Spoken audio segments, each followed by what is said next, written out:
Well, everybody, 3 months later, and we're back here to talk about Black Lagoon. We've got the resident Black Lagoon hater here, EliteAri, my goodness. Yeah, I'm here. I barely remember what I said last time. I think my overall thoughts were that, like, oh, it was okay. I'm guessing, is that right, Kyle? You re-listened to it, apparently? A little bit. We're going to get into EliteAri's former thoughts momentarily.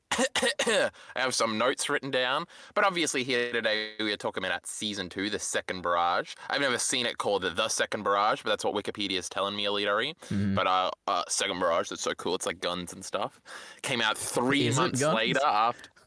What? Yeah, is barrage is like, I don't know. It's like a barrage of bullets or something, I think. Okay. You know. Right. I know everything about guns, EliteAri. I'm Australian. Now, what was I saying? Oh, it came out 3 months after the last one ended, EliteAri. That's crazy. June 25th, 2006 to October the 3rd, 2006. Now, that's just what a turnaround. 24 episodes of this quality in one calendar year. Incredible. I don't want to make Mushoku Tensei references because nobody's going to know what that is. Anyway, I was going to say Mushoku Tensei could never. My God. Hilarious. Yeah, keep going. All right.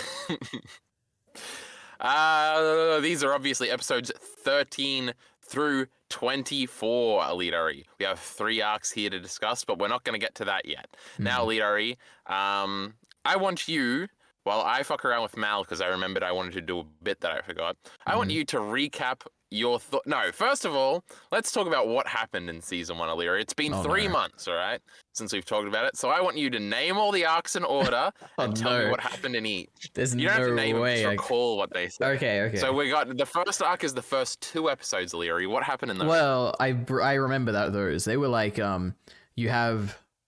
there's a Rock is working for some Japanese company, and there's like some information about nuclear weapons or something, right? And then, oh my God. And then he like defects basically, and like chooses that he wants to stay with the Black Lagoon people.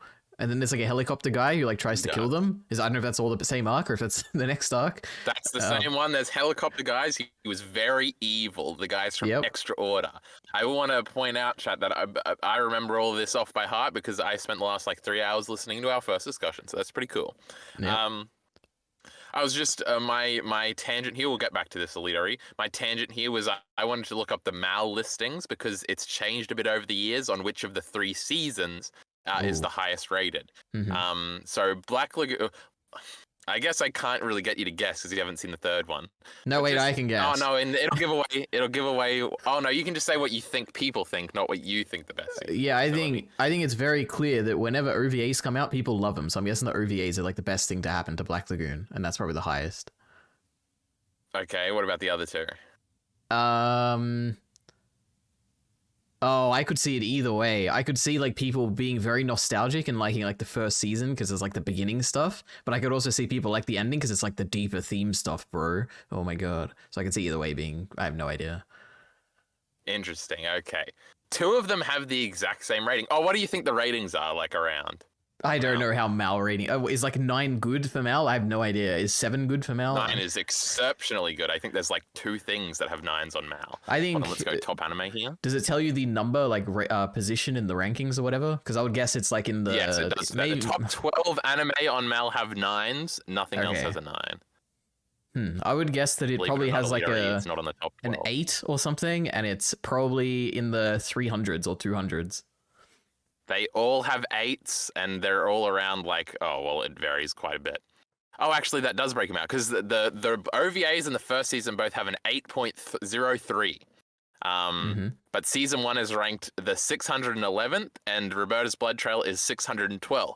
Ooh. So I guess Roberta's Blood Trail is missing out. So the OVAs are actually the worst. That's immoral. Crazy. I cannot believe that. And the second season has an 8.17, and it's ranked 421st. It's so much better than the other ones. Apparently. But we're not asking EliteAri what he thinks about these episodes yet, everybody. He's recapping the first season. So yes, there's an Extra Order dude with a helicopter. He gets a missile to the face. Hilarious. Yep. Now, episode 3 is kind of a standalone thing. Do you remember what happens in episode 3, EliteAri, if you just had to gander? Nope, don't remember. I mean, maybe. Well, the next thing I remember was the Nazi stuff. So I don't know what's in No, between. that's right. That's episode 4 through 6 EliteAri. Okay. You're pretty close. But episode 3 is Mr. Chen, who is not Mr. Chang, tries to get Dutch to do a job for him, and then it's actually an ambush, and they have a bunch of boats, and they attack him, but Revy blows up all the boats. I vaguely remember that. They're being chased, is that right? With like the left and right behind them or something? Yes. Yeah, okay, I remember that, yep. And then Balalaika does the close the phone thing explosion that she does in this season again. Yeah, it's pretty cool. For the first time back then. Mm-hmm. Then episode 4 through 6, we got Nazis EliteAri. Yeah, I remember that. Cool, huh? They go in a submarine. They got to get like some treasure or some painting. And then the Nazis like goofy and they're all like saluting and singing songs on the ship. And I don't remember how it resolves. Really I think Revy kills them all, but Dutch also kills them or something, and he's racist towards Dutch because he's black or something. It was the coolest thing ever. Yes, you were very impressed with that. Yes. Yep. So yeah. Oh my god, I'm so proud of you, EliteAri. But that's basically it. Then episode 7 is another standalone episode. Do you remember this one, EliteAri? You like this one? The standalone episode? No, because I only remember Roberta stuff. They got a kiss, EliteAri. What are you saying? Oh, is that the kiss episode? Yep. Okay, I do remember the kiss. When they become best friends / lovers. Mm. And they do a little kiss, and they meet Edda for the first time. Classic. We love Edda. I kept talking her up, and now EliteAri knows. Oh, we're not talking about that yet, EliteAri. Mm-hmm.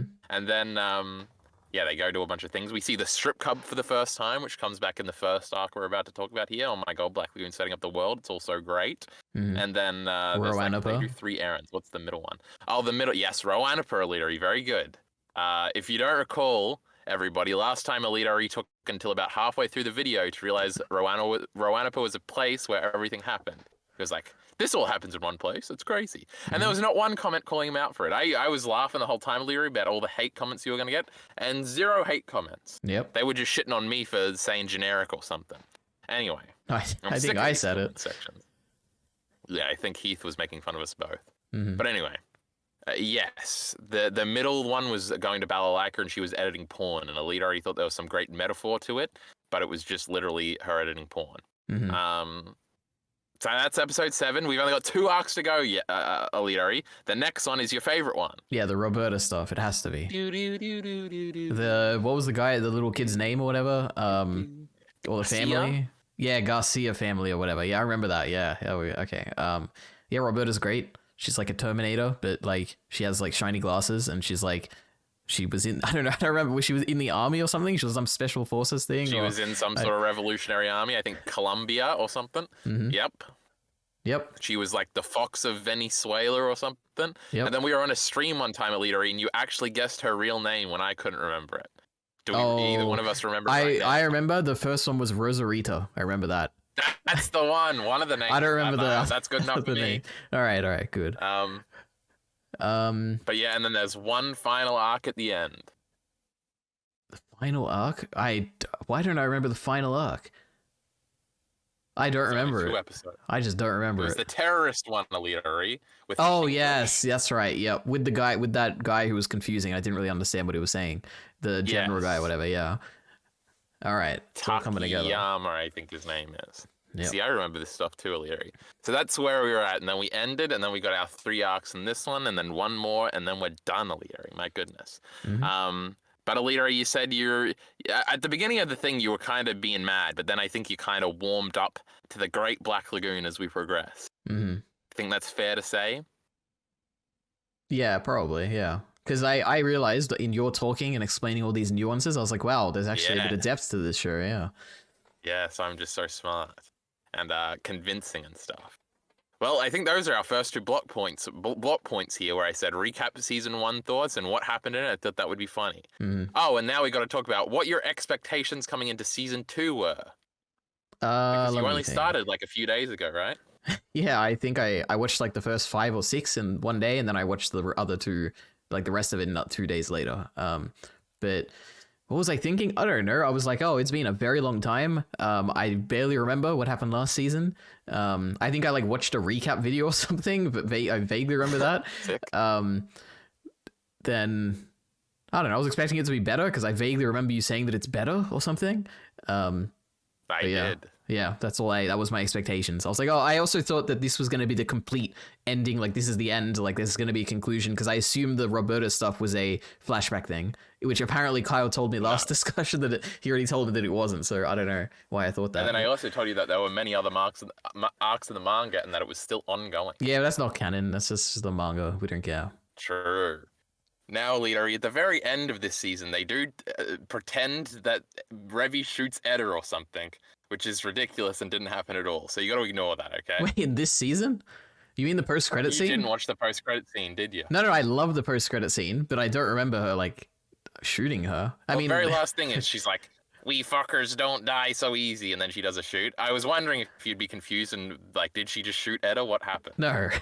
My God, I never even questioned it. There's no way that she would shoot her. She aims the gun at it, and then there's a but like they do that a million times in the show. How many times do they directly shoot at the enemy and then they just miss completely? Like it happens so much in the show. Okay. EliteAri's not that silly, guys. He knows what Wrapup is now. Yeah. Now, EliteAri, in this season, we have the Vampire Twins arc, we have the Greenback Jane arc, and then we have the Japan arc.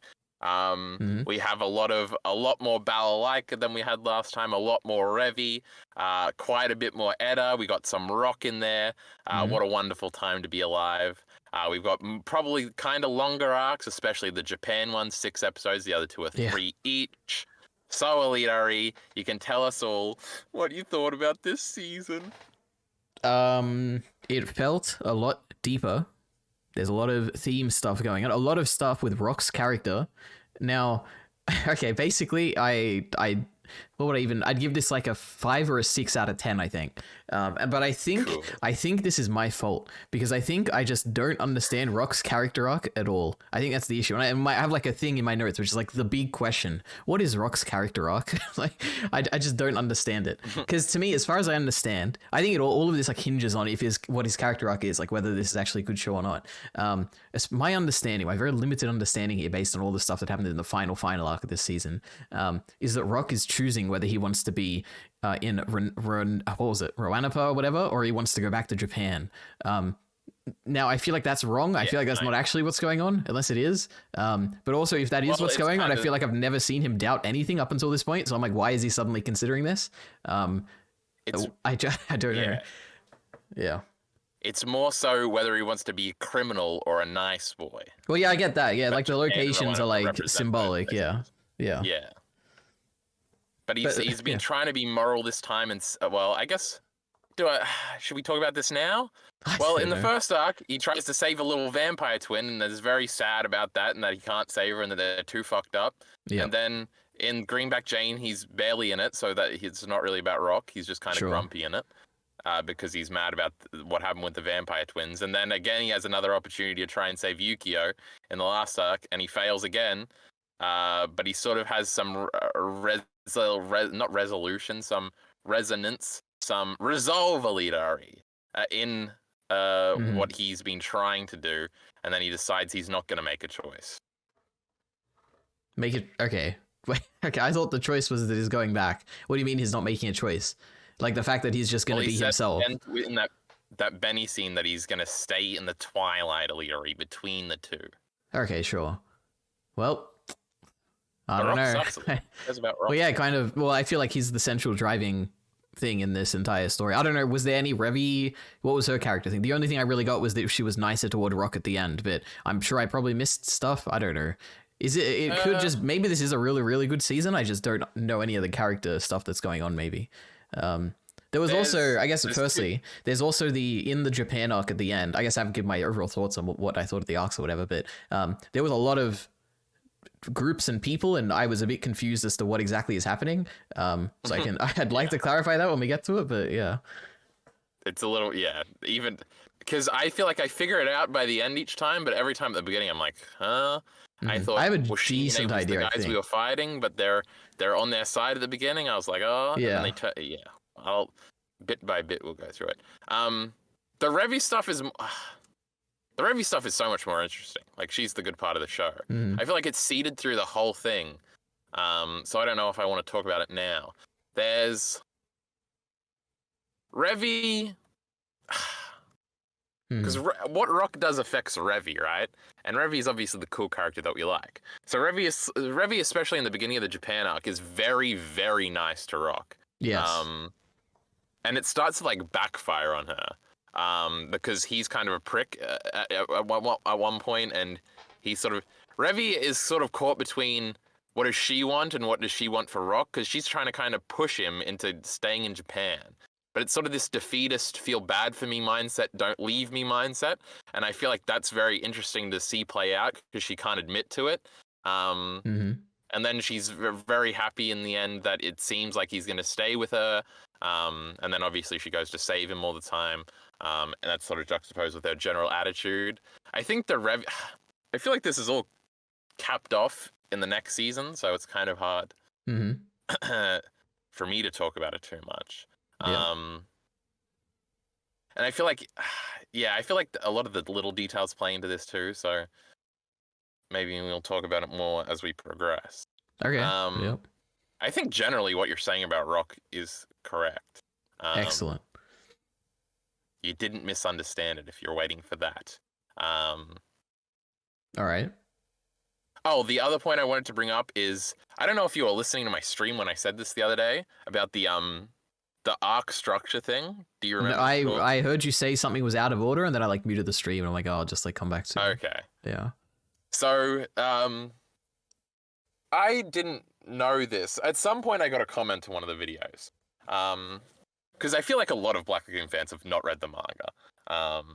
Because a lot of the things that people like about Black Lagoon, like the action, is generally what people like. And then obviously when you're a sophisticated young man... Yes, you said this last time, Elire. And then when you're a sophisticated young man like me, and you just love the greatest dub of all time, EliteAri, obviously that's not in the manga either. So it's like, well, what the fuck am I going to read this manga for? And then you also hear that it never gets chapters or whatever. So realistically, somebody should have told me this in like the first video I ever made or something. But I feel like I've only ever got one comment about this. That said one thing about how they messed up the order of the arcs in season 2.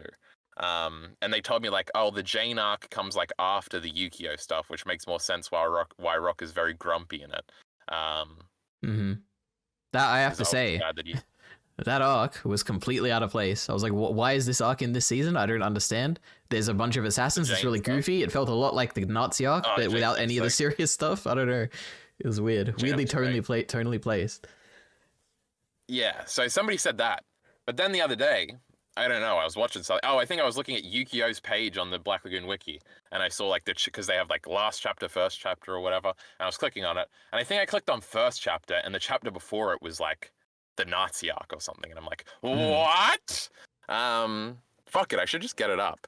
But like everything in the anime is like completely out of order, which is very funny. And it's very clear that he put like his best concepts at the beginning, because I think Roberta is like chapter 3. And then the twins are right after it, so it's like, oh, like these are obviously the two like most iconic things about Black Lagoon: the killer maid and the weird pedophilic vampire twins. I'd never heard of these twins before in my life, by the way. I'd heard of Roberta before like, we watched. Yeah, I don't know. They're on like everything. I feel like it's like most fucked up anime moments, and that's how people know about Black Lagoon. List of Black Lagoon. Fucking hell, I can't type in the dark, EliteAri. You ever have that? No, my room is in light right now. Shut up. Wait, how do I get back to this? Hold on. EliteAri, say you want me to just read out my 2 overall thought notes I actually have? Yes, sure. Okay, number 1. I probably said this exact same thing last time, but the gunfights in this show are so weird because it feels like they take up so much time, but every single time it's the exact same thing where people pull out guns and they just like run around and no one ever gets shot. And if they do get shot, it's like some random like character in the background or something. And I'm like, why? Like, why do we do this? Like, and because it's so boring. I'm like, oh, okay, here we go, wasting another like 2 minutes just doing the same scene we've had like 5 times now. Sometimes it's really good, like the action, but for instance, you know, all the samurai, whatever sword stuff, that's all really cool. But the anything with gunfighter versus gunfighter is just the most boring thing. Yeah, so that's my first overall thing. How the fuck did I find this page, EliteAri? I don't know. Now I'm back on the Yukio thing, and we got the chapters here. Is there a list of chapters thing at the beginning? The Black Lagoon manga.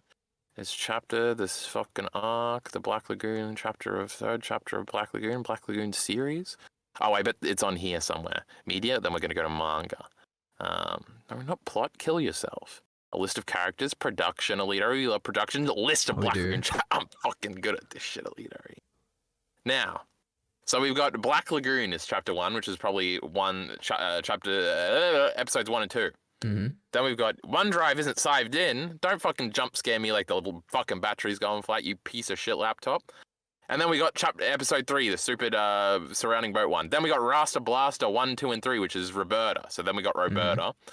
Then we've got Nazis. Then we've got Calm Down 2 Men, which is Rock and Revy kissing. Then we've got Bloodsport Fairy Tale, which is the twins. Then we've got the Jihad one. So that's the end of season 1. Comes after the beginning of season 2. Yeah. And then after that, we're going to Japan. And then we come back for Greenback Jane. Mm-hmm. And then Roberta's Blood Trail. So I guess it's not that much. Well, yeah, it's pretty fucking out of order, huh? But anyway, that was fascinating to me. And just to confirm, so did the manga come first and they adapted it, or I don't remember? Oh, yes, absolutely. Okay. Manga's from like 4 years before. Huh. It does make sense because I was like recontextualizing everything in my head because there are weird scenes at the beginning of the Roberta arc where it seems like Rock and Revy are saying stuff to each other that's like, you guys are being like, you kissed last episode. Like, this is a little weird. But yeah, so it's fucking wacky, brother. Yep. But anyway, things are a little out of order. So I was thinking maybe that's the reason why EliteAri thought something came out of nowhere or something. I can't remember why I brought that up. But obviously this season is a 10 out of 10 or EliteAri's an idiot, you know. I feel like this is just going to be more of our last week discussion. Last week, EliteAri, that was 3 months ago. God, we should pretend we're just recording it and uploading it like way later. Yes, this was recorded back in February or something. Yep. What other than so EliteAri said, I guess let's do a bit more general overall thoughts because we kind of let's talk about arc by arc EliteAri very generally. Why don't you present it in a ranking EliteAri? Because you kind of just said it. Greenback Jane is your least favorite EliteAri. You don't have to tell me. Yeah, undoubtedly, yeah. Maybe, yeah. I was gonna say maybe in the whole show, but probably not. I mean, it was fun. Like, it wasn't a bad arc or anything. For the other two, I think for me, it's pretty clear the Japan one is the best one. It's also the longest, so it's probably not a fair comparison. But then the next one would be the the twins one, and then the I don't know what the chainsaw lady with the money forgery, that arc, the Greenback whatever. Yeah, I think it's not even close. I think the Japan one is like way better than the other two. I think the twin one has like some good stuff toward the end, but the first 2 episodes of it are pretty boring, I think, or pretty like not as good as the last one. I don't know. But also the Japan one is the most confusing, so I probably missed a lot of stuff, and maybe the reasons I like it are like not the correct reasons. I don't know. Nah, I don't know. That's how I would rank them too. I feel like the Vampire Twins one is probably what most people say is the best arc. I think it's just because it's the one people remember the most. It's certainly very easy to remember. Like, it's the most different from all the other arcs. Oh, actually, no. Now that I think about it, it's similar to the Roberta stuff, I guess. Where you have like this random assassin, what's happening, people are dying, and I don't know. Yeah, because them and Roberta are definitely the things like you remember. And Bell-Like, bro, she was badass. She's our background image, also kind of. Yeah. Oh my goodness. I don't know what the background image is. This is famous. You're seeing it before me, chat. Actually, no, not in terms of time. But in terms of perception of time, maybe. Anyway, also the twins at the end have the song EliteAri, but then they play the song again later. So the twins have the song. In the very last episode, did you watch the ED? Oh yes, we're gonna talk about that. Yeah. Yes. Okay. That song's in a bunch of my videos, EliteAri. Of course, you remember it. And it's like everybody's favorite anime song ever, or at least it was on the Glass Reflection countdown list. That's actually why people probably like the twins one the best, because Glass Reflection liked it a lot. He's a famous YouTuber. Right. Anyway, where are we at in my goddamn notes? We done general overall notes, thoughts enough. What a wonderful time to be alive, I said. Longer and more segmented arcs. Last time, EliteAri, you said you didn't understand the appeal of Black Lagoon. What are your thoughts now? Exclamation mark, question mark. That was the big thing you said at the beginning. Yeah. Time's discussion. So I am... Do you still have... same thoughts? I am still convinced that the majority of people who like this were very young when they watched it, and they haven't rewatched it since. That's what I still think. I don't know if I said that last time, but I'm very convinced that that's the case. Yeah, you did. And however, I do think that for a mature audience watching this, I think there is a lot to actually have. Like, there's a lot of stuff here to actually latch onto. So I can understand why it would work for both people who haven't seen it rewatching, people who do watch it in their adulthood or whatever. Yeah, go ahead. Yeah. Do you remember what you said about maturity last time? That it wasn't mature, right? Yeah, you said it wasn't mature, just like how Cowboy Bebop wasn't mature, but Evangelion was. Yeah, I do remember that just conversation. Just like EliteAri trying to piss me off, but then sucking up to me at the end. So I didn't know what to make of that comment. Yeah, I think I still stay by that for last season. I would absolutely say this season is mature, definitely. Yeah, there's no question. Like the stuff with the twins is very like very mature subject matter. The stuff in Japan is all about I don't even like choosing the direction of your life, and I don't know, it feels very mature, way more than anything last season. Yeah. But Cowboy Bebop is not mature, right? Not really. I don't know. Maybe it's because I haven't watched it in a long time. There are some mature episodes of Cowboy Bebop, but overall it kind of feels to me more like a fun kind of adventure kind of story. Like there's a lot of just episodes where it feels like they're on a new place and they're just spending time there. But there are definitely mature episodes. Like the final few are mature. The one with that blind guy or whatever, the sister's blind or something. Those are mature episodes. Yeah. And he gets killed, bro. But I think a lot of it's just perception with Cowboy Bebop. When people think about Cowboy Bebop, they just think about Spike sad in the rain with the flowers in his hand smoking, and they're like, "Oh my god, this is for men. This is sick." True. But sometimes maturity is not being afraid to be silly, EliteAri. Do you ever think about that? So true. Yep. That's why Cowboy Bebop is the most mature show. And Doctor Who. We hate Doctor Who here. Anyway, that's all EliteAri talks about on his streams, everybody. Don't watch him. Finish that stream today, EliteAri. You're proud of me.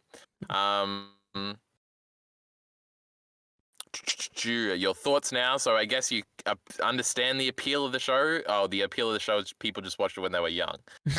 No, kind of, but there is also people I could imagine where they watch this and whoa, look at his themes. He's got to choose if he's going to be a good guy or a bad guy, or oh my god, these poor kids, they were tortured and now their lives are so messed up and it's so sad. And I get it. There's appeal to this. Nah, the dub's just really good. Mm-hmm. Do you think it's super duper smart yet, EliteAri, was my next question. That was probably a reference to you saying it wasn't smart last time or something. I still don't think it's smart. I mean, maybe. I mean, it's smarter than me because I couldn't understand it. But I don't know. Maybe that's just complicated. Doesn't mean smart, EliteAri. Yeah, I think it does some very smart stuff with that last Japan arc with the girl who takes responsibility, and the problem is I just don't know if I understand that arc very well. But it kind of feels like she why does it to me, I'm like, oh yeah, it feels smart, but I don't know why. Why does the last arc feel smart? Maybe because a lot of the stuff they say at the end it feels like there's subtext to everything they're saying. And I might have missed the subtext is the issue, but I can tell that there's subtext there. Like when her and Rock are talking and she's yelling at him or whatever that, oh, I'm jealous of you or whatever. why are you doing this? That all feels smart. Yeah, but I don't really know if I understand why it's smart. So maybe the show's smart. I'll give it that, maybe. Spent 20 minutes on that scene, in one of my videos. Pretty cool. Anyway, we'll talk about all that in great detail in probably an hour, EliteAri, okay? Because we're going shorter than last time. And then my last one here, which is not the last one overall, it's just in this cluster of questions. There's more questions later, EliteAri. You're not off the hook yet. At the end of the last one, EliteAri, it was at the beginning, but you said when you got to the end of the last season, you kind of wanted to watch more and you missed the characters a little bit. Are you currently missing the characters again, EliteAri? Because you said kind of like Steins Gate, but nowhere near as much. No, definitely not. I do remember feeling that last time, and I remember when I started watching the first episode again here, I was kind of excited. I'm like, oh, I get to I remembered oh, I would get to see Dutch again or whatever. I don't know why Dutch just stood out to me as oh yeah, he's the representative of this show for some reason. But I was excited to see him again. But at the end of this, I was I guess I'd already come to the conclusion that it was over, and even in preparation, getting toward the end, I'm like, oh, okay, I guess we're getting to the end. I'm not going to see them again. I kind of coped with it already by the time I got to the end. So I wasn't very sad at the end, and it also felt oh, these characters, they're still doing what they were doing throughout the whole show. Nothing really changed. Doesn't feel like they've their story's like over forever or anything. I don't know. Like Steins Gate, it feels like when it's over, it's like over. It's like, oh, the big arc is over now. They're just going to live happy lives or whatever. But to me, it feels like Black Lagoon just ended off where it started at. And it's like, oh, I guess things don't change. Yeah, it's kind of true. My next interrogating question. Okay, that's the maturity one. I already did that. Last time EliteAri said disparaging things about the dub. Would you like to retract that pussy? Question mark. Revi's voice actor, still very just good. As good as the rest of them.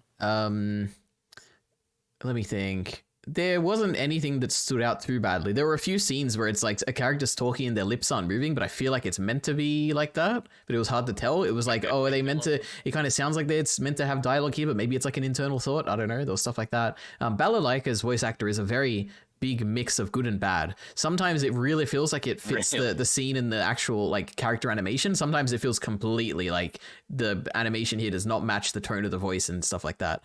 This is especially, maybe we just get the most of her in the final arc, but it especially stands out in the final arc, especially in those translation scenes. Sometimes it just feels like she's speaking too softly or like it just doesn't match basically with the emotion of the scene, I don't think, sometimes. But the majority of the time it's like, well, not even the majority. Some of the time is really good. Some of it kind of misses, I guess. The translation scenes are funny. We'll get to that later. Especially, it does. Never mind. We'll talk about it later. The obviously Balalaika is like the second best voice actor in the show. Obviously, she's perfect and the greatest. Were there any? Because last time, like, you didn't think, like, you were surprised when I said, "Oh yeah, we're going to talk about the standout scenes, like the submarine scene." There's like, let me think, three. At least three off the top of my head, very stand-outish, good acting scenes. EliteAri, do you have? If you had to guess three of them, so I'm guessing for you, right, and not for me. Yeah, of course. Actually, for everybody, you're outnumbered, pussy. I don't even know what the good acting is. There's like a lot of scenes in this thing. There's one that stands out so much that I'm like, this is the greatest scene in anything ever. So purely for acting, I don't think you'll think about it at all. Yes. Well, I don't even know, but I truly don't know. If I had to guess, if I had to put three random scenes with acting in it, I would probably choose scenes where the acting is the focus. So like the Japan thing conversation at the end between the girl and Rock when they're like in the bowling area, like sitting by themselves. That is one of them, EliteAri. Yep. Good job. I personally would say that the acting of the vampire kid who's talking to Rock, I thought that acting was really good, but that's like a one-directional performance. It's not like Rock is also acting very strongly in that scene or anything. So maybe that's not one of them. No. Yeah. What else is there? What's like a maybe the I think something? I'm gonna reveal one of them and keep the other one a secret until we get. Oh no! You'll be like, what? I could see people, and you included, really liking the Revi, what's her name? Edda? What's her name? Kyle, please save me. Edda, yeah, the scene in the post-credit scene. Show? Maybe that, because they're like acting or whatever. No, okay, no, I don't think that scene actually. What is it? I do absolutely think Revi and Edda are the best combination of characters in the show to be around and the funnest to watch. But none of them have Edda in it. Oh my god, never mind, there is an Edda one, but it's not one of the ones I was thinking of. One of the I said Neil scene is obviously the soy one that everybody freaks out about. Wait. Which one is that? Include. That's when Roberta, not Roberta, she's in the season EliteAri, don't get excited. Balalaika says, I said Neil, and shoots that fucking kid's leg off EliteAri. Oh, that one. Okay, yes, I remember that scene. Sure, okay. That was so cool. Yep. The third one I kind of want to save, and we're not going to get to it until like an hour and a half in.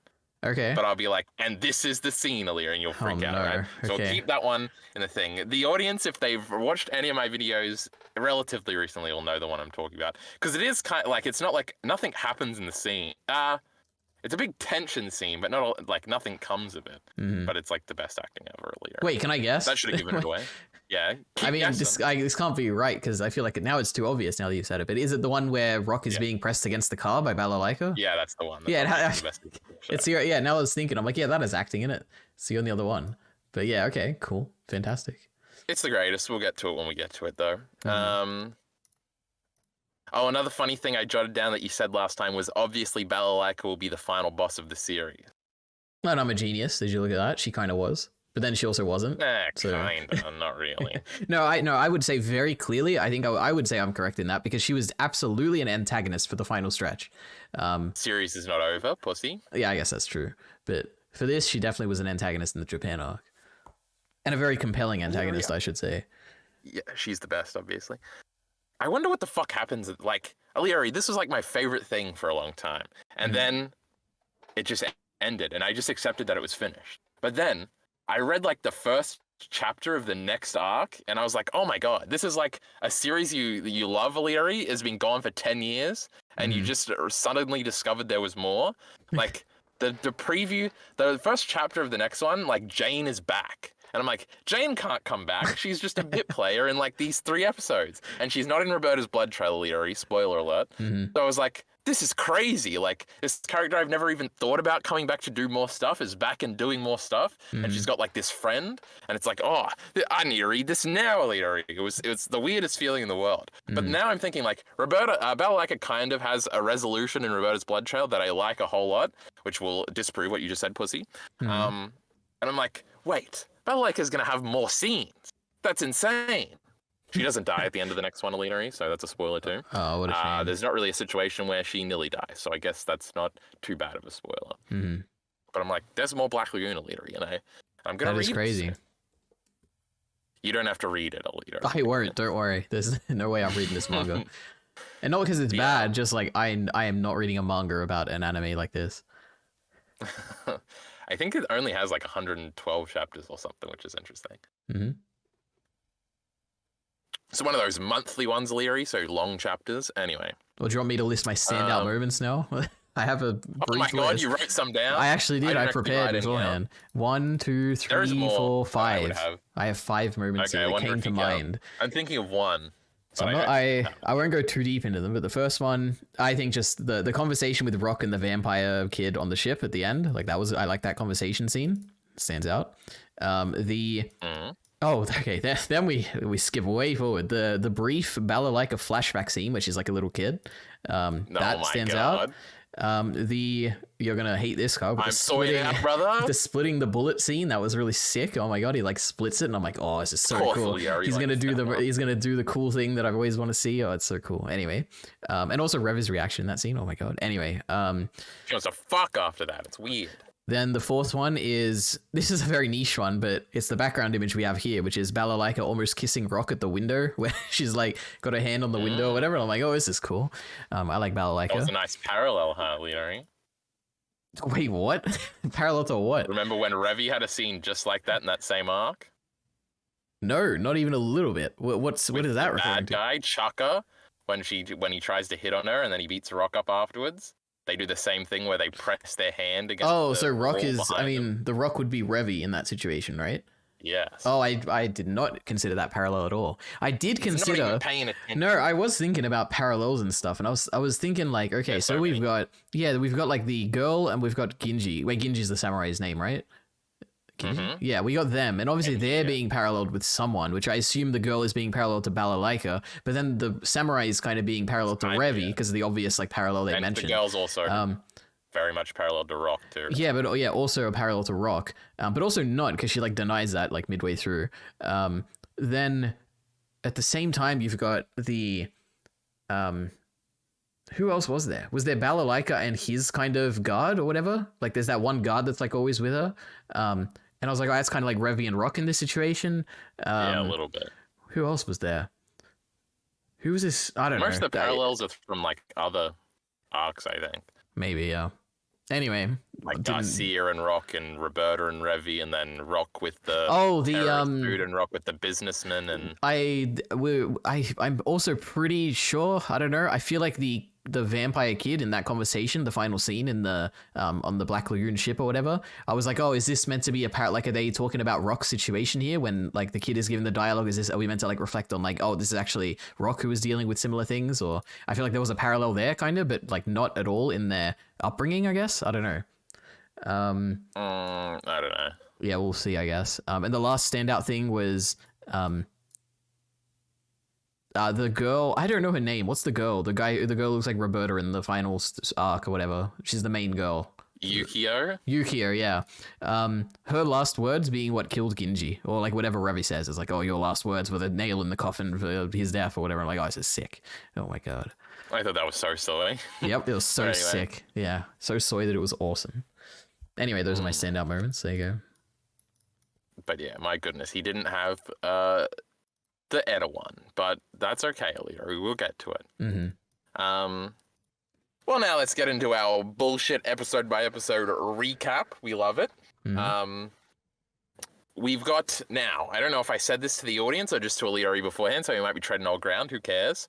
I've got a very detailed first episode of this review series type notes for the first 4 episodes. Maybe I'll try to speed read them, but then after that, I've just got like a few notes for each episode, which will be way better. And if we need recap, we will look on my trusty Wikipedia tab here where they recap it for us. Because my God, is there anything worse in life than writing out fucking paragraphs as you're trying to watch a goddamn television show, EliteAri? I hate it. Mm-hmm. Do you do it as you're watching it? Yep, which makes me not want to watch things. Because I'm like, oh, now if I watch something, I have to write notes when I do it. Ugh, but yeah, I do. Why, we should both just do this Wikipedia thing, right? Mm-hmm. That's what you're going to do next time when you have to do it for Madoka Magica? True. That sounds like he's not going to do it, chat. I'll do it. Anyway. My first note here starts off with the great gag. It says, thankfully for you, EliteAri, the intro theme is mostly the same. At least the song is. There's a few things that say Second Barrage in places visually. Mm-hmm. Did you love it? You loved the intro last time, Elite. I really like the intro. I don't like actually, no, I still don't like the visuals. They still look lame to me. But I think the song is great. I really like the song. Mm. It's all about Revy, you know, just like the show. We hate rock. Mm. We open on Roanapa shots, the Roanapa establishing shots. Now, this is in bold, so it's probably the same ones from season 1, and I'm freaking out because it's always the same ones, and that's funny. Mm. You remember that, EliteAri? No, I don't remember the establishing shots at the beginning of the season. And the Buddha shot. It's the same ones from every episode, EliteAri. That means you should remember them. Okay. It's the Buddha, it's the long shot up from the sea of the city, and then it's probably got rock. This city is rotten.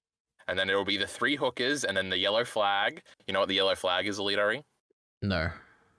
The Great Bar, obviously. Oh, yes. Okay, I know the bar. Anyway, a monologue to introduce the vampire twins. That's crazy. Talking about cannibalism and who said the ultimate love is cannibalism. So you got these 2 little freaky kids, EliteAri, doing a monologue about cannibalism and their favorite authors, because Black Lagoon likes to do that sometimes, or it just flexes that he's read a bunch of what do you call the Western manga? Novels. Mm-hmm. Novels, EliteAri. They're talking about Edgar Allan Poe here. No, apparently he was a necrophiliac, they say. Mm-hmm. It goes on. Black Lagoon is very educated, as are the twins, apparently. And then, holy shit, EliteAri, they wonder if those authors were ever treated to this scent. Now, first of all, EliteAri, that's a great point, but we're going to talk about that in a second. That refers to something we talked about in Arcane. These little vampire twins, EliteAri, you had no idea about them? What were initial impressions here?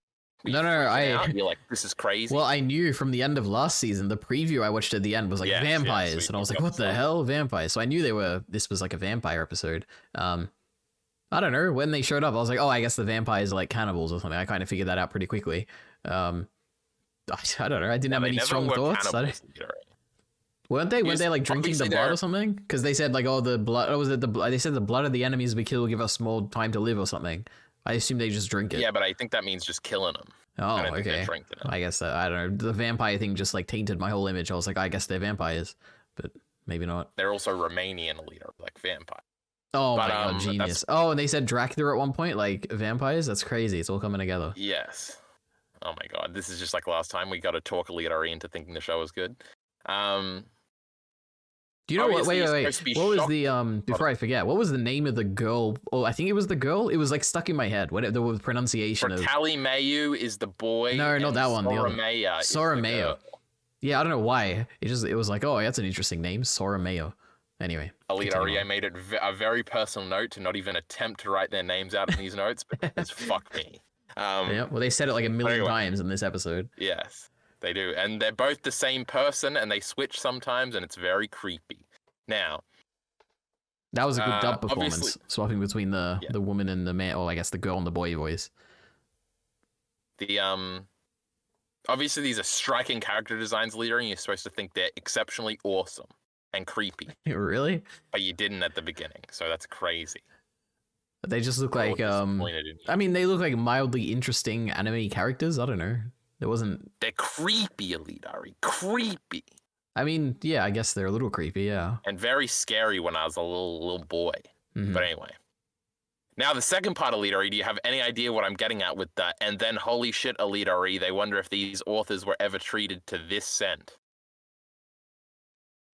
Are you saying that the author of Black Lagoon is a cannibal or something? I don't know what you're saying. No, EliteAri, if you recall, in our great arcane discussions, oh my god, am I going to remember his name? In the scene where the guy is going through the water, his name is Silco. Yes. Oh my god, EliteAri, I couldn't believe I just got that. Impressive. Too bad he's the end of a character and he's dead this goddamn piece of shit show. He's not coming back for this shit second season.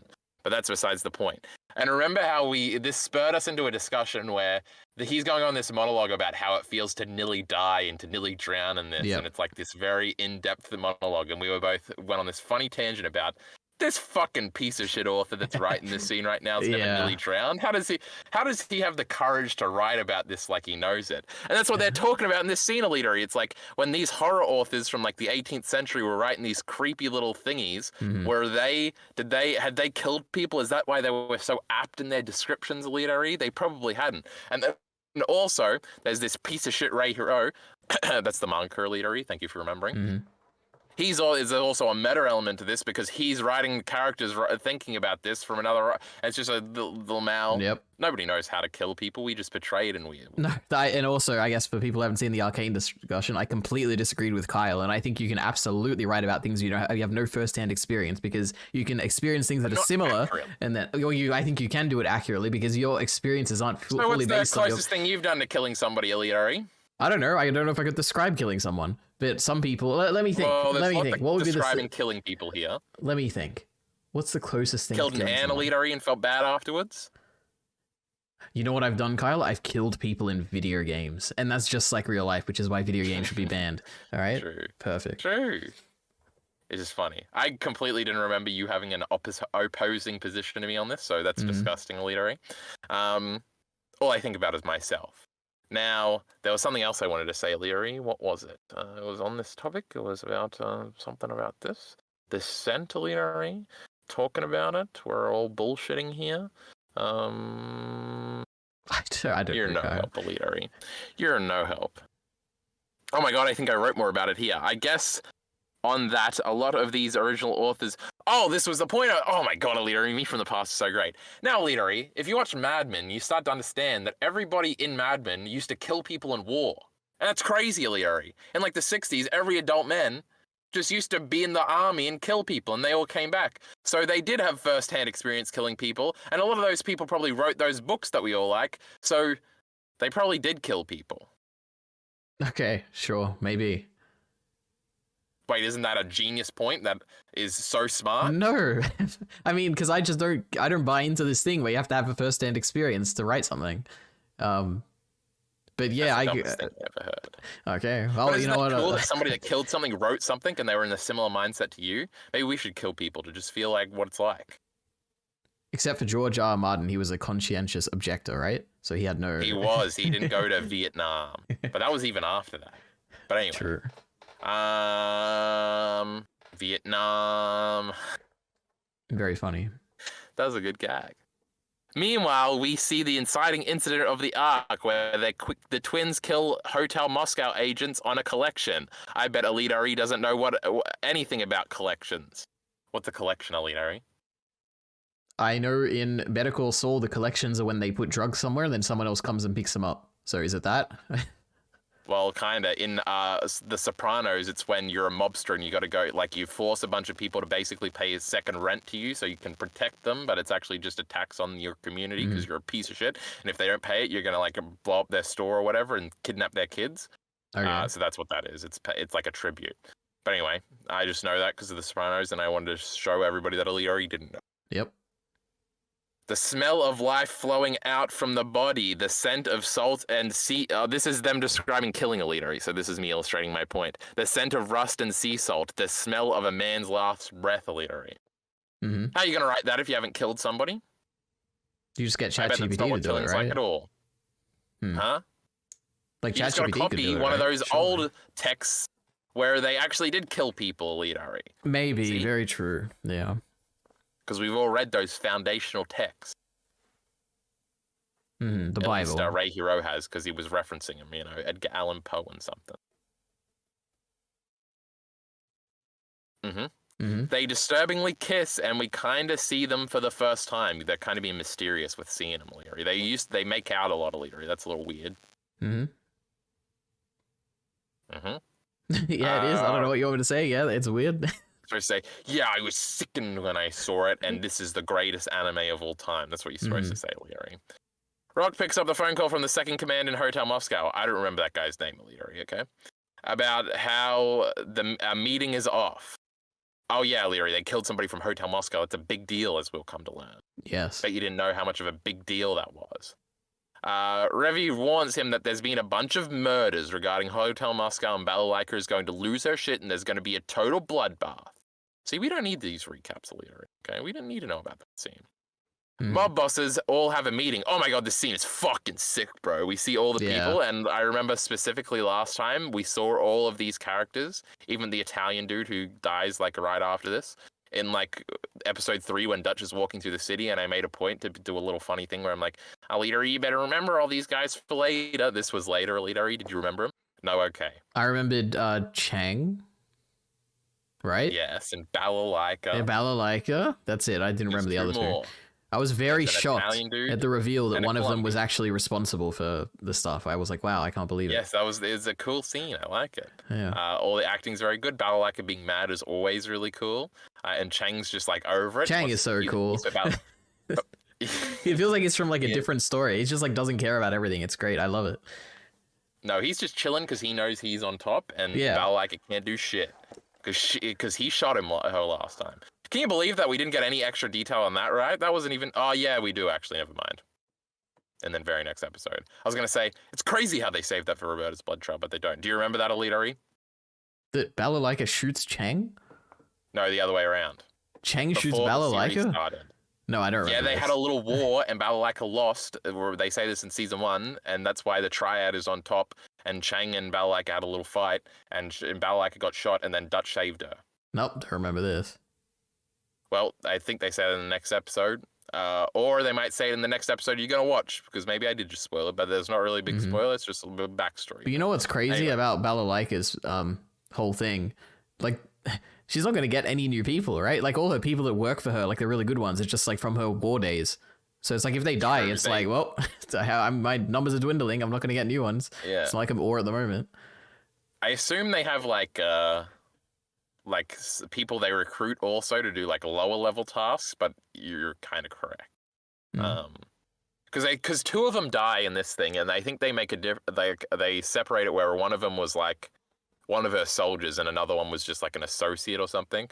But she's mad that both of them died. But because I think because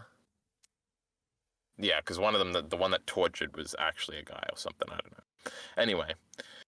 Oh my god, I say in the note here, we met all these characters last season, but I feel like, I wanted to say EliteAri, Chang is very much in Roberta's blood trail, so you'll be very happy about that. Yep. He's a big, big character, and you're not going to like him afterwards, but that's besides the point. I'll like him. Balalaika is pissed and doesn't want to cooperate, but has no choice because Chen is still on top. See, this was when I wrote my notes to bring that up, if I hadn't already brought it up. God, I'm so forward-thinking, EliteAri. Some of his men died too, which means he isn't behind it. Balalaika knows someone is fucking around, and she has this really cool line that's like ingrained in my brain where she just says, "What's going on, Chang?" And the way she delivers it is really cool. EliteAri doesn't remember, but we do, chat, so we're all just going to have a moment right now. The Colombian guy is very adamant it's not him, and the Italian guy says one of his guys died too. He's trying to cover it up, EliteAri. Did you catch that? Well, I did in retrospect. You just got to kill one of your own, EliteAri. Or they just accidentally die, like in the process, right? Yeah, maybe. I don't know. They conclude it must be some drifter. Whoever dares... Oh, this is another quote, EliteAri. Whoever dares to with... Oh, this is just not written out very well. Whoever dares to with be destroyed. What do you think that means? Whoever dares to do something bad will be destroyed. There you go. I don't know. This is a Balalaika quote because I remember the back half of this. Whoever dares mess with us, let's say, will be destroyed, denounced, then we'll kill his family, his friends, and the pet dog if we feel it's necessary. That was pretty I do remember that line, yeah. That line. Yeah, it was sick, bro.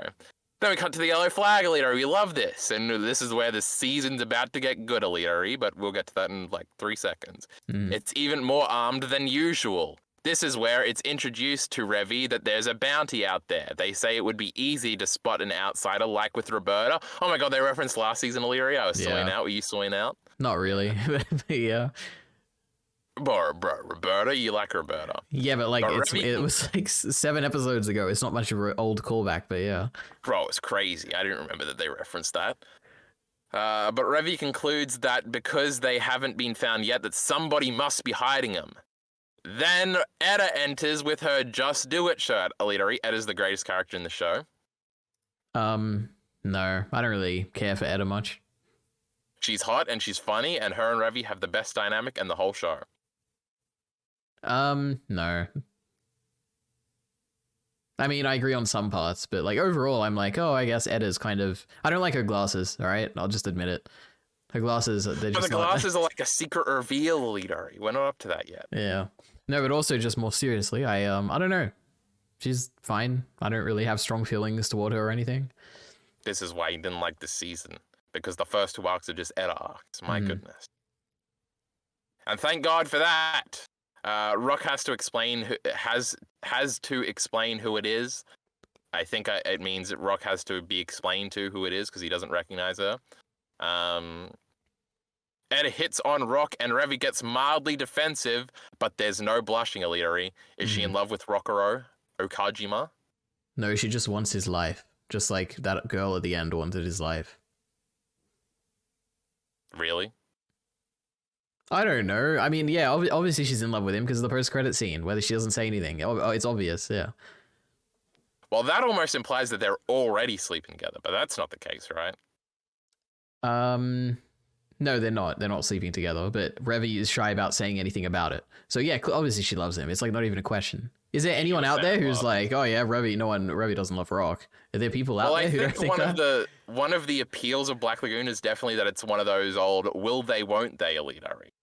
Oh, okay. Well, yeah, they never get together. I would say that, but she absolutely loves him, obviously. Anyway. Okay, EliteAri's weighed in. Yeah, if you disagree, then just leave a comment and tell me how wrong I am, but I feel like no one will do that. Yeah. Anyway, I got another quote here, EliteAri. I wonder what this one is. I know, it's Revy making fun of Etta. I know your night's not complete until you're getting banged by some stranger, and then she says, fuck off. And she says it. Oh, yes. No, she says it like your Twitch notification or whatever. I even wrote it in my note. I was like, that's the line. Is that? I didn't even remember. Oh my God. When I heard it, my like brain lit up, and I'm like, why do I know this sound? It's like the exact same That's great. one. Yeah. I forgot about that. It must be the same one. I didn't even. Oh my God! I did know in my notes because I say it's the fuck off. Yep, I had the same thing in my notes. I forgotten it in the meantime. That's crazy.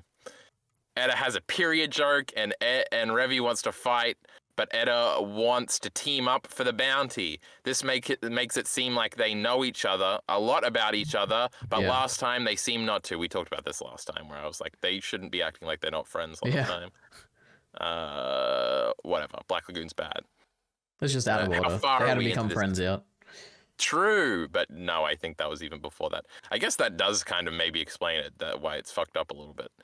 But anyway, apparently we've got a lot of outsiders coming in for the bounty, but this is not the arc where we meet a bunch of cool assassin outsiders. That'll be later.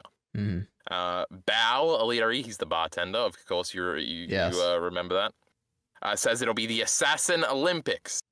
No, that's the next arc, you idiot. It's only now that they find out about the opening scene, and it's actually a Hotel Moscow member, so Balalak is ready for war. Cue dramatic sound effect. That's crazy. She's ready for war. That's scary, EliteAri. Yep. Then we see the altercation, how the altercation actually went down. This is when they kill the dude. Everybody knows it's some kids now, and they're all and that they're dressed weird. They use Balalaka's name in the flashback, and it's really cool and ominous. Since until now they've seen like outsiders. That is a cool little thing when they say Balalaka's name. You're like, how the fuck do they know Balalaka's name in the flashback? And I was freaking out. They have axes and big guns, EliteAri. They have scary weapons. Of course they're cool, EliteAri. They take one of the guys. Huh? I said, yep. They do have scary weapons, but also they're just like every other character in the show where they attack and they just have to run around and somehow magically they don't get shot and the scene goes on for too long whenever they're fighting, but it's fine. All right. This is the most Jockey Bacon criticism, and I don't think Jockey Bacon even made this criticism. Yeah, and I have to be clear, it has nothing to do with the fact that it's unrealistic or anything. I just think it's like boring because I'm like, oh, I'm seeing the same scene again. So EliteAri likes Star Wars, but that's what happens in Star Wars. So, you know, hypocrite much? I don't even think that's what happens in Star Wars. Yeah, the stormtroopers always miss, bro. Don't you know that meme? Yeah, but they're not, okay. I guess technically you're right in the final movie when they're fighting Han Solo. Okay, I can believe it. That's true. No, not all of them. Mm. When does a stormtrooper ever shoot anybody that's actually a good character? And not some rebel scum? Exactly. They're white but not English speakers, and the cops tell Balalaika that he wants in on the bounty hunt, and she tells him to not get the military involved. I like the cop scene with Balalaika earlier. You remember this one? There was a few cop scenes. Which one are you talking about? I think this is the only cop scene. Well, I know there were cops in Japan, so it can't be those, but there were a bunch of those. Oh, yeah. This is the one where he's like, oh, I don't want any trouble or something? Or like, he said something. I remember the scene, yeah, vaguely. Do you remember the cop from episode 7 of last season or no? There's no way I'm going to remember it, but I do remember there was like corrupt He's police. funny. He's like a corrupt guy, and he's always saying funny things, and he's voice acted very well because this is Black Lagoon. So, of course, you should remember him. Okay. What's his name? But he's just saying funny things, and it's ominous. Hold on, EliteAri. I could get it maybe, but I'm not going to even try. I don't even know Chinglish's real name. Anyway. It's actually Shenchuana or something. Oh, wow. It's probably more racist to try, huh? I should have just kept my mouth shut. I mean, she's dead anyway. That's not her name. She's not dead. Balalaika says that cop disgusts her later in the car. Balalaika's got some weird, like, honest stuff sometimes. It's kind of funny. And hypocritical.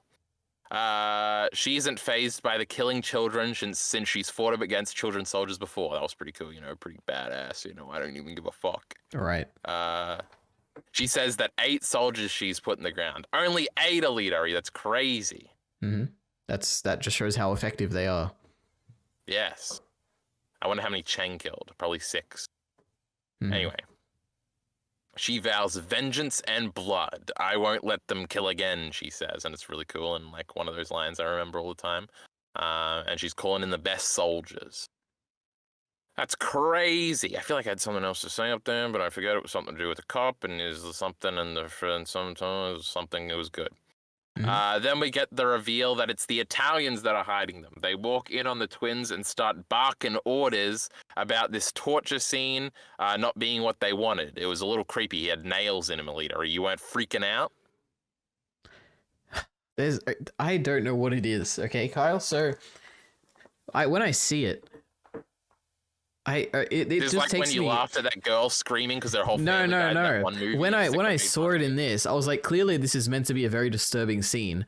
But it feels like I'm sure this works for like a lot of people, but for me, I'm like, I feel like I've just seen worse in other things, but I don't even know what those other things are. Like I know Berserk maybe, but that's like an exception. But I feel like it's always Berserk, EliteAri. It's always Berserk. Maybe it is Berserk. Maybe it has everything. Because I see it and I'm like, oh, this is really bad. I guess when they describe like always twitching when I like hit the nail or whatever, that was kind of like disturbing.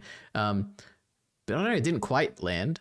But I can see it landing for a lot of people, I guess. Who cares? No, but anime violence can be very gruesome. Like, okay, for instance, when the little kid's leg gets shot off or whatever, or arm or whatever, that's kind of disturbing. I can see that. Sick, bro. Yeah, but this scene didn't land as much as that, I don't think, for some reason. Maybe because we never see him alive. Like, if the guy was alive and we were to see it then, it would be very disturbing. But that is true. It's like they're kind of just torturing a dead body here, and it's like, oh, okay. And, yeah, I don't know. It's always just like, well, somebody could be getting raped, and that would be more disturbing. That's what I'm always thinking. No rapes in Black Lagoon. How mature of it, right? True. Am I forgetting? Oh, I am forgetting something. Wait, there's no sex. Has there been any sex? I don't remember any. Nope, you haven't seen it yet, EliteAri. Oh, okay. It's okay. All right. Where was there was nudity in one scene randomly. I don't know why. They were like the one on they were on a pole dancing thing. Yeah, I was like, why is there nudity? I don't know where. No other scene in the show has last time too, and you had the same reaction. Oh my god, it's Jesus. In the Roanapa strip club. Well, there we go. See, just it feels so out of place for the show. Why? Because it's like there was ever a show with like prostitutes in it, it would be this one, right? Prostitutes, yes, but nudity, it feels different. I don't know why. Maybe because of the way the media generally is. Show of all time, bro. There's implied pedophilia nudity in a second. Is there? I don't remember that at all. Yeah, we see like a kind of censored clip from one of the like pedophile tapes. Oh, okay. The censored stuff. I guess I don't know. For some reason, the sex in this show and like nudity in the show just like don't gel together for some reason. When I think of not the maturity, but the R-ratedness of the show, I just think of like the blood and the shooting or whatever. Like Revy getting stabbed in the leg in the final episode. Like that's like, oh my god, R-rated. The guy getting stabbed in the head and what we were just talking about 2 minutes ago. It's nudity and sex. I don't know. It just doesn't feel like Black Lagoon to me. But maybe after I watch the next season, maybe there'll be a bunch of sex and nudity and it'll reframe everything. And I'll be like, oh, actually, Black Lagoon is about nudity and sex. Not really any sex, but there's not even much fan service in this show. Like it's very rare. And it's always sometimes it is also really out of place. Fan servicing around with her ass out. Well, I guess that's her character design. I never noticed the scene where I'm like, oh, why are we doing this? Like, why are we focused on this? Except in, I think it's the middle arc, the comedy arc or whatever, where the girl is every time she jumps, you see under her dress or whatever. And I'm like, this is weird. But I'm like, oh. I'm like, oh, it's a comedy arc. We can have like fan service, whatever. But the rest of it, it just doesn't drive with the tone of Black Lagoon to me. Edda also gets felt up by the vampire girl. Yeah, but that's not fan service. That feels like that's like disturbing. Like that's like, oh. Yeah, it was. Yeah. All right. Anyway.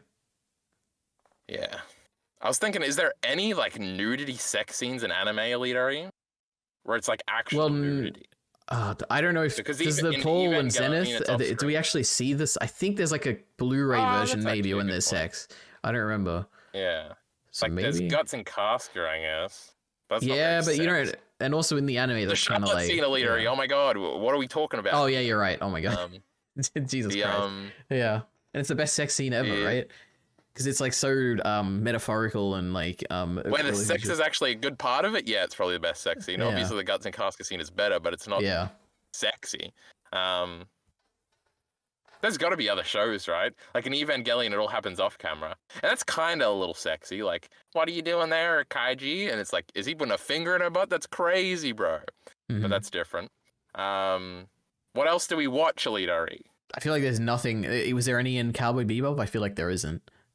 And no, I don't think I've seen anything else that's like R-rated when it comes to anime. Steins Gate's got none. No, it definitely doesn't. None of these shonens. Steins Gate should have, bro. That would be that'd be strange. There's like one scene where Kurisu has like undies on. I remember that. I don't remember it's that. In like episode 3. She's like thinking about what she just saw with the banana in bed, and she's like, "Ha, banana in bed. This is cool, bro." All right. What else? There's got to be more, EliteAri. I don't watch many like R-rated anime. I don't know. I can't think of anything. Did Razafan not have any? I don't think it did. Anyway, wait. Moving on. I was gonna say maybe Vinland Saga is mature, but there's no sex in Vinland Saga, so I have no idea. Vinland Saga's never had a sexy bonus body, or even all of its rape is implied. Chainsaw Man has like groping, but no like sex. Yeah, but Chainsaw Man's funny. Yeah. Oh well. Yep. I do like the voice of the one main underling here. Oh, it's the one Italian dude. He's funny. He swears good, I wrote down. That's basically the show in a nutshell. He swears good. And by he, I mean she. Who swears the best?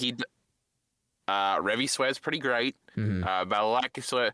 Edda swears pretty great. Rock doesn't. He sucks.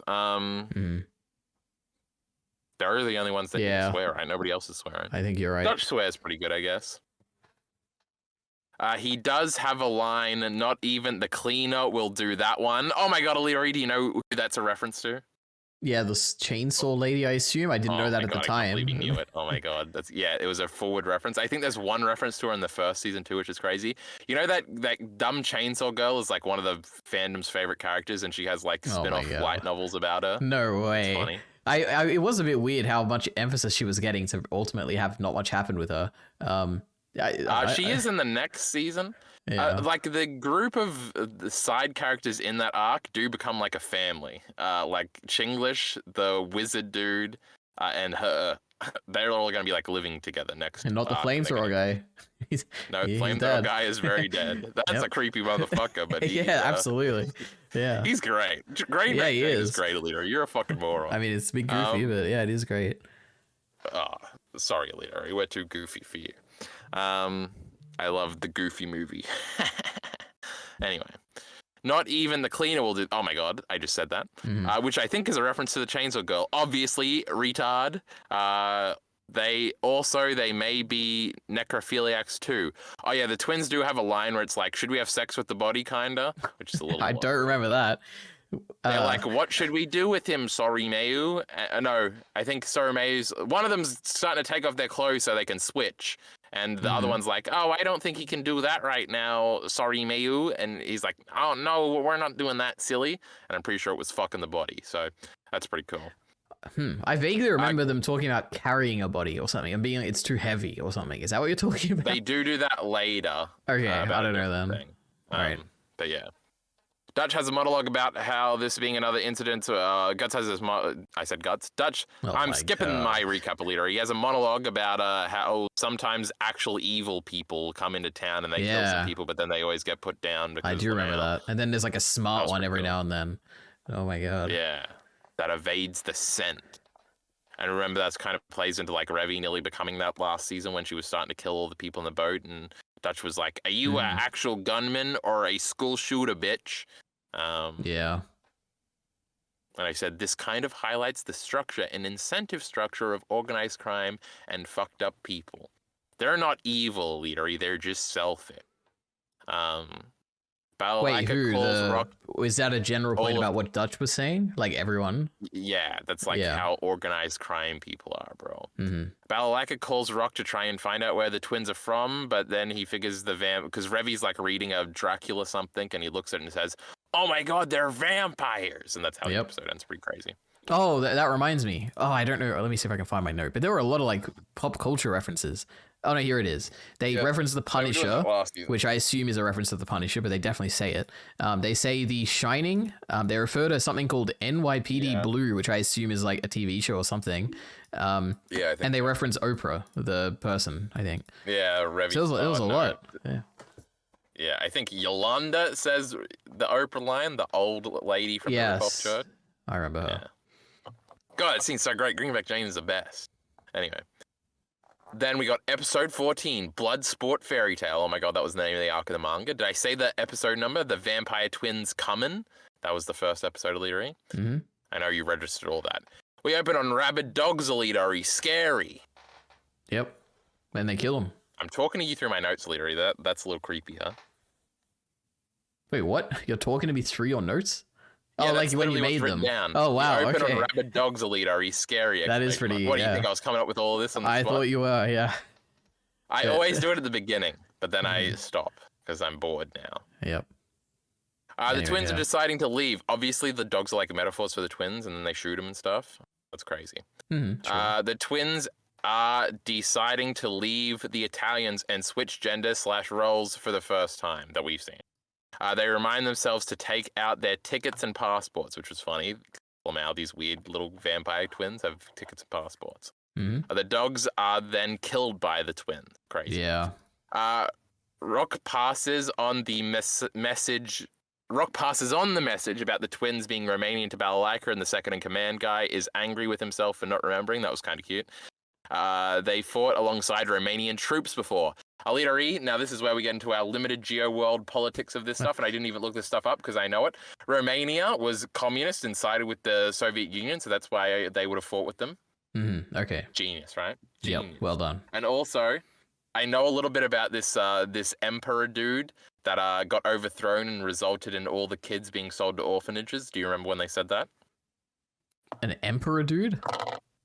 Yeah, in Romania, there was he was an emperor. He was a bad guy. He was a dictator, and eventually they had a revolution and overthrew him. And then these kids somehow were affected by that, and that's how they ended up in an orphanage. And then they got sold to the black market, etc. Yeah, that dude, I watched a YouTube video about him one time. He was like giving a speech and then everybody got really mad that he wasn't saying what they wanted and that was the last straw. And he built this, it's like the biggest building to ever be built by anybody. And like everybody was starving and he was building it, but he didn't ever get to see it be built because they killed him before that. He got executed and his wife got executed. And then they stopped being communists. And now that video said that it was a cool thing, but Black Lagoon is saying, and then the kids got sold to rapists. So Yeah. I don't know. I trust Black Lagoon personally. Anyway, I'm just flexing how smart I am, EliteAri. You're in awe. You know what I think of when I think of Romania? Again, EliteAri? Huh? Romania, I just think of Andrew Tate, right? Isn't that where he is? That is where he hides, yeah. That's all I think of. Do you remember another thing I always say about Romania, EliteAri? How's your Kyle Entertainment law? A Romanian girl. Oh my god, he knows. This is crazy. I don't remember the context, but I remember that. I remember every time I would do the geology quiz, I would always get Romania and I'd say, I was in love with a Romanian girl once. And then I'd quickly move on to the next one. It was a really funny bit. I was so clever. I was looking at that girl on Facebook the other day, EliteAri. That's crazy. Anyway, it wasn't because of Black Lagoon either, EliteAri. I didn't connect the two. But you can go on thinking about some dude, EliteAri. Weirdo. My red pill icon. Yes, because they were all commies I have written down here. I could have just said that, EliteAri would have got the point across. Balalaika decides to go visit Rowan, who EliteAri certainly remembers I have in brackets here. Rowan. The name sounds so familiar. Guy. The what? The shredboard guy? Strip club guy. The strip club guy. Why would I remember this guy? Who I mentioned like 20 minutes ago. The owner of the strip club? Yeah, huh? I remember the owner of the bar. Nope, that's a different guy. Oh, nope, don't remember the owner of the strip place. Well, he was in the Cigarette Kiss episode, and that's where we saw nudity for the first time. You remembered it last time, EliteAri. I just listened to it. Well, but you didn't remember it this time because you thought nudity was out of place this time. But it was already in the first season. He's a black guy with an afro.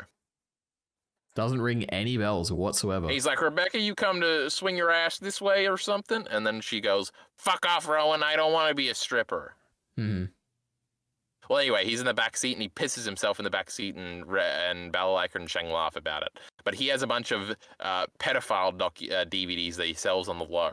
So he was scared that he was going to get killed because Hotel Moscow pulled up on him and said, get in the car, pussy. And he was like, oh, no. But anyway. I think he's still alive. This leads to a conversation between Balalaika and Sheng about the twins and gives their backstory about being orphans sold into sexual slavery to pedophiles. 250 movies that were either snuff or CP that Balalaika had to watch to find the twins, EliteAri. That's not very nice. That was a callback to last time when Balalaika was watching stuff, right? No, she was editing porn because she also sells porn. Oh, yeah. Okay. I didn't remember that. Because remember, we talked about this last time, EliteAri, where a lot of the mafia, because this is also a thing in The Sopranos, a lot of them made a lot of their money by funding and selling porn because before internet porn, it was a little more sleazy and crazy and stuff. Anyway, interesting that this was her first thought. Well, yeah, that her first thought was like, oh, fucked up kids that are assassins, they were definitely in child porn. Let me go see Rowan. But I guess it checks out. Now, EliteAri, this is another epic scene that I love and everybody loves because it's like 10 minutes long and it's just Balalaika and Sheng being really cool talking to each other. But you didn't like it. You thought it was shit. Did I? Wait, Sheng, what scene was it? Describe the scene. Wait. Yeah, go ahead. First of all, I was joking. You were supposed to say, no, I like this scene, but he doesn't even remember. Can you believe? Oh my god, why like did I remember this? I guess I just watched too quickly. This all just went blurred in my mind as one like overall arc. True. Keep your excuses up, EliteAri. They're sitting near shipping containers. It's like raining. They're both smoking. It's really cool, and they're deciding to make an alliance. Sheng, we know who did this, she says, and it's really cool and stuff. There's so many great lines in here. I'm probably about to list them all, but you don't remember the scene at all. The shipping containers, EliteAri. Come on, you got to remember the shipping containers. You know what I think of when I think of shipping containers? I think of Roberta versus Revy, that one fight. Yeah, I feel like it's distinctly a similar location. Maybe the same location, but anyway. Chang has a line about this being a dark fairy tale, but one fitting for their line of work. And then we got a quote, EliteAri. You know, sometimes I feel like I'm just wading through a giant pile of shit. And the way he says it is really cool. Balalaika is very flirty with Chang, like she is with Rock. You notice that, EliteAri? Balalaika is a bit of a flirt. It's kind of cool. Yeah, we love Balalaika. Wait, does it rain in this scene? Yes, EliteAri, I just said that. Oh, God, I'm an idiot. Well, in my mind, I was like, oh my God, it rains. I remember now. But maybe I just heard you say it's raining. And okay, great. It's funny that she's very jealous that Chang beat her last time, but she's also flirting with him. I don't know. I think it's cool. She calls him like baby and stuff. Pretty cool. You know? They conclude that this doesn't change things and that they will still have no mercy for the twins, even though they heard their very sad story. That's not so nice. No need for justice, just profit and trust, they say. They also, Balalaika later in the season has a big monologue about justice, maybe the greatest scene in the whole show, you know, but we'll get to that later. They also have now figured out that it was the Italians behind it too, and it's pretty funny. It's pretty cool when like the two really strong guys figure out like a little shitty underling who's like done something bad in a story and they both go to fuck him up real quick. Yep. I feel like that happens a lot in stories. Am I going to think of another example here? No, I'm not. Again, with the long scenes, I like it a lot, I have written down. We cut away to the Italians during the scene, and the boss freaks out because things aren't going to plan. They just wanted Balalaika dead, but now he's up to his knees in dead bodies. And he yells it just like that. He then kills the second-in-command guy for suggesting killing the twins. That was pretty funny. Balalaika and Chang just decided to join together because we're sort of intercutting between these scenes. Take out the twins and the Italians, cut back to the Italians. He's being told by the families to take control of Wrapup. EliteAri doesn't know what the families are. The crime families of... The 5 crime families of New York. Oh my God. Okay. You gotta watch Boardwalk Empire to see that being established at the very end of the show by Lucky Luciano, head of the Luciano family. You haven't seen no mob stuff, huh? No Nothing. Sopranos, no Goodfellas. No Godfather. It's always very... Yeah, the Godfather kind of is like, the 5 families don't exist, bro. It's just this one cool family. And the Sopranos is about a family from Jersey, so they don't even count. Wait, I've seen Arcane. Silco is a mob boss, right? Kinda, I guess. Yep. There we go. But anyway, name all the 5 families, EliteAri.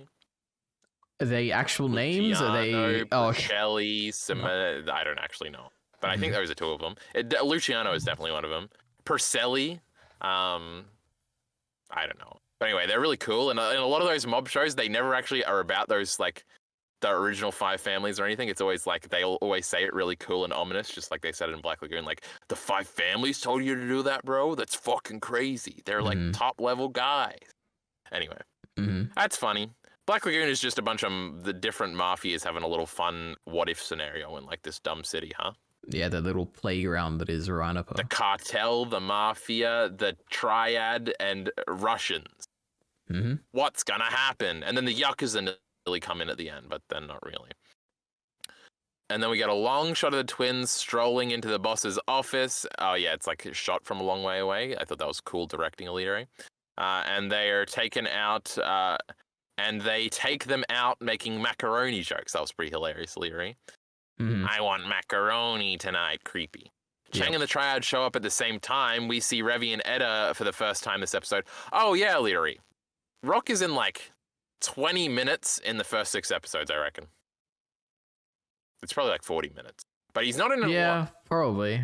No, wait, you're wrong. Wait, what are you talking about? He's in like in the chainsaw girl chasing them on. He's on the roof. Like he's there for quite a while. For a lot of it. Like he has that one scene with the vampire kid, but I guess that's really short. Yeah, but it's like that one scene. And in the first episode of the Greenback Jane arc, he is in about 30 seconds right at the end. Yeah. Revi's the main character, EliteAri. I'm just saying, she's way better. Nobody likes Rocky. So. No, you know who's actually been demoted this season? I think it's pretty obvious. Wait, Dutch. He was like my favorite last season. We barely get him this season. It's a shame. But I was saying how Rock sucks. Now, EliteAri, I'm not actually joking with that. I think Rock is easily the least interesting character out of all of the main cast. Your thoughts? He has. I mean, I also agree, but I just thought it was because I didn't understand him. So I don't know. Sucks. He's lame. Actually, he's really cool in Roberta's Blood Trail a little bit. But my God, is he fucking whiny? No way, Rock is in. He's so fucking fucking annoying. No way Rock is in the next season. My impression of the next season is like, oh my god, it's like a Roberta Solar story in like Italy or wherever she's from, and it's gonna be great. Roberta's coming back to Rowena. That's crazy. Now, I fucked up my notes a little bit because I hit it and then it hit the keyboard, and then I was trying to scream because I was making jokes, but then I realized you weren't responding, and I'm like, that did you instantly stop screaming when you realized that no one could hear it? Yeah, no, because I was screaming out of frustration. It was genuine. But anyway, Rock is not in a lot of it. That's cool, EliteAri. Yep. Revy is like super cool. And this, like, hold on. Do you think there's any way that if you added up the total screen time that Balalaika is in this season more than Rock? The answer is probably no. What are you talking about? Yeah, the whole last arc is like a Rock arc. Like Rock is like probably the most screen time in that final arc. The Balalaika arc too, pussy. Yeah, and she's barely in it. She's in there maybe a total of like 7 minutes of runtime. That's the most retarded thing I've ever heard. That one car scene with them both, and it is like 10 minutes long. All right. She's in it so much, EliteAri. It's so cool. Mm-hmm. So much that she's the background image right here. But she's not the thumbnail. The math probably wouldn't be very helpful for me, huh? Revy is almost certainly in it more than him, huh? Probably, yeah. Now, it probably evens... Like, Rock is definitely in the show more, because in season 1, and then the next one. Next one, Revy's a little bit of a backseater in the next one. Well, yeah, it's Roberta. She's the main character. Don't say anything I don't want to know. God, it's so cool, EliteAri. You're not going to like it, though. You never like it. They were making macaroni jokes, and Chang and the Triad show up at the same time. That's where I was up to, right? And we see Revy and Edda for the first time this episode. That's where we were up to. And I was saying, haha, Rock's not even in it. He hasn't even been in the episode yet. Fuck him. This episode 2, as all the commotion is starting. Oh, there you go. The Italians are killed by Chang, and the twins have the Italians are killed, and then Chang and the twins have a shootout, and it ends with the twins getting away. We also see Hotel Moscow readying up. So Chang like goes toe to toe with the twins and survives EliteAri. That's pretty cool. I guess. Chang's like your favorite guy. He is. Remember when the dude's coming out of the window and he's like, "Dude, if I was you, I'd duck right." Yeah, that was pretty cool. Yeah, that's crazy, bro. Anyway, we cut to Revy and Edda in the hotel room with every other bounty hunter. EliteAri, this scene is a classic right here. You know this scene. Say it again. Bounty hunter. We cut to Revy and Eddie in the... Eddie? Revy and Edda in the hotel room with every other bounty hunter. The hotel room with every other bounty hunter. Okay, let me continue. Because the thing is, I'm thinking of the next arc where all the bounty hunters come in together to chase Rock. Is it like it's just merged together? What was? Okay. They are going to attack from the window/ruse because they think they. Oh, I remember. Yep, they're standing at the back. Yep, that's pretty sick. Great. Yeah. No. Revy is very particularly in the little huddle, and then she pokes her head out, and it's very cute, and it's so great.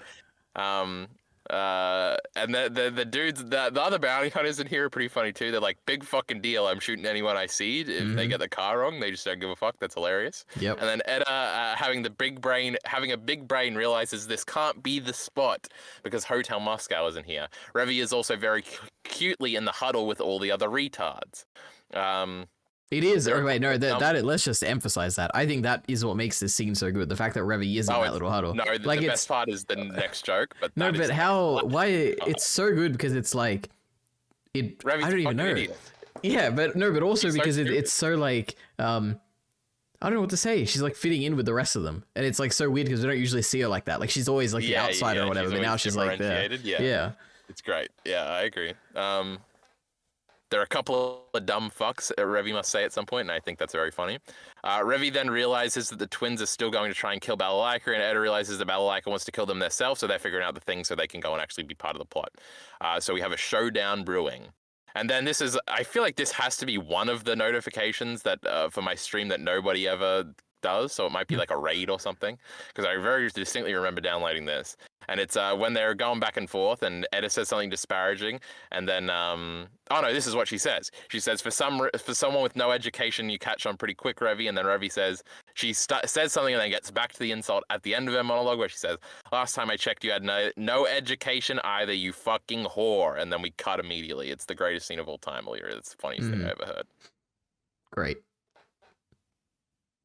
That is why Black Lagoon is good, EliteAri, but you don't understand. No.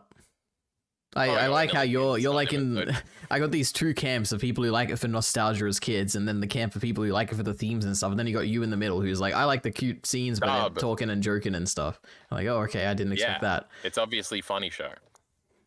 It sucks, EliteAri, because all my shitty videos are about the dumb theme part that nobody cares about. Except everybody cares about them because, you know, I got famous. Yep. But we talked about this last time, EliteAri. There's no way to talk about acting being good. It's just impossible, so you can't make videos about it. Yeah, because good acting is just good directing. The nostalgia thing is just you coping because you don't like it as much as everybody else because nobody has nostalgia for this show. But anyway, moving on. Chang and Balalaika have a cute call. What does that mean? Oh, they had a call. Chang has to walk home. Oh, yeah, because his car got shot up. We see the supposed car going down the street and it gets fucking destroyed, bro. The twins paid some kid to do it, poor fella. They don't care that they killed some random kids, Lamau. That's all the assassins. They're like, oh, it's not the fucking twins. Let's get out of here. The twins then decide they need to keep killing because it's kill or be killed. And they have like dumb monologues like that a bunch. Hotel Moscow then filter the twins through a path trying not to kill them. They also avoid getting killed by the twins. So were you ever scared that anybody was going to get killed by these twins, EliteAri? Because I remember being scared about that. And so I was like, oh, this is cool, bro. Hotel Moscow's in and they're not going to get killed by them. This is crazy. Absolutely not. Hotel Moscow are. I had absolutely no doubt that no character, like no named character that's important, was going to die in this arc. I had no doubt. You didn't even think for a second Eda was going to die? No, not even for a second. Oh, I definitely think everybody thinks Eda's going to die in that moment. It's like crazy that she doesn't. It's like the Rhina female Titan moment. Wait, in which scene? Where she's like alone with the... Yeah, when she gets separated. No, I just never doubted it. I'm like, oh, Black Lagoon never does deaths. Like, it's not like someone just gets shot in an important... Who's ever died in Black Lagoon? Like... Nobody, but it's brutal, bro. These twins are different. They're crazy. You know what I thought was going to happen in that scene where Eda and the kid confront each other? I thought, oh, okay, so this is one of those scenes where they all start shooting at each other and no one gets shot and they just run away. That's what I thought was going to happen, but it resolved better than that, so I was glad. Did it? She just said, I know a boat. I'll take you to them. Yeah, it was cool. I liked it. Okay. They are trying to lead them to Balalaika and the fountain. Bro, the fountain, bro, for the greatest scene of all time. Oh, it's so sick. The whole time I was thinking, like, what's going on? What's she waiting for? Is this all going to plan or not? My whole time I was just thinking, like, why doesn't she just like get a sniper and shoot these kids when they're not looking? But I guess that was the ultimate plan, but in the open for some reason. I don't know why. Because she wanted to watch him die out of revenge. But she could have like done that the whole time, like just get the sniper, shoot them, and then just drive there. EliteAri. How about you shut your fucking... Yeah, no, you're right. It was cool. I loved the scene. But the whole time I'm just saying, when I was watching, I was like, oh, why it's a little bit of I don't know, it's a little weird, a little awkward. Not convenient. Oh. A little awkward. I'm like, oh, I thought Balalaika, you know, should have a better plan than this, but I don't know. It was fine. I liked the ending. It was really good. Your mother's got a better plan, bitch. It's all going swell until Balalaika hears a rogue gun fire. It's Revi and Eda. The twins are happy. They just want to know the value of their bounty, and they say the name of the bounty, and they're all fucking flustered. They're not scared. There's also a thing where it's like, should we take the money and something? And then Revi says, we're going to kill him and take the money. It's hilarious, EliteAri. I did like the money scene. It was funny. And it was great. Was it just funny? I don't know. Revi and Eda, they're great. It's the best. No, it's not even the funniness. It's the idea of the kids just using money as like, this gets us what we want. And they don't really care about what money is, I guess. No, they don't. Yeah, they just want to kill. Final shot is Balalaika being informed about Revi and Eda being there and giving the go-ahead to crush them, EliteAri. That's scary. You don't want that. Mm-hmm. Don't worry, EliteAri, we're speeding through this now. Episode 15, Swang Sonnet Dawn. Ready for this? All right. Yep. We open on Revi. This is like the second last episode. We got to go through it like this, EliteAri. All right. We're going to get to the good stuff where we don't have to do this recap nonsense. We open on Revi and Eda and the twins firing on each other, but Hotel Moscow shows up and the twins flee. Eda almost fires on Hotel Moscow, but Revi warns her against it. That was pretty cool. The twins were surprised. They came out into the open, but decided to kiss each other goodbye. And this would be the last time they saw each other, EliteAri. Yeah, I guess. And yeah, true. They did have a little moment for them to say goodbye to each other. That was cute. Revi and Eda get into a fight because they've been left empty-handed, Edda calls Revi a she-male, which I disavow personally. They then exhaust themselves and decide just to go home. Edda freaks out because Revi just leaves her alone and doesn't walk her back to her car. Female twin comes out of the woodwork once she's alone, says she didn't want to face them together. You know, power scaling here. They're really cool together, you know, super strong. Female twin lets their plan out. Male one kills Balalaika, and she's supposed to arrange them passage out of the city. Edda asks why are the twins continuing to hunt Balalaika, and then the twin starts laughing and says because they want to. She disarms Edda and feels her up. Nice payoff, bro. Get it? Because her shirt the whole time said touch here, and then it did. No, I didn't notice that. That's funny. Wait, did you not notice that? No, I didn't. It on her shirt? No. Oh my god. What is EliteAri looking at? He's looking at the directing instead of at his tits, bro. What's he doing? Anyway, that's like the most famous outfit in all of Black Lagoon, the Edda touch here thingy. Well, I will say, EliteAri, I meant to say this earlier about the fan service. Every image I've ever seen this manga author draw is extremely sexualized, and I think the anime definitely toned it down a whole lot. So I think we were talking about it was when you were like sexuality doesn't belong in Black Lagoon, brother. yeah. I think there's a lot more fan service in this manga. Or at least he does like a lot of like, because remember last time I said he was famous for doing dojins before he wrote Black Lagoon? I think there's a lot of like Twitterati's done where it's like them in micro bikinis or sort of like end of volume bonuses or whatever. So, you know, it's pretty cool, bro. Nuns, sexy nuns, bro. That's crazy.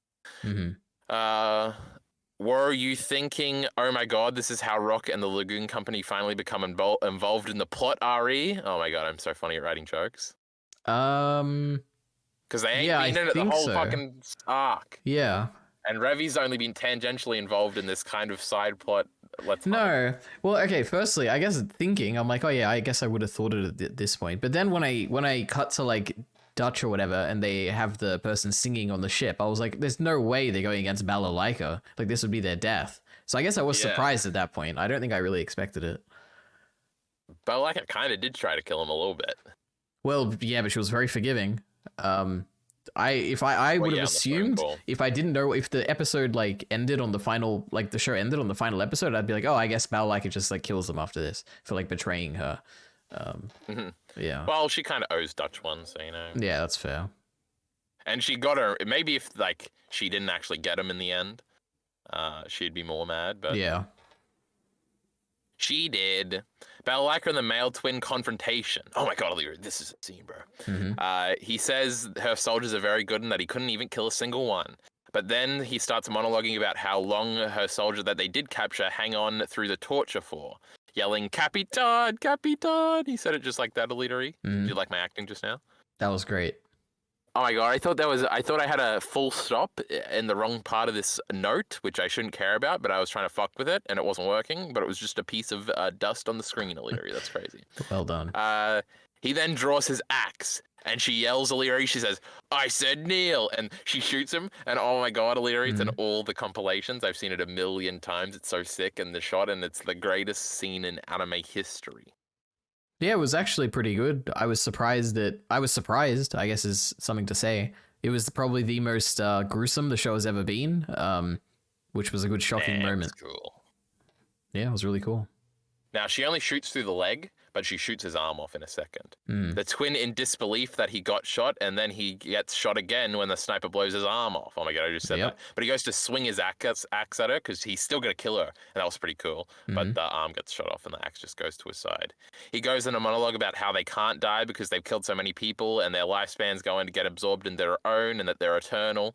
Balalaika opts not to torture him to death and just watches him bleed out. Balalaika says he has about 10 minutes to live and dedicates this moment to her fallen men's souls.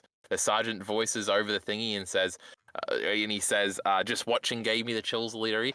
And that line gives me the chills. It's crazy. It's sick, brother. And then Balalaika says she's getting too old for this and she's a little exhausted. She stayed up all night. Yeah, I guess there's two things to say here. One, I did like the guy who's like, he basically didn't really want to do this. I like that. It's a little bit of characterization for him. But the other thing, which I'm pretty... Who didn't want to do this? The guy, the sniper guy, wasn't it? He's like, I didn't... What did he say? You just like said the line, right? He said, just watching gave me the chills. Yeah, to me, that's the implication I thought was that he didn't want to do this. He doesn't want to kill a kid. Like, this is cruel what they're doing, right? No, I thought he just thought it was cool. Oh, I thought it was like cruelty is what he thought. He's like, it's chilling how cruel it is, but we have to do it. I don't know. Maybe he's just thinking it's cool. That's a completely different character then. But I don't know. You know this better than I do. He's just like me for real is what I think in that moment. Interesting. The other thing to mention here is that you keep saying the boy. I assumed that this was the reveal that actually this is the sister, like the girl, because when he's like being shot, the voice is now going from the male voice, which is the unnatural one, to reverting to the female one, like swapping between them. And I was like, oh, I guess the act is kind of going away as the female voice is coming out now that the kid is like struggling from the blood loss and all that. I didn't think that. I just think their identities are so intertwined that there is really a difference type thing. And it's just sort of a creepy thing as he's dying, he's doing the other voice. Because the gender swap stuff is supposed to be creepy, EliteAri. This is 2006, bro. Well, identity swap stuff is creepy, that's for sure. Like two identities being swapped out. Like if a demon suddenly takes over your identity, it's very scary. Yeah. Like someone sleepwalking, right? Sleepwalking is scary because it's like some other identity has taken over your body. Scary. Or when someone else is sleepwalking, it is. I just beat him up. I guess you would, yeah. That's interesting. But I'd be like, just watching gave me the chills, bro. Classic. Anyway. Then EliteAri, they're singing the song on the boat, and the mouth doesn't line up, and it looks terrible. But I'm pretty sure that's the same song in the dub, so what's going on here? Wait, and the voice sub? Obviously doesn't match at all. Well, yeah, in the sub, I'm pretty sure it's the same song. I don't think this was a dub song. I don't know then. I don't know why it doesn't line up.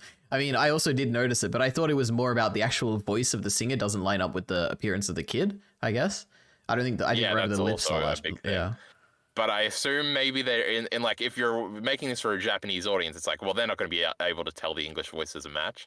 But when it's in English, we're dubbing over here, it's like, oh, that stands out quite a bit, and it's not the same girl's voice, and you're sort of caught in a tough spot if you're making the dubber. It's like we can either re-record the song with the voice actor doing their weird little girl voice, which is probably going to sound terrible. Poor fucking Troy Baker tried to sing as Joel in that one song, and he sounds okay, but that's pretty difficult. Do a fake voice and then sing in it. So yeah, you kind of just got to leave it in. But the song EliteAri, oh my god, you remember this from all your favorite Kyle Entertainment videos? Maybe some Jockey Bacon videos? Nope. Oh my goodness gracious. Which ones do I play it in? Probably big dramatic ones, because it plays again at the end. I guess we'll talk about it more at the end. Oh my god, computer just went off. You gotta love that. Is sung as we see the aftermath of the Balalaika scene, and then after the commercial break, we cut to the lagoon in the water, and the female twin is singing without the backing track, which is not the best. The lip flaps don't match up at all, and it doesn't sound like the credits song. True, it sounds a little different to the one in the credits. We are caught up on exposition about how Revi isn't happy with this arrangement, and Rock is entertaining the female twin who identifies Rock as being different to everybody else. Oh my god, themes, EliteAri, this is crazy. Yeah. It's like you're from a different world or something, she says. Rock says he mustn't be used to this job yet. Haha, themes. She says he's nice. Balalaika calls Dutch and isn't happy with Dutch and has sent the Vietnamese Navy after them, and Dutch says that they can't fight them and has to just evade them. The twin is sad that she wasn't able to see the sea in the sky, and she mentions that she has never seen the sea and that everywhere she's ever been has been grey and yuck. And she talks about the abuse suffered by being sold to the mafia, and killing was the way to justify the world they lived in. And they revealed to Rock that they switch identities, so her brother isn't actually dead. Rock hugs them, and then she tries to reward Rock's niceness by flashing him, EliteAri. Yeah. And Rock freaks out and storms out, and Revi heads in and punches her, EliteAri. It's Revi, she's mean. The female twin then tells Revi that they're exactly the same. Blood and rotten sewers. Now, isn't that just crazy? You love this scene, apparently. Yes, it was really good. I'm just trying to think, because before I said, is this like a Rock parallel? But the way you described it now, I guess not really. I don't know. I guess not. The interesting thing in this scene, I think, is firstly, it's disturbing, because it's like, this is the climax of just seeing how messed up this kid has been through all the terrible childhood and killing people, etc., etc. So it works in that regard. I think it's also kind of interesting where you have, first it appears they're being very nice to Rock. They're like kind of opening up to them. She's like, Rock like hugs her or whatever, and then she like, you know, quote unquote rewards him, you know, and then he like storms out. And the next scene we get of the kid is like Revy beats them, and then she smiles or whatever, and is kind of revealing like another side of her that we didn't see with Rock. And to me, it feels like maybe the whole time this was like a manipulation to try and break Rock emotionally, because I think it's like, I don't think so at all. So why not? Is it purely because the scene afterwards where she like says bye? Why do you think it's not manipulation? Up until this point, we haven't seen the twins connect to anyone emotionally, right? I think the point is just like, oh, she's a little crazy. Like she's being nice now, and then she'll snap into like craziness because she's like unhinged. No, I took it as entirely being manipulative because of Rock's reaction at the end where he's like freaking out and is like, God damn it, this is terrible. They've turned to this. Like all their life is a fucking monster. Yeah. But yeah. No, because I think definitely the whole point of the arc is you're supposed to at the end feel very bad for the twins and be like, man, the world's so fucked up. No, that's true, but I don't think it's because she's actually being well, I think it's because she's, even in the kindness, she's still manipulating him. But I guess the scene still works even if it's not manipulation, right? It's just like, I feel like the rewarding thing is much more creepy if it's like she's just a if kid it's and not she manipulation. that like that like she just thinks person be good, therefore I can let them like fuck me basically. Yeah, that probably is. It almost, it's way more disturbing that way actually, now that I think about it. Because the situation I'd be thinking of is like, Rock freaks out in that case they're intentionally trying to upset Rock, whereas it is more disturbing if they're not intentionally trying to do it. And yeah, if it's like, because you're supposed to feel like really bad, and then Revy punches her and you're like, Revy, what are you doing? And then obviously she gets shot later and it's supposed to be a like melancholic moment. Yeah, but I think so you're saying, because the thing that really makes it feel like it's a manipulation is when Revy hits her and she like smiles and it's like, I think it's just like, she's like, yeah, this is like, obviously I was trying to be nice just now, but look what I was rewarded with. Like, he freaked out and then she punched me and it's like, oh, I'm back to being abused like always. Like, it's like I have to laugh because this is so fucked up type thing. Really? Wait, so you think the kid in that situation... It's just like a grin. Well, it's not a grin, it's like an evil knowing grin where it's like, huh, I got you, didn't I? Like, I'm smiling evilly at you after you punched me. Because it feels like she got punched because the kid knows that she did something to Rock to upset Rock, right? And now after being hit by Revis, she's smiling in this situation. I have no... Like, this lady just came in, she's misunderstood and has punched me because it's not fair and it's never fair type thing. Maybe. Okay, I'll rewatch it with that in mind. And I think like her comment to Revy afterwards is just like her trying to get back at her because Revy can probably beat her up. And so she can't really do anything. Okay, yeah, I think you're convincing me. Also, especially the fact that it would be more disturbing if they weren't being manipulative. I'm going to rewatch this afterwards. We'll see what I think. But yeah, okay, interesting. I've never heard anybody say what you're saying, by the way. So, you know, if that means I must... Well, that just means they're all idiots, also, right? They haven't thought things through enough. That's what I... Even though I don't remember half the details in the show. Yeah, I don't know if I've ever heard people discuss much in detail about this show, besides like general, man, women are so fucking cool, and you know, it's pretty sexy, and you know, I just want Battle Like it to fuck me, bro. True. That's what most of the discourse is. The action is sick, bro.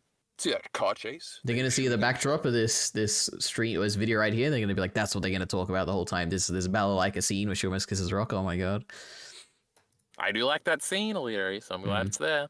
Anyway, then we have the real thematic shit where the Benny and Rock parallel is brought to like the climax where where they have a conversation. Benny tells Rock to just look the other way, and Rock freaks out on him, saying and Benny says that there's nothing he can do about it, and it's all gone too far. Basically, it's showing Benny has been beaten down into like trying to just look the other way, and Rock is still trying to do things to help. And that's like the whole series, bro. Benny wears the Hawaiian shirt that Revy got him, and then Rock doesn't. Did you notice? I think in the next arc, EliteAri, the Hawaiian shirt is on Rock's. I think actually it's the beginning of the Japan arc when they're in rolling up for like 2 minutes. The Hawaiian shirt is on Rock's like wall.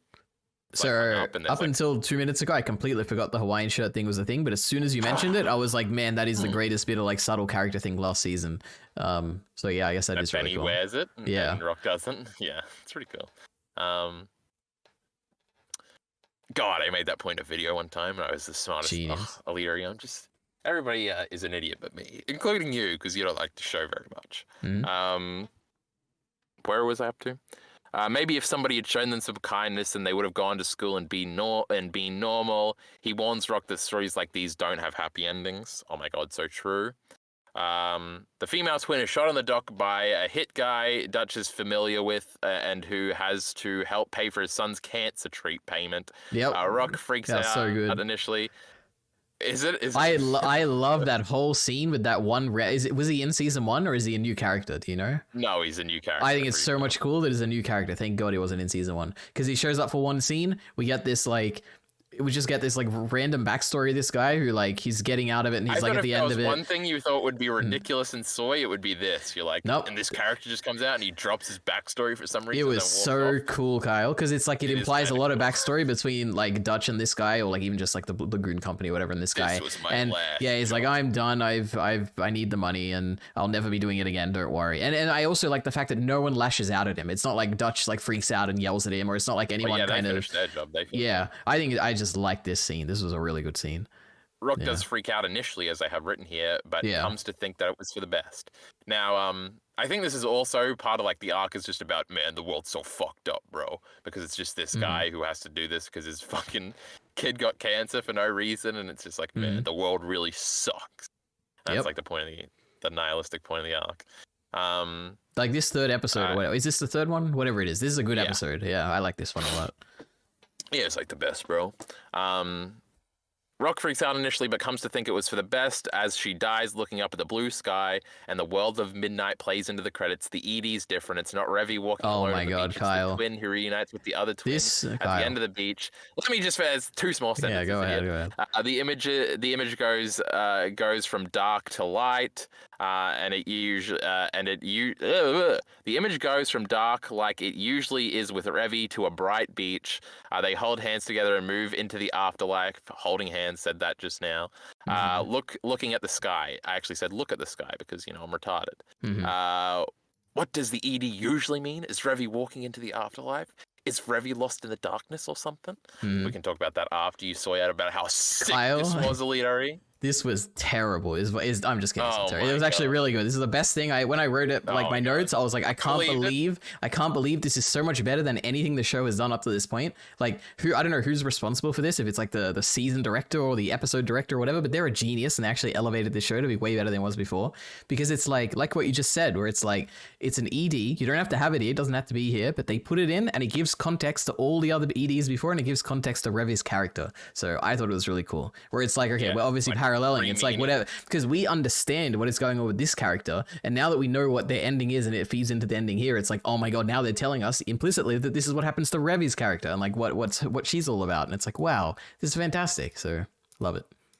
Yeah, it's pretty crazy, bro. Yep. And also, whenever you fuck with the ED, it's always sick. And also, this is probably the single thing Black Lagoon is probably remembered and praised for the most is this ending. There is everything I say about Black Lagoon and other people's opinion is all just glass reflection stuff, EliteAri. But he had a video one time. I hope it's still up because I actually do really like this video. It's probably like 10 years old. It might be more than that, actually, because I feel like it existed when I first watched Black Lagoon, and that was in like 2014. I feel like I saw it before I watched Black Lagoon. It might have been the thing that made me watch Black Lagoon now that I'm thinking back on it. But it was like the top 50 anime OST songs or something. I think there was a Steins Gate song that was number 1, and it probably made me watch Steins Gate 2. But I think number 2 was this song, and his narration I thought was fucking great. He always had the most over the top dramatic narration. But when it hit EliteAri, and he was talking about this song and how these were special characters, and Black Lagoon knew this, and that's why they did this outro, and it was so good. It actually might have been top 10 OPs or EDs, and the Hacking to the Gate might have been number 1, and this was number 2, and it was the sickest ED, and oh my god, I've listened to the song so many times, EliteAri. I remember being in like grade 10 IT class and just playing it all the time, thinking I was so cool and deep and dark. It's pretty cool, bro. But it's only good because we see the other opening so many times. That's the only reason this is good. If we never saw the Revy version, this would not be as good. Yeah, the ED, sorry. It's the only reason. EliteAri probably doesn't even watch every episode like moi. Yep, true. I watch it for the first like 10, 15 seconds, and then I'm like, well, that's it. It's fucking sick, bro. Yep. But I did watch for this last one because the music was different. I was like, why is it different? And then I saw it was like a different person. And I was like, wow, cute. It's crazy, bro. It's crazy. It's a bittersweet ending to a tragic tale, EliteAri. Yep. So is Revy like gonna die, EliteAri? Is that what that ending means?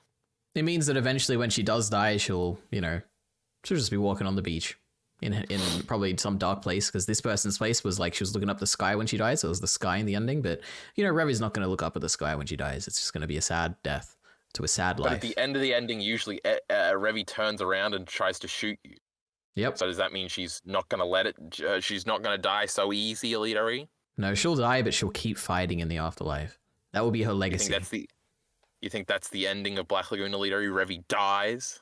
Wait, is there an actual ending? Is the manga done? No, it's still going. Oh, I don't think there'll ever be an ending. I don't know. How's it been going on for like 15 years? I don't know. All right, well, I don't know. Fucking idiot, bro. Revy will die it's and like 3 I arcs don't know. I have no idea. Seen, EliteAri. I have absolutely no idea. It feels like Black Lagoon could be episodic forever, Instead of episodes, it's just arcs. Yeah. Because, characters are so strong, you can put them in any position, it'll be the greatest thing of all time. Anyway, EliteAri, we're into green... Oh, anyway, you got anything else to say about vampires? Nope, nothing. It's fucking sick, bro. We love it. Mm-hmm. We've got episode 16, Greenback Jane. She's so hot, bro.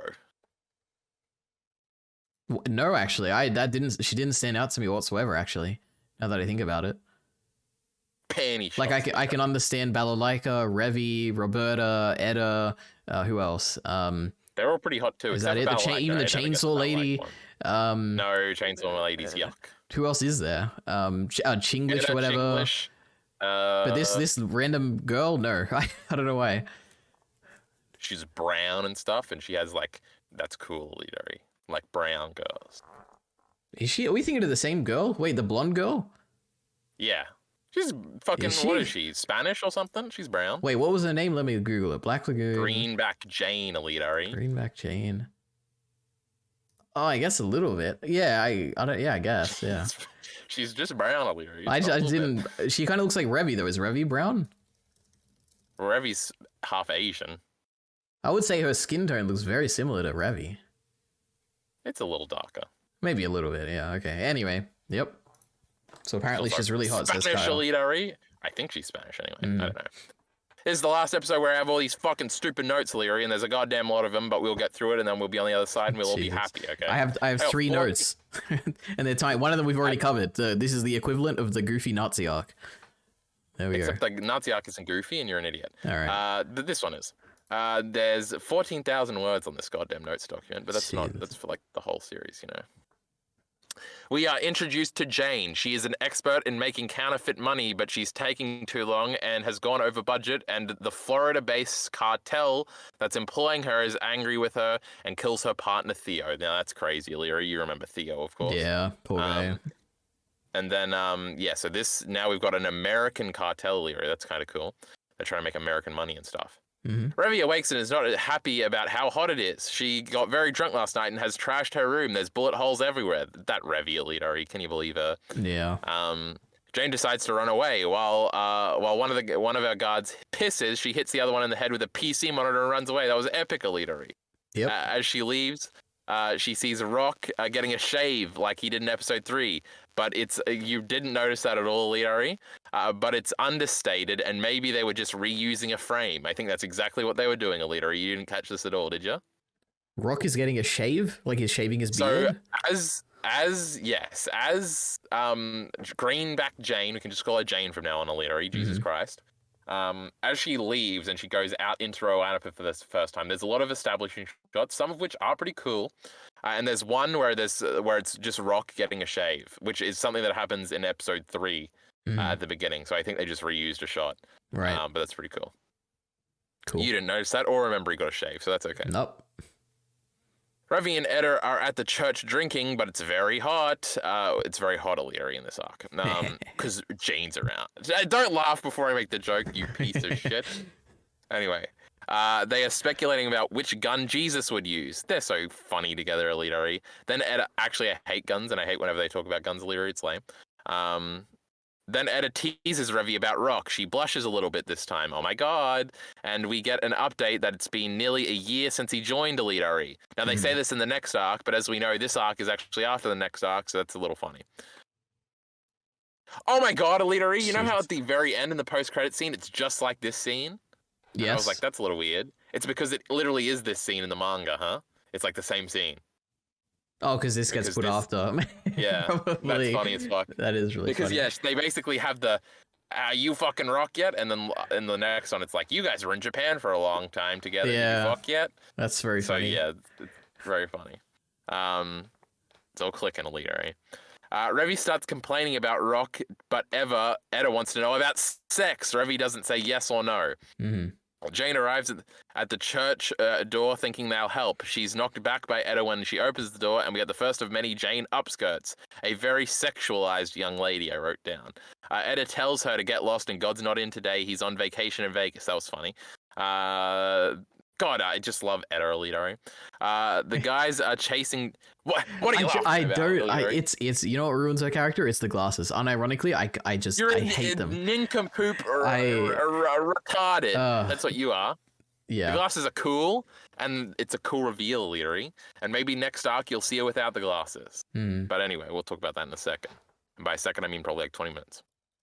All right. The guys that are chasing Jane shoot, and it nearly hits Eda in the head, and then knocks the glass Revy's drinking from. They both get very angry, EliteAri. There's a guy that's clearly from Wrapup who's overseeing this operation, but the guy firing is not, and he's freaking out. He's like, no, don't shoot at them. This is terrible. Then Eda, Revy, and Rico, EliteAri, you remember Rico in this one scene that he exists in, then defend the church from the cartel. Lobos here reveals he's one of the bad guys. Reveals his identity, but Revy and Eda don't care. The older sister shows up and is not happy about the drinking in the church and is mad at Eda. And then Eda like takes a break from shooting and is getting yelled at, and it's really funny. And then she reveals that she has a golden gun, EliteAri. That's pretty sick because you remember the rip-off church are gun dealers, so of course she has a cool gun. And she wants to kill the non-believers, EliteAri. That's you. I believe in Eda. They retreat, and the bad guy doesn't get to know any better, and the older sister's not happy, and she'll have to pay for the repairs. That's Jane, that is. I like the bad guy. Something's happening. He's funny. He just doesn't understand anything. He's constantly wanting people to get things done. It's funny. What's going on, he's saying? Yep. But yeah, he's getting I did like the scene. I like the random guy just showing up, whatever you said his name was, and having this big gun. It was Rico, great. Yeah. Yep. He's like, hello, Sister Revy. Yep. What's going on? The EliteAri famously, hilariously, and I think the beginning of part 3 of my Black Lagoon series, I talk about how this is the worst scene in Black Lagoon by far because it's not realistic. Yeah, I agree. When it comes to the action, this is the pinnacle of the example I was talking about, where it's like people are shooting, nothing's happening, no one's dying, they're shooting and they're talking, and I'm like, why? About how stupid I was, EliteAri. This scene's great. No, it's. I mean, it's great for other reasons. There's so much more unrealistic stuff in this goddamn show, EliteAri. Yeah, every action scene. And this is one of them. This is the prime example. Like, run over by a truck and then it was on the roof or something. Yeah, but I can buy that because she's like a crazy assassin. You're gonna watch something. all those videos, right? After we're finished. Yeah. And you're gonna know how bad we once were, EliteAri, and you're gonna know how obnoxious I am in that thing, and you're gonna understand what I wanted to happen just now, and you agreed instead. So you'll be caught up on what you just did and how embarrassing it was, but that's okay. Anyway, let's move the fuck on. Wait, before we move on, I just thought of something. It's a tangent. It's not much of a tangent, but I have this thing, and when it comes to superhero stories, which I guess this definitely is not a superhero story, but it's so weird when you have the main character who's kind of like a superhero, like really strong, like, and the example I go to, like, they're not really superheroes, but like Arrow from the CW Arrow show, or you've got like Daredevil from Daredevil, right? These are the main character. They kind of have powers, but like not really, but they like kind of do. I always hate when they introduce an antagonist and the antagonist is like a really like decorated military person, and it's like, oh my god, now the Punisher is coming, and the Punisher's like a military guy, and he's gonna beat our superhero with superpowers or whatever. We're meant to fear him because he's like from the military, and they do the same thing in Arrow, and it's like the same thing in a variety of like superhero things. It always bothers me, and I'm like, the military, they're not like that crazy and skilled and whatever compared to like a superhero. And I kind of get that in this show a little bit when Balalaika is like talking about her military people compared to like the average, like I would say the military in this case is like Balalaika's people, right? And then the superheroes are like the people of Wrapup, who are like, they live this every day, and they have like, they live this life, which they should be able to adapt to it better than the military people who are coming in and like taking them out, you know, if you know what I mean? But they have like formations and stuff, bro, so that makes them stronger.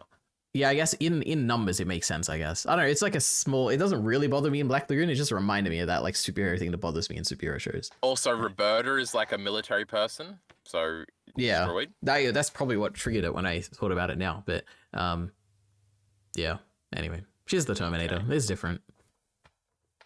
Yeah, they're all cool and stuff. Jane then exposits who she is and the plot she's involved with the cartel. Her team is scattered all over the world, but because of the internet, that's never a problem, EliteAri. Can you believe it? The internet back in 2006 or something? That's crazy. Yeah, it's crazy, yeah. Jane's got an attitude on her, I say. She's funny, EliteAri. I like her. And she goes on and on about the money counterfeiting process. Eda and Revy get more and more impatient. This is a hilarious scene, EliteAri. I can't believe you don't think this arc is the best one. Eda, her attitude reminds me of something. She's just like that bitch from my childhood welfare center. This was a classic underrated Revy line. It was so funny. Mm. I then wrote hilarious line. She then gives them both two bills to try and show like she's trying to test them. Yep. They're wrong. Imagine that. I wrote down. Revy and Eda decide that Jane is completely at fault in this situation, which was pretty funny too. They then decide for the money, the Lagoon company will help her escape, but Jane refuses, saying that it's too much. Eda then sets her up by telling her where to go tonight and sells her out, and they're surprised they're actually going to rescue her a little now. We cut to the bad guy funnily freaking out because this city is crazy and the nuns were shooting at him. Yep. The cowboy Russell is introduced here. He's going to go and get Jane. Yep. Apparently Jane is an Indian groovy guy Russell. Apparently Jane is Indian, I wrote down. And then okay. That's a separate note, is groovy guy Russell is Kenny from Attack on Titan. Name. Yeah. Yes, we love him. Wait, I've never thought about that before. That's kind of funny, EliteAri. Mm-hmm. Good Thank you. The hotel air conditioner and the hotel on the outset. Jesus, you got this. On the outside of the hotel, EliteAri, it says the hotel has color TV and air conditioner, and that's pretty cool. Yeah, 2006. That is crazy. Yeah, true. Now, actually, if you recall, EliteAri, this show was set in 1995. So yeah, that's even more crazy. Revy and Eda are at the yellow flag, and Eda is slowly revealing the pan to Revy, and a bunch of funny characters start to show up, including Chinglish, EliteAri. Were you excited when you saw her again? Yep. Eda calls Jesus the original trickster. Seems like she doesn't believe EliteAri. What's going on here? Maybe she's not so into this whole Jesus thing. Everyone is here to capture Jane alive. It also only pays $1,000, which is funny. Chinglish says she's only doing this job because she has free time. Everybody calls the cowboy a loser. Shouldn't you be fucking cows back on the ranch? Some random guy says. That was hilarious, EliteAri. I died. Then we got the chainsaw girl, Sawyer the cleaner, and all of her separate light novels and adventures. EliteAri, we'll be sure to read those. And she has the robot voice. Who dismantles people. Yes, her throat got cut, so she has to use a robot thingy to talk. I was in a real life and saw somebody with one of those at a restaurant one time. Literally crazy. How does that work? I don't understand. I have not a fucking idea. It like must pick up the vibrations, but like, how does it pick up the vibrations that the throat doesn't? Like, I don't get it. I don't know. There's some science behind it. I don't got no ideas, EliteAri. There was a reference to her previously. The fireman and Lawton the wizard. The fireman's funny because he seems like a nice guy, but he's not EliteAri. They're both drinking milk. It was pretty funny. The cowboy gets told to take up the tab. It's funny because they're disrespecting their boss, EliteAri. Yep. We finally see Rock for the first time right at the end of the episode, and he drives Revy and Eda to the spot. He comments on Eda seeming to often say immoral things.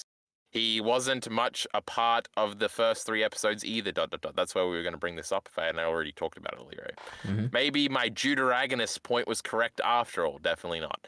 We end on an ominous villain cluster shot as Jane lies in her bed. All right, EliteAri, that's the end of our piece of shit recap. Then they then... Hold on, I guess it's probably for what you were going to say later, but I don't get this point here where they're trying to they're trying to get the money from her or something. Like, why are they sitting outside her room why don't they just like go and take the money from her? Like, I don't get it. Because they seem to have some weird, like, because Dutch is like that too, where he's like, no, we're going to do the job and that's how we're going to get the money. Like, we don't want to steal. Maybe in Wrapup you're not allowed to like steal from other people or something, and that's like a big like little Okay. But yeah, it's a little weird. They could just go up there and kill her and take the money. But I don't know. It's a funny setup. Shut up. All right. Apparently the next episode opens with a Wrapup monologue, and I thought I was watching episode 7 of the previous season, and then I fucked up and clicked back onto the previous season and realized no, it was just like basically the same monologue. So that was funny. But then we have the great look down, look left gag with the graffiti. That was hilarious. True, that was great. I did like that. See, I told you this arc is great, EliteAri. Shut the fuck up. I mean, it has some funny bits to it, yeah. But anyway, they end up catching her, then they go back to the thing, and then there's a big shootout, and then they defend it, and it's a pretty cool action scene. They shoot Shoshana through the fucking window and something. Revy and Eda are hilarious. Then Jane, and then they burn the thingy down, and then they get on the boat, and Jane fucks Benny, and it's all great, EliteAri. He's at the end of the recap? Because that's just the general recap. I have a bunch. You didn't mention that with the one guy who was like standing, and then he gets shot and falls down, and it's like the funniest thing ever because he has like this dramatic entrance and just Oh yeah, that's the wizard. He's great, and then he helps Shoshana up, and they're gonna be together. Wait, who? Oh, Chinglish. Chinglish. Oh, I didn't even know she had a name. I think Shoshana is actually a name. Okay, yeah. It's also this. Ends in a UE, but I can't remember how to say it. They say it at some point in this episode. But yeah, he's a recurring character, EliteAri, the wizard. Oh wow! All right. Remember before when I said that all of the ones that survive this arc all become like a thing and they live together, EliteAri, and they'll be back next time? I already said that. You just didn't include him in it. Okay, that's okay. I don't know why. I guess he survives. He had a bulletproof jacket or whatever he was talking about. Yeah, he didn't get shot. For some reason, I assumed him and Chinglish, they just died. I don't know why they. But no. He's like, I'm gonna take you to a hospital, and then Chinglish is like, we should take the chainsaw girl with us, and it's like, oh, they're starting a little family. Yep. It's gonna be great. Next time you see EliteAri, they're gonna be playing video games together. The gag where she starts sweating because like her voice box thing disappears. Oh, that was really funny. That was great. She dropped it so she didn't kill him. It was great. And she instantly starts sweating so much. It was just like great comedy, anime and also comedy. because it's like hot, but she wasn't sweating before because there's a little flame underneath her. Yep. But anyway, and then she's just pouting on the ground. See, that's why the people love her and why she got in a light novel spin-off series. Yep. There's another. I'll read through my notes now, EliteAri, and we're avoiding the CIA thing, EliteAri, because I'm going to get to it. That's one of my only notes. I said Edo was CIA, so go ahead. Oh my god, EliteAri, that's the coolest thing you've ever said in your fucking life. We're not up to it, though. There's another Revy getting slightly jealous of Eda joke. Eda's great plan is unveiled. Revy says, it's like you gathered all the what-ifs in the world for this lame-ass plan. That was hilarious. Revy doesn't believe in the convenience of this plan. The escape from death signs are very cute. She literally has a thing dotted out for her, EliteAri, where there's pasted paper thingies that say escape this way. It's great, EliteAri. This is the greatest show of all time. That room's worked 4 out of the last 7 times, she says. Hilarious. Eda's plan unravels because the boat isn't at the dock. Everything went according to plan, EliteAri, and then they fucked it up. Yep. And incredible. Oh, and then Eda wants to drink Dutch's beer, and that's hilarious. And I have to quote EliteAri, "What the hell have you been smoking, Eda? That's Dutch's. I swear, if you so much as lick that bottle, I'm going to beat the shit out of you and shove a beer up your ass." And then she says back, "Fuck you too." God, they're so good together, EliteAri. This is the show of all time. And then I have a Dutch note here because he's on the boat and he gets called. Dutch says the city has rubbed off on everyone, including Benny and Rock. Oh my god, this is theming stuff, EliteAri, and says that he sensed something in both of them all along that was like fucked up or something. That's crazy. All right. That's themes, EliteAri. Well, Jane is going is. Oh, Jane did a lot of computer speak, EliteAri. Now, you're a genius with computers. Was it accurate, or were you cringing? When she's talking to Benny? Yeah, they're like, I'm going to get through this encryption, through this thingy code. I mean, like, that's not even real. I don't know much about encryption, but to me, it sounded good enough where I'm like, oh, it might be some esoteric knowledge about encryption that she's referencing. It didn't ring any bells where I'm like, oh, that's very familiar language, but it didn't sound too bad. She didn't say she was going to hack into the mainframe, so I was a little disappointed. They just got the car fixed, they say at this point, and they say like after the maid blew it up, which is crazy, and that's even worse if it's like, because I swear the car was fine like in an incidental scene before, so that was probably an inconsistency. But even due to the arc rearranging, this should be even later, so there's no way. That line didn't make any sense, EliteAri. Chinglish has a catch-up chat with Revy about the Irish driver, EliteAri. That was so cute. We got closure. He lost his mind because of all the drugs and is in a home now. Yep. Listen to EliteAri laugh. He loves this arc. 10 out of 10, right? No, definitely not. It's the worst of the 3. Just because it has some funny moments doesn't mean altogether it was like... This is the whole episode. We're not even halfway through and you've laughed 7 times. All right. Rock gets mad at Jane for complaining as the episode ends. He's a little grumpy. What a great point, Kyle. Mm-hmm. Then we got the next one. Mr. Benny's Good Fortune is the name of the last episode. Incredible. Revy risks her life to help Etta EliteAri. That's crazy. They love each other. Mm-hmm. Oh, he doesn't like it. That's fine. I don't know. It's like, yeah. Wow. Well done, Revy. You just thought Revy didn't care about anybody, but she has a best friend, EliteAri, who she shoots in the post-credit scene. That's crazy. But then I leaves her and loves her as she does. I don't know what that means. They are true friends, I wrote down. Chinglish is an atheist and has no problems killing a nun. Classic line. Yep.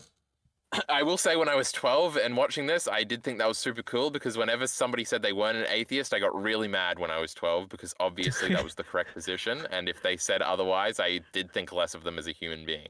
So that was hilarious. I still liked Etta back then, though, so I don't know what I was doing.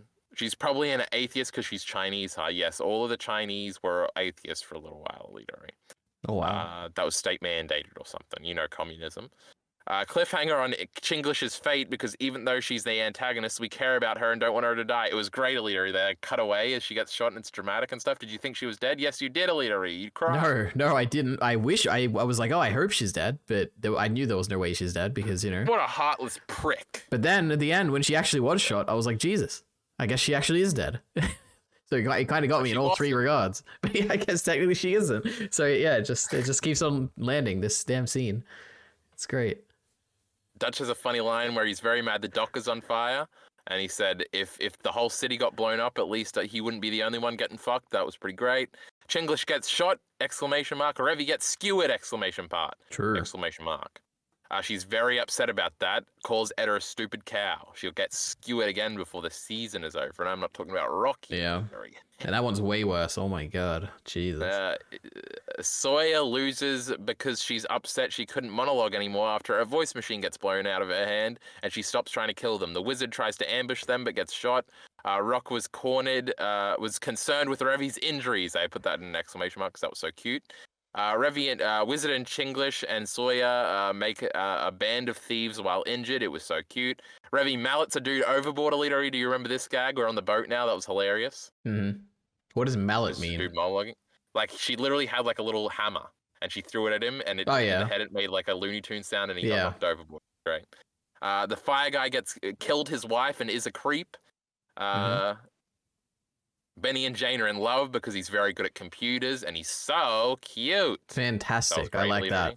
Yep. It was good. And like the next episode or whatever, he has like the pictures of her or something. I was like, oh, she's cute. And fucking after the anime ends and the next arc, she's coming back. Oh my God. Nah, no way. So excited. She is. I read the synopsis. And then Etta's eyes are exposed by the cowboy dude, and Etta's from the CIA. And they say NAFTA, EliteAri, and they say Langley, Virginia. That guy's name was Langley. Now, if you remember the end of last season, EliteAri, hold on, we'll talk about Etta in a second, EliteAri. This is the coolest moment in all of Black Lagoon, of course, we'll get to it. At the end of last season, EliteAri, the whole thing was that the Triad had to get some documents to the CIA because the Hezbollah guys wanted to kill the president. You don't remember this, but that's okay. That wasn't a joke either. And at the end, Revy meets a guy whose name is Langley. And I was like, last time I was like, that doesn't make sense. And why is he talking in third person? But his name wasn't actually Langley. Langley's just a name that CIA guys go by because they're all trained in a place called Langley, Virginia. So, anyway. And Etta also says, my hometown isn't something, it's Langley. And that's when the guy freaks out and realizes she's CIA. So that's like something you're supposed to understand, that Langley is a scary place where CIA operatives are from. But you didn't know that, EliteAri. That's okay. Not even a little bit. So wait, can wait? It's from the CIA. Can you explain what I don't know if you just explained it then, like completely missed it, but why was he talking about someone in Washington who looked like her? Oh, because it was her. Oh. Okay. Did you not get that? No, I just assumed it because later on why does she deny it if she's just gonna tell him later? Well, I know it was like dramatic and stuff. Oh, okay, fair enough. What was I going to say? Oh, you said the CIA wait. So agent doing in Wrapup, EliteAri. Well, up until this point, I just assumed. No, I just assumed that she was like everyone else, and she like retired, and now she's just here in Wrapup as a nun for this church or whatever. But is she actually still a CIA? That's why she has to keep it a secret. That's why she's in the rip-off church. That's why. Well, I assumed she kept it a secret because it's like. Well, I assumed it was a secret because people would kill her. Yeah. But no, I guess I just spoiled that she's actively in the CIA right now, EliteAri. No, I don't buy it. She's retired. Interesting. Well, you'll find out next season, EliteAri. No, I think you've just misinterpreted it. I think we're gonna. I think that's impossible, EliteAri. All right, we'll see. All right. No, we definitely will. Yep. You don't think that's... Well, I guess we can't even speculate because you don't even think it's true. All right, let me think. Thing ever, EliteAri. Let me think. Climax of the whole arc. If she's in the CIA... I mean, it is cool because it would be like obviously the CIA is... No, it's not cool. It's like neutral. I think it's very neutral because... I was going to say, oh, maybe the CIA is like investigating Wrapup or something, but they're probably just like investigating the people who make deals with this church. And there's no way the nun person doesn't know, so maybe the nun is also, like, not the nun, the old lady or whatever, maybe she's also involved, I guess. I don't know. There's I guess I'll just explain the hint. Chang's like has to works with America basically, and that's part of that Hezbollah fucking the last arc of season 1. So the thing is like, oh, Chang kind of works for Eda. Eda kind of controls the city. Is basically the reveal here. Interesting. That's why you're supposed to be sorting out. I'm trying to piece all this together right now, on the fly. It is cool. Basically, America runs the world. Oh no, this is scary. Yeah, where are they now? What country are they in? Wrapup is a fictional city in Indonesia. Okay. So it would make sense if like all of the crime people all were here. That the CIA would like want to keep tabs on it or something. So this is like the isekai thing you want, where it's like everyone gets revealed to be like an isekai character or whatever, right? Where now you're like getting the reveal that like Eda is CIA, and now you want everyone to be revealed that they're CIA. Is that what would be cool about it, or are you saying it's cool because? It's just cool because Eda is like an unassuming character who's just kind of funny. But then it's like, oh, she doesn't actually believe in any of the church. So that makes a lot of sense. That's why she's like a slut, EliteAri, and why all that stuff makes sense in something. Yeah, and it also, well, okay, I guess all of this makes sense, and I think it is probably better that she is CIA at the moment. Because the first thing I thought when she said, oh, I was CIA, I was like, oh, that means that the line from the finale of last season about Revi being the NYPD or something. I'm like, oh my god, I guess Revi was like working with her in America or something. But no, I think you clarified last time that wasn't the case, and then I just got confused because the line didn't make any sense, and now I got nothing. I don't know what's going on. I think Revi might be upset if she knew her bestest friend was a secret CIA operative. Drama. Maybe. I don't know. I feel like she wouldn't care. Because, like, what's the difference? Like, what does Revi have against the CIA? American stuff. Oh, she doesn't? Yeah, like last time she got, like, pissed off. She kind of seemed, like, friendly with the dudes, but then the CIA dudes were like, fuck you, Revi. We know your shit, bitch. And she was like, fuck. Wait, those people were CIA? Oh, it is, because that's what we were saying about Chang or whatever. Oh, my god. Yeah. Maybe I need to rewatch the show, Kai. Wouldn't that be crazy? That's why his name was Langley. Oh my god. Maybe. All right. This will very much come up next season, EliteAri. Much more explicitly. So probably I wasn't thinking about a lot of this, my first time through, but... Or maybe she's not EliteAri and it was just a gag or something, as you were saying. It's not a gag. It's just that she was in the CIA, but she's out now. You'll see. Next time we talk, I'll convince you. Sure. Maybe in the next arc it's revealed that she was actually like posturing and it was controlling Rowena through the inside or something. And she didn't actually... No, actually, that's absolutely not true. But you haven't seen that stuff yet, so... Also, you'll see her without her glasses next season, EliteAri, so you can be in a whore. Jesus Christ. And her glasses showed her blue eyes, EliteAri, when she got exposed, because that's like an American thing. Blonde hair and blue eyes, and she's pretty and stuff. And you even see a shot of her in like a business dress back in this flashback. Crazy. You don't remember that, huh? Nope. Okay. Well, that's okay. I was thinking about how, actually, I'm wrong about the CIA thing. It would be really cool if she was actually in the CIA, because it'd be really cool if we get a scene where Balalaika doesn't know that she's in the CIA, and it's like, oh my god, the CIA has more knowledge than Balalaika. This is sick. So I hope we get that scene next season, basically. Yep. EliteAri, you might just like this next season, I'm like just shitting on this tremendous television program that we've done so far.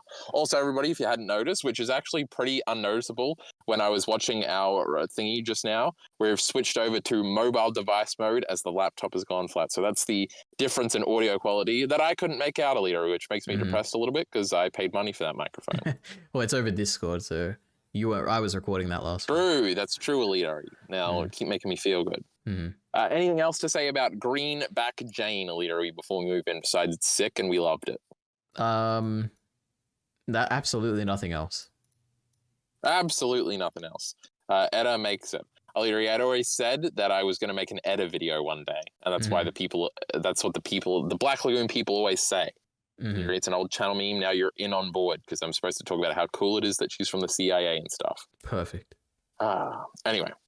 Now we're on to the final arc of the season and of our discussion here, which is the, what do we call it? I guess we just call it Japan. In the manga, it's called Fujiyama Gangster's Paradise arc. That's crazy. That's also the name of episode 19, EliteAri, this first one.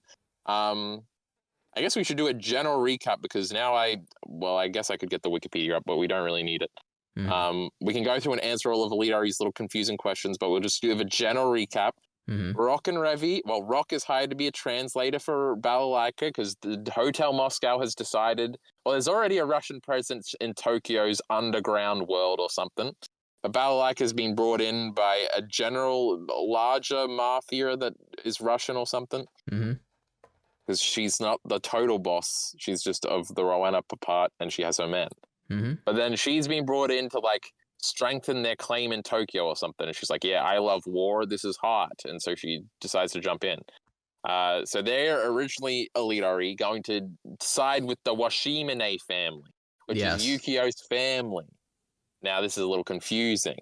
Now, they are initially siding with them and they're going to take out the Kosa clan, which is the other enemy clan. And they start doing it. But then the Washimine family are like, bro, we're going a little too far. And then first interjection here. What does that mean? Going too far? Why are they going too far? I don't understand that. I think they wanted to kill everybody. I think these Yakuza, you're not supposed to kill family members or something, and maybe Hotel Moscow was doing it or something. Okay. But she was out of control. Oh, and she was blowing stuff up, remember? They didn't like that. And Balalaika was very clearly just going to blow shit up and leave because she's like pissing off the police to the part where right at the end they do actually like figure out that they should arrest her, but that's right as she leaves and she gets into like an embassy thingy and they can't arrest her or something. So very clearly she had no desire to stick around. So she was just fucking up everybody's shit. And I think she always had the desire to turn on all of them and just fuck them up because that's what she likes to do. Because in the end, she ends up siding with the Kosa clan in the end as she ends up fighting the Washimine family and then she just kills them as well. So yeah. And they're there and making thing, and then Rock by chance meets the daughter who is actually the next in line to lead the Washimine family, and he has a very personal interest there. And so he is in conflict with Balalaika. That's crazy. And there's also a subplot where there's this really annoying bad guy, EliteAri, named Chaco or something, and he wants to fuck Revy. And then he ends up kidnapping Yukio, and they have to kill him, and that's like a whole little thingy. And then eventually the thing is like, can Rock save Yukio from herself?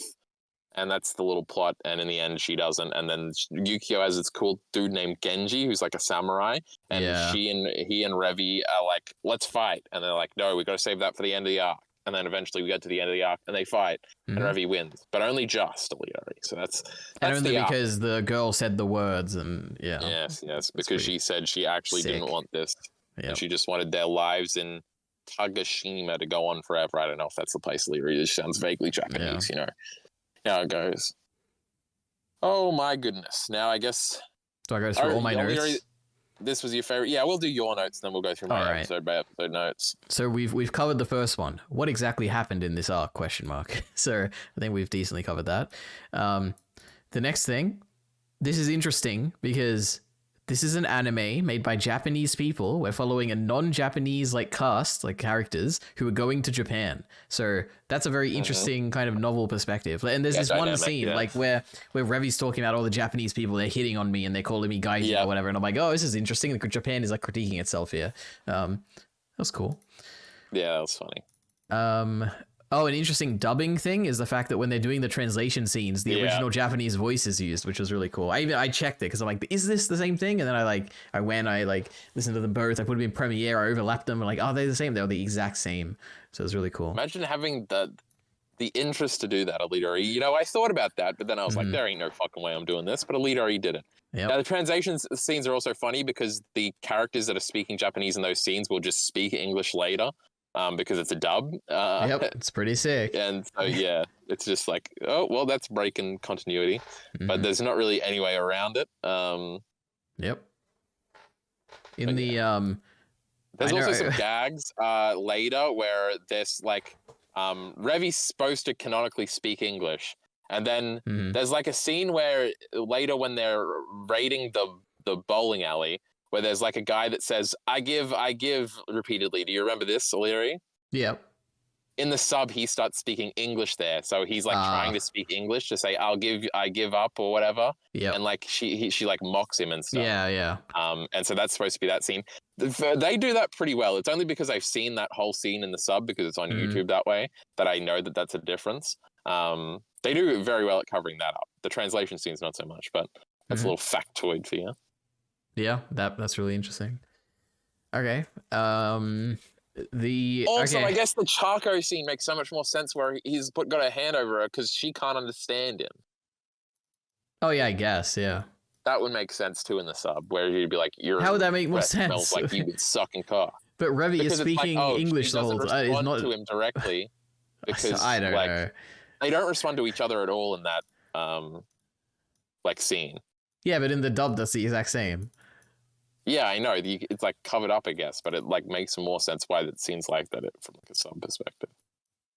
I don't understand your point, but okay. Well, in the sub, there's like the whole point of the scene is that they can't understand each other, and he's just trying to finesse her by being like cool and stuff. Yeah, but how's that any different to the dub? Because the dub is like they do understand each other, and she's just ignoring him, and it's like showing Revi's patient. So how is that different to the sub? Because she's not ignoring him, she just can't understand him. Yeah, but how do we know that in the sub?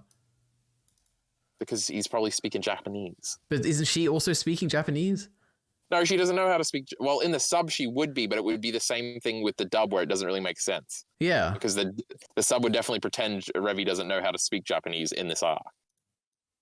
I thought that's what we were saying. I don't know. Okay. Well, anyway, then do you remember? My brain's just too big. Yeah, probably. Do you remember the scene? It's one of the translation scenes where suddenly out of the left back side of my ear, I heard a really loud phone call. And it freaked me out. I was like, oh my God, this is scary. Do you remember that? That's the scene where Chuck is getting a call, yeah. Yeah, God. I don't know why they put one little bit of surround sound there, but yeah, for the rest of the show, there's none of it. But that one scene had it. Yeah, it's just cool, you know. The audio engineer was brought on that day. Yeah, it was sick.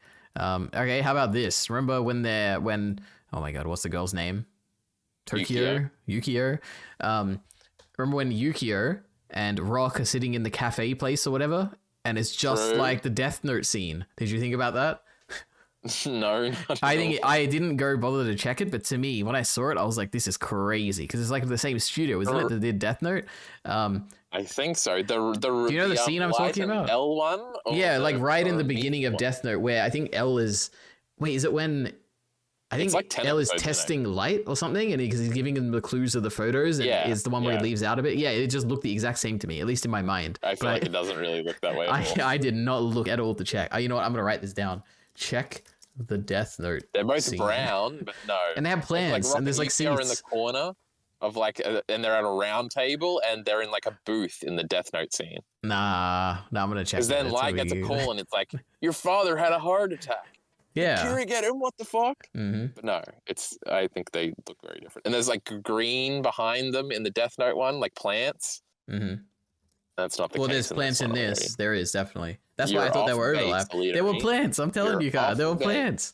All right. Anyway. I didn't think it was the same time. No, you know what? You wait. After this, I'm gonna send you a screenshot. You're gonna be like, "Oh my God! All right, they're the exact same." And I'm not putting it in this video. Okay? I know Kyle. This is Kyle's channel, all right? If it's not here right now, oh yeah, it is my channel, so we don't have to. Mm-hmm. Anyway. Okay. Actually, you know what? I'm so confident. I'm writing down the timestamp. I'm putting it in the video. You guys are looking at the screen. You're like, oh my god, Ari is so right. It's identical. He's wrong, chat. He's wrong. He's embarrassing himself right now. Yeah, he maybe. didn't have to say that, but he just did. Anyway, okay. So Balalaika flashback, Kyle.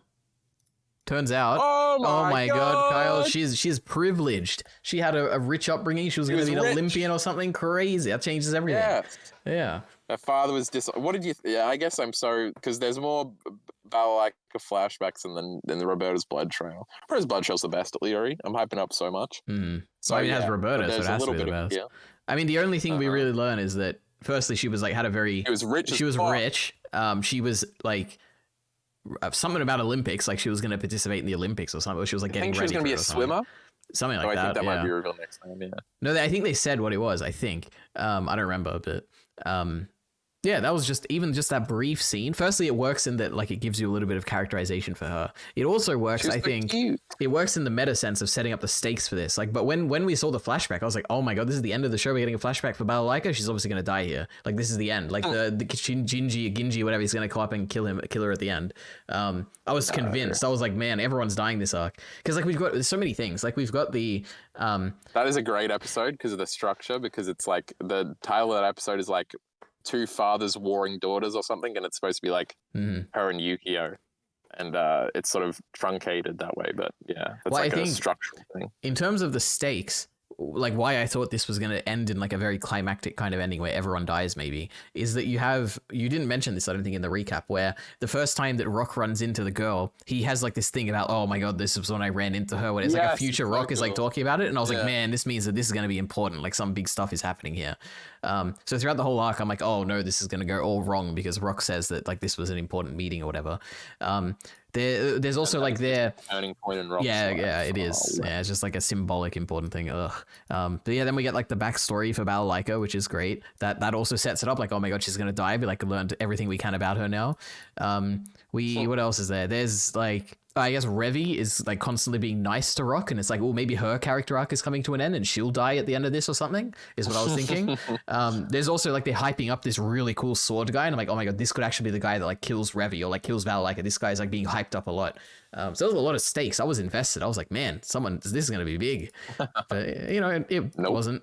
Yeah, but all the hype is worth it anyway. You know, it's the journey, not the destination, as they say. Well, I'm glad to hear it, EliteAri. Yep. Other than that, Kyle, swords are just so much cooler than guns. Just like any fight with this guy was like infinitely better than any other fight in this entire show. It doesn't have the problem that I've had with Black Lagoon previously, where it's, you know, they're just shooting back and forth and nothing happens. This guy kills people. Every time the sword comes out, someone loses an arm or gets killed, and it's great. I love it. Fantastic. And it's just so much cooler because it's like, oh my god, it's in the sword. That's like so cool. Yeah, do you agree with that? I wonder. Pretty cool. Interesting. So I don't know. Yeah, I guess so. All right. There's also, I don't remember if you mentioned this guy, the loyal guy who like stood up in the meeting when the girl was first ascending, and he's like, "Why are you all looking like this? She's standing up for us, don't you see?" And Yoshida, I think, he is so cool. I loved him. He was like emotional and stuff. And then when he died, I was like, oh. And then he got killed brutally. Yep. I was invested. I hated that guy when he killed that guy. I was like, damn. Taco. Yeah, evil. First you try and chat to Revi, and now you're doing this. My god, I hate you. Anyway.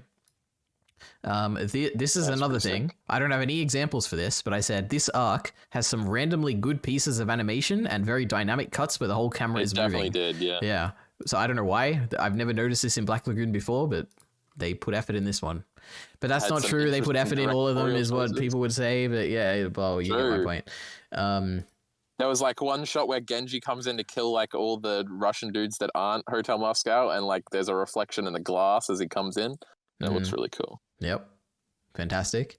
Now, Kyle, there is one line in this that's like the best line that's ever been put to paper or whatever. Do you know what it is? I think it's from Revi, I think.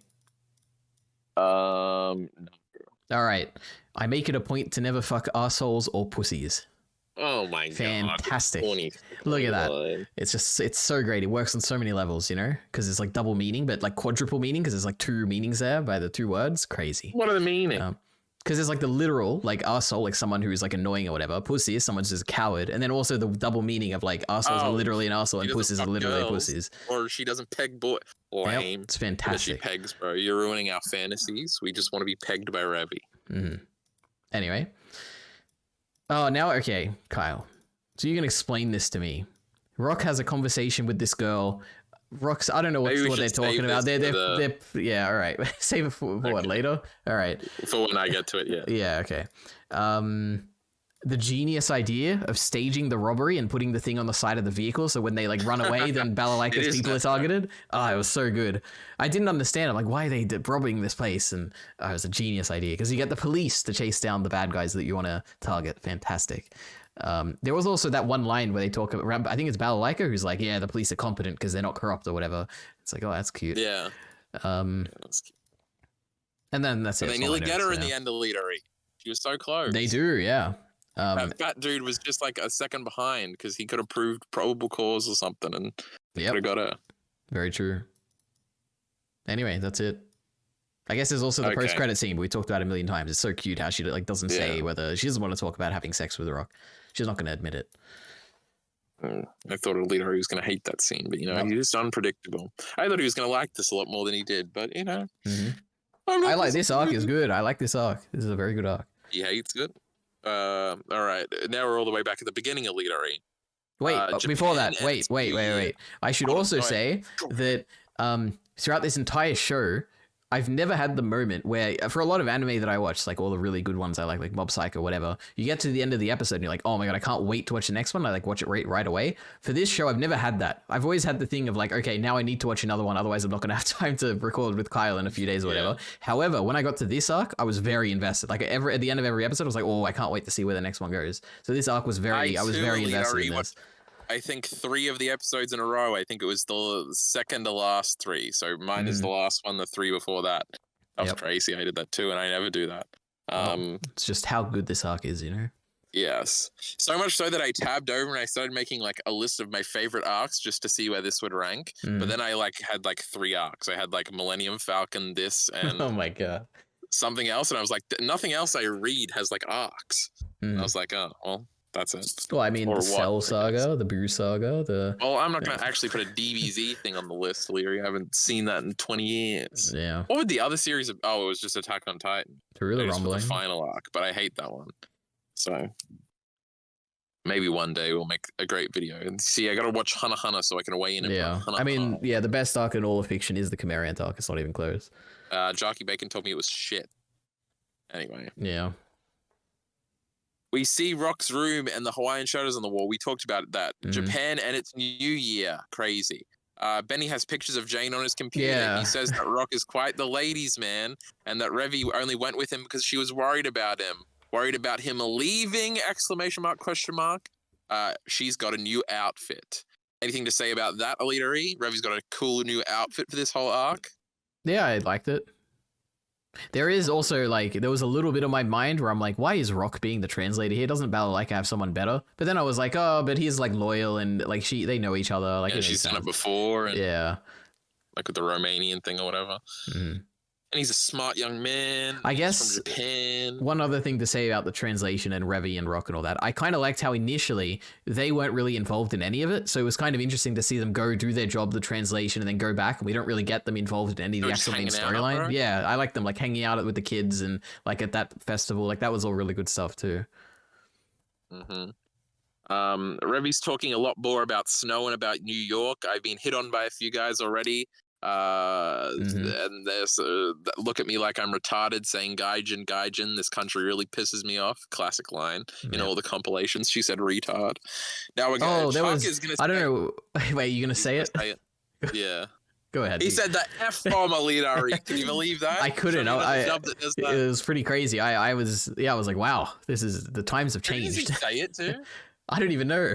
I don't remember, but I remember the word, that's for sure. Is it when he's beating up his own dude? Maybe, yeah. To beat the shit out of her, you fucking... Bad word. Should I say it, EliteAri? No, you should not say it. No, I think it isn't that moment. It could be. I don't know. I don't remember I just remember him saying it. I think it might be when like the dudes start turning on him in the bowling alley because he's just shooting them. Like, and they're running away? Maybe. Yeah. Anyway, he says it, bro. It was crazy. I honestly hadn't remembered that at all because I definitely brag in the Rock and Revy videos about them saying retarded a lot and how cool that is, and I definitely would have brought that up. Yep. So, Black Lagoon's cool than your favorite anime because it says words. Retarded, I got up to that point. Some people speaking Japanese and Rock is translating for balalaika. Now, that's truly a great note. Do you think this arc was to jerk off the Yakuza for being cool since there's no Japanese people in Wrapup for the conceit to work? Yeah. Because obviously, like, they're portrayed as the honorable, good people who are, like, they're following the rules of combat and, most of them, I would say.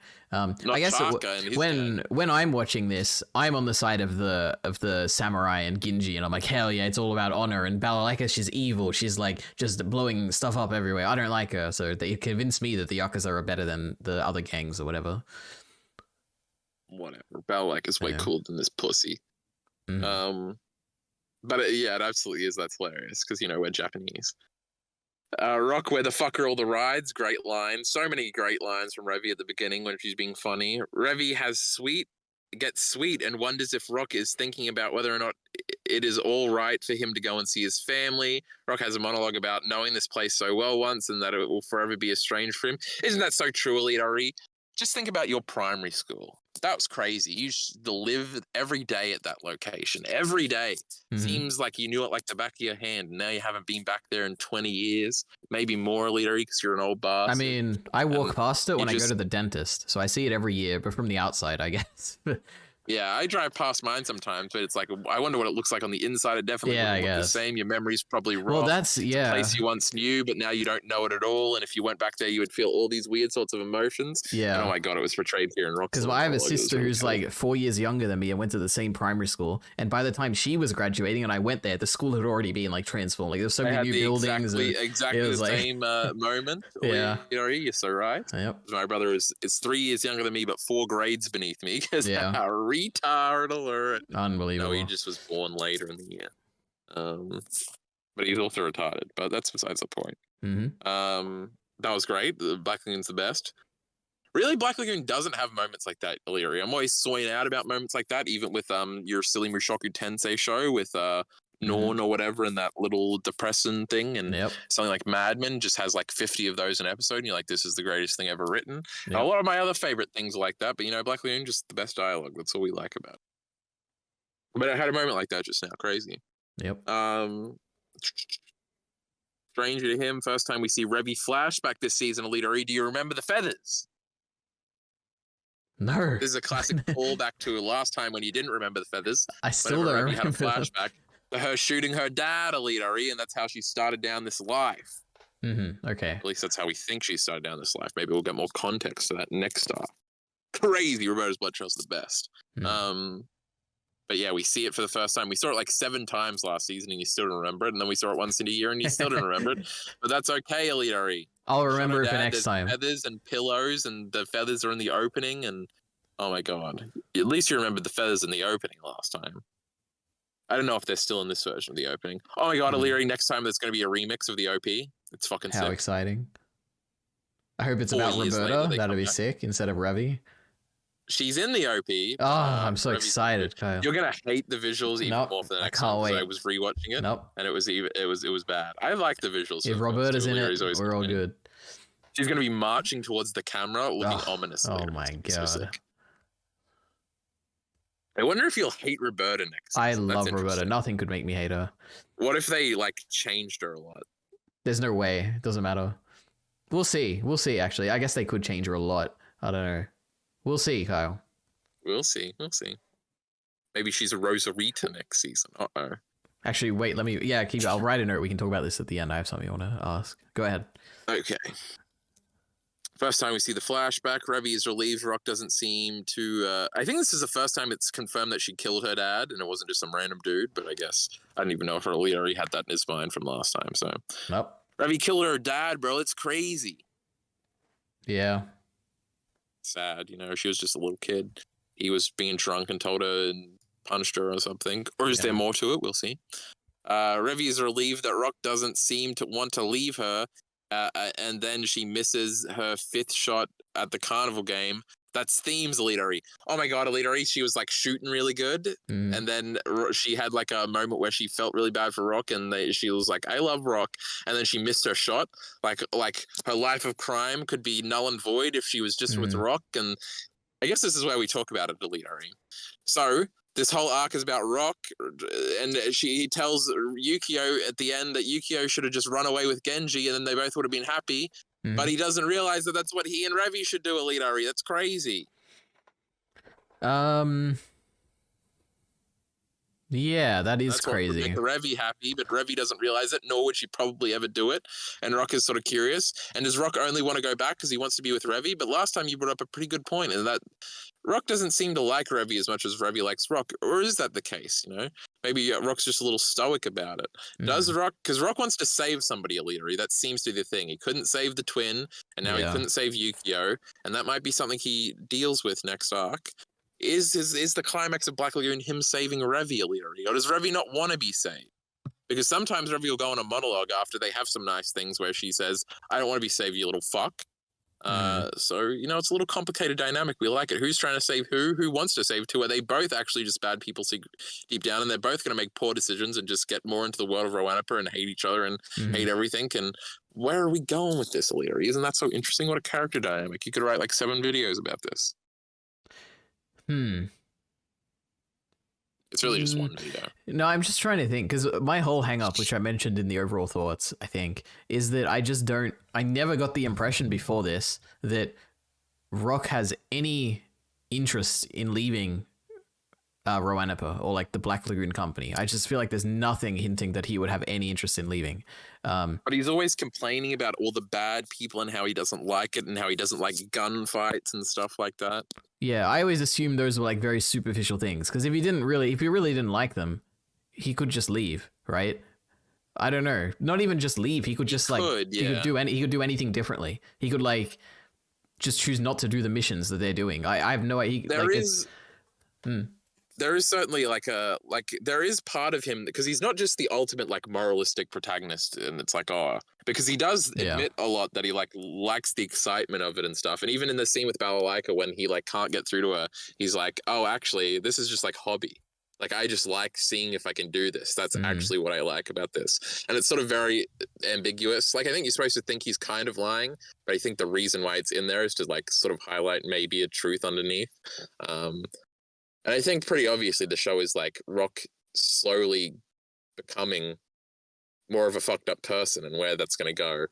And like, he's in the abyss, bro. And the more you look at the abyss, EliteAri, the more it looks back at you. Crazy. Yeah, I guess the problem might be that I'm evaluating this arc as the end of Black Lagoon, because I didn't know that there was more after this. So when I'm seeing this, I kind of felt like this is a sudden change in Rock's character that doesn't have much of a resolution. I think with the Rock character stuff, especially this, they actually start using a lot of the language they will use in Roberta's Blood Trail, because a lot of Roberta's Blood Trail is about Rock dealing with this. Oh, no way. He's not in it. There's no way. It's a Roberta thing. It doesn't make sense. I don't know how this is going to be the case. You've just got some ideas in your mind, EliteAri, that have to be blown. Yeah. Roberta's barely in the first episode of the next season. Don't be ridiculous. But she's in like the cold open, and then she maybe is in at the end. You know, crazy. But at the end of the arc, Balalaika like sends Rock the Yukio cutout with like the cross in it, and the next episode is going to open with him lamentingly looking at it and being very sad.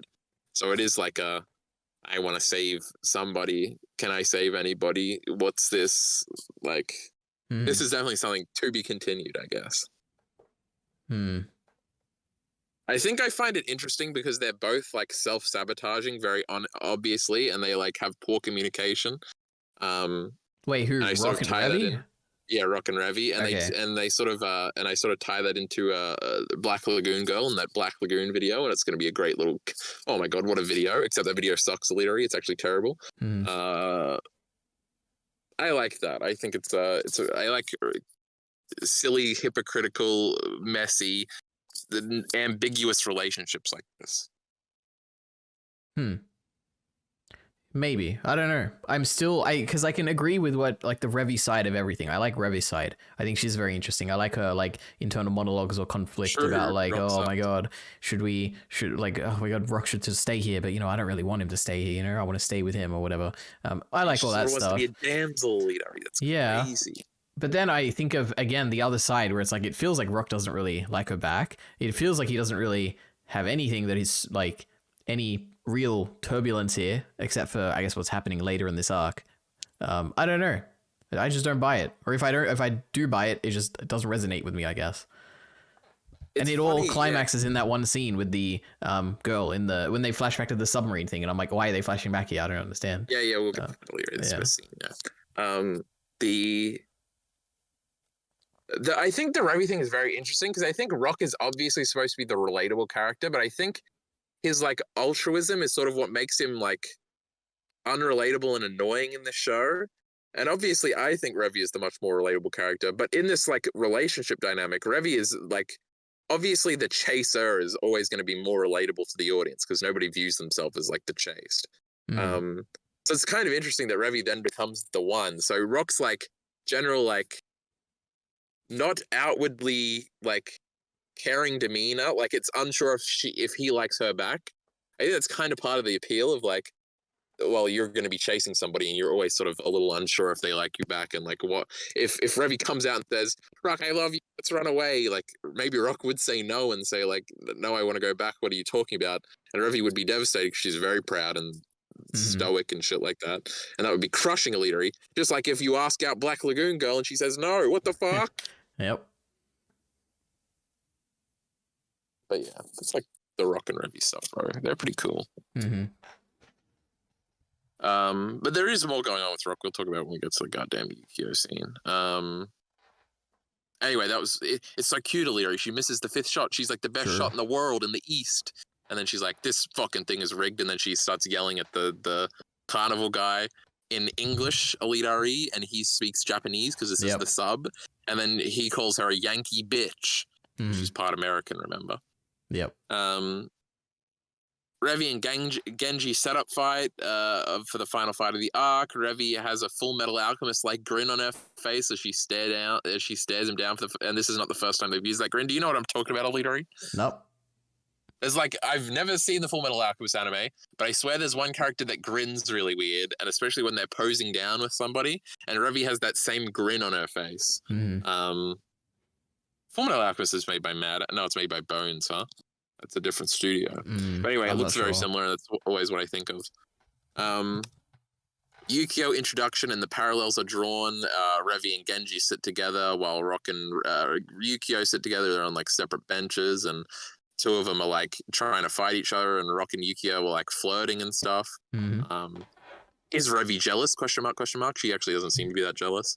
Also, Yukio is a high schooler, Rock, but she is 18, EliteAri. I looked it up. So, he might tap that. Also, this whole thing is about like probably like 25 or something. Okay. You can look it up, but I'm on my phone and I don't want to.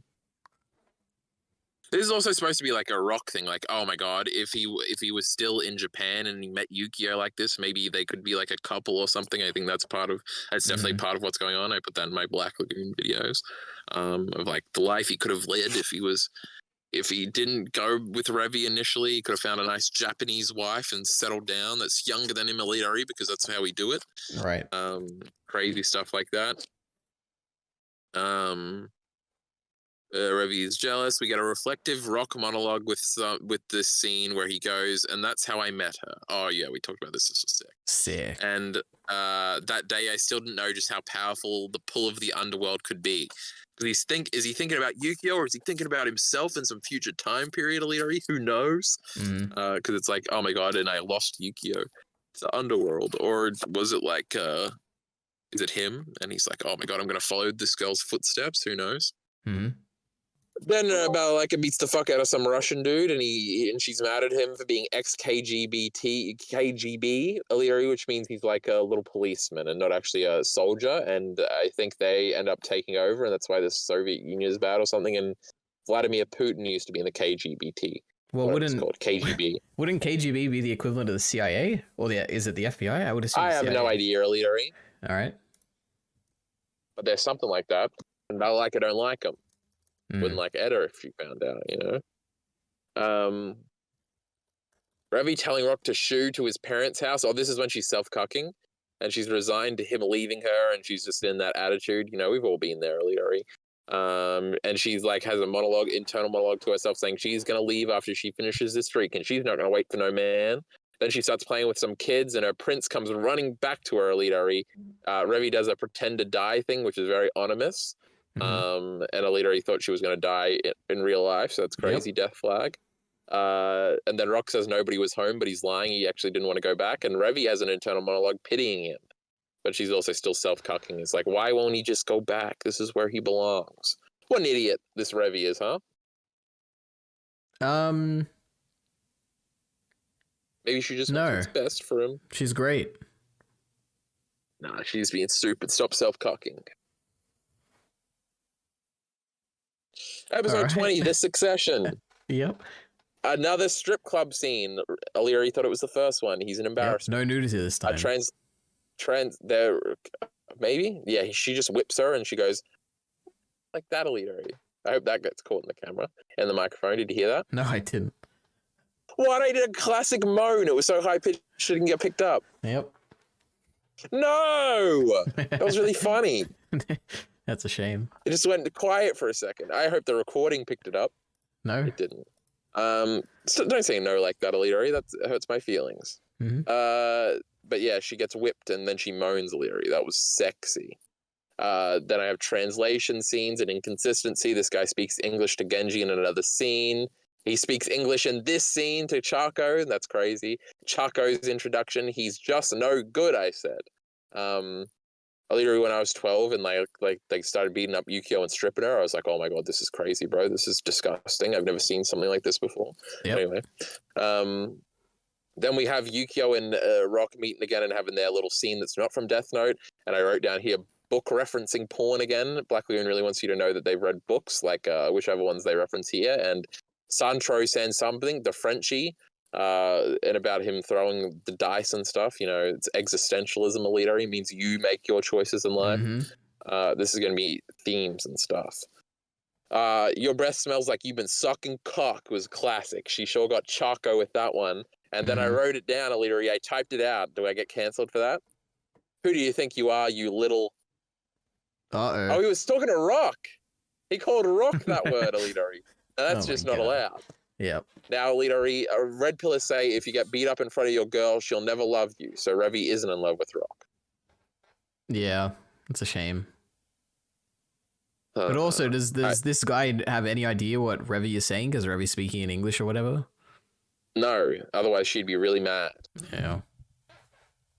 And he's like flexing his like 8 kills or something, and Ravi's like, I blew up like 3 boats in one day. It was actually like 8 boats, pussy. And you're like, oh, he's gonna get it someday. This is like when Hercule's mouthing off EliteAri, and you're like, he doesn't even know. And then she has a little thingy afterwards where he's like, when he draws, he's a fucking dead man. And it's really cool and stuff. People are like dice, choices matter, even a cool little end screen of it. Yeah, they at the end of the episode, they just had the quote and dice on it, and it was in French, EliteAri. That was really cool. Ravi proves very diplomatic in order to get Rock what he wants by convincing Balalaika to tell him what's going on. That was so cute, EliteAri. Balalaika as an antagonistic force, we already talked about that. The night metaphor, how do we feel about it? It's a little cringe, EliteAri, but it's the whole thing. Metaphor? When Yukio has a monologue about how she was born into the night, and that just means the underworld, EliteAri. I didn't understand none of this. Okay, so not that necessarily, but Yukio's backstory. No. So was she was like the daughter of the head of the clan or whatever, right? Surely. Yeah. Now, do we ever see that head of the clan? We see a photo, but you don't see his face. It's okay, like so he's dead, right? Before the story. Yes, he died. And then probably, assumingly, a long time ago. Why do they blame Balalaika for killing the head of the clan, or are they talking about the other guy that takes over, kind of? Yeah, the other guy that's taken over in the meantime. But the whole like committee or something of Yakuza won't accept that guy because he's not a blood relative of the first guy, and the only blood relative still alive of the first guy is Yukio, who was probably like 14 at the time. Perfect, so they weren't okay. like, well, this 14-year-old ain't gonna lead us, but now she's 18 and she will lead us. All right, I got it all. Crazy. It's all in my mind now. But this night metaphor, EliteAri, cringe. I don't know. It's fine in line with like all the other stuff. But yeah, and Rock's in the twilight between night and day. You see, that's funny. Well, that would be like we're talking about the two endings. The one with the vampire, which is like day, and then we got the one with Revy, which is night. And he's in the twilight. He's in both, you know? No, I don't think All right, I was trying to... probably not, but I'm trying to piece it together. Yeah. Episode 21, Two Fathers, Little Soldier Girls. Balalaika initial flashback regarding her father's honor and wanting to join the Olympics, then watching the Olympics from the war after they didn't get defeated, but after the Soviet Union disbanded. We also see her fighting in Afghanistan with her men, and there's like a scene where she nearly kills civilians, but then she chooses not to because she's still got moral integrity, EliteAri, back then. Oh my goodness. The Soviet Union no longer exists. That's so sad. And they all got stripped of their titles and ranks, even though they didn't do nothing wrong, EliteAri. It's just so unfair. And then they play the fucking song again, EliteAri. And then I wrote it out. So big. Did you pick that one up, EliteAri? No, I don't even know what you're singing. No, why didn't it pick No, wait, no, I picked it up in the audio. I didn't pick up what you were saying mentally. I want to run away to the world of midnight, EliteAri. That's that one. Okay, yeah, the big song. Yeah, okay. It plays in that scene when it's Balalaika's scene, and then it cuts back to her looking out the window of the car. There's nothing cooler than looking out the window of the car all solemnly at night, EliteAri. That's like the greatest feeling in the whole world, and you're being contemplative and listening to a song like World of Midnight. Oh my god, it's so fucking cool. And then there's like a flashback to Balalaika's corny rallying speech after one of their dudes dies in like some weird thingy. And she's like, come on, comrades, we will be a fighting force again. It was so cringe, EliteAri, but it was cute because it was supposed to be, because they're little soy boys, these Hotel Moscows laughing as soldiers. Anyway. Yeah. Yukio's goodbye to her friend is so cool, and everybody comes to pick her up in the cars. Wait, is that actually what it is? Like, we're meant to see these people as pathetic because they are still latching onto their old, like, lives? Is that right? Because that kind of works, right? You think that's the point of the There Are No Badass Women in Black Lagoon video, EliteAri? Oh, maybe. I don't know. That's a really good point, though, I think, if that's the case. Because it portrays Balalaika as like pathetic or like... oh my god, EliteAri, you think so? I don't know. If you're a genius, Kyle, if this is the case. Oh my gosh. Oh, I got to rephrase it. It's actually made way more obvious in Reflection. Oh, okay. It's not that good. But people still were very mad at me for saying it. All right, anyway, keep going. Sorry. And Revy just wants a boyfriend, and Roberta, well, you don't know about that yet. Anyway, Yukio's goodbye to her. Oh, yeah, so cool, EliteAri. All the cars come to pick her up. Yeah, and her friend's like, what's going on? She like sits down or something, or she gets knocked over or something. Yeah. Says that. And that was the last time she ever saw her. She fucking died, bro. I mean, is she dead? She fucking sorted her throat. I mean, if Chinglish can survive, she got shot by a bullet in the chest. I don't know. Maybe we'll see. Shut up, idiot. The night metaphor, it's getting dark earlier, she says, EliteAri. Oh my god, that's themes. Revy has another monologue about Rock being... Oh my god, you're right. I didn't even pick that together. The daylight, not the daylight savings. It's like how it's getting dark so early now. Oh my god. I actually like that. That's great. There's like 50 little things like that in Black Lagoon, okay? Yep, that was a good one. See, that's the problem with my current video making, EliteAri, is because there's a million things like that in the Black Swordsman arc that I want to talk about, but then it's just annoying to list them all out. But that's besides the point. And then Revy's talking about how Rock's on the precipice of falling off, and he's going to join the underworld if he doesn't leave now, and he's going to see something traumatic, like when he saw that little girl get shot, or when she's going to see Yukio throw herself with a sword, EliteAri. Oh my god. Only one direction, she says, and that's down. But is that true, EliteAri? Can Revy pull herself back up? Can her and Rock escape? I don't know, EliteAri. Revy once again ignores the smart decision and sides with Rock and trying to warn Yukio, because Rock just wants to go and betray Balalaika and stuff. And Revy's like, we can't do that. And then she's like, oh, I'll do anything for you, honey. Balalaika flirts with the hotel attendant, EliteAri. He's a little cute boy. That was cute. Miss Vladimira or something. I remember. It's a made-up name, I'm guessing. But yeah. Yes. Revy fucking with the radio is funny because they get in a car and something. It's probably after Chaco kills your main man. Yep. The last few songs they played before this have been fucking lousy. This ain't no J-pop. That was great. J-pop in 2006, EliteAri. Who knew? Yeah. Revy takes her coat off and she looks pretty cool, bro. She does. This is the best directed episode of the show. Balalaika flashback shot. It is shot so well, and the glass reflecting Genji as he enters. True. Probably. Episode 22, The Dark Tower. This is the bowling episode. Revy makes a noise early on that's clearly a sub noise, and it's off-putting. And I'm not talking about sub in a sexy way, EliteAri, but do you remember this? No, I don't, but that's really funny. She like puts her tongue out, and it's very clearly not Revy's voice actress, and it very clearly sounds like. I remember the it's tongue. Like, oh, they've got to overdub that one. I remember her like doing that. She goes, yeah. She goes like, and it's just like not her like raspy voice at all. Yeah. So that was pretty funny. Oh, I have the "Hey, fuck you, I give up" thing that I already talked about. How it's different in the sub. A lot of this is supposed to be Revy monologuing in English, and it makes it scarier. True, these Japanese guys and Revy's just monologuing, and they don't understand, and the boogeyman's coming to get them. That's crazy. It's like in Game of Thrones when the White Walkers start speaking in their weird language, bro.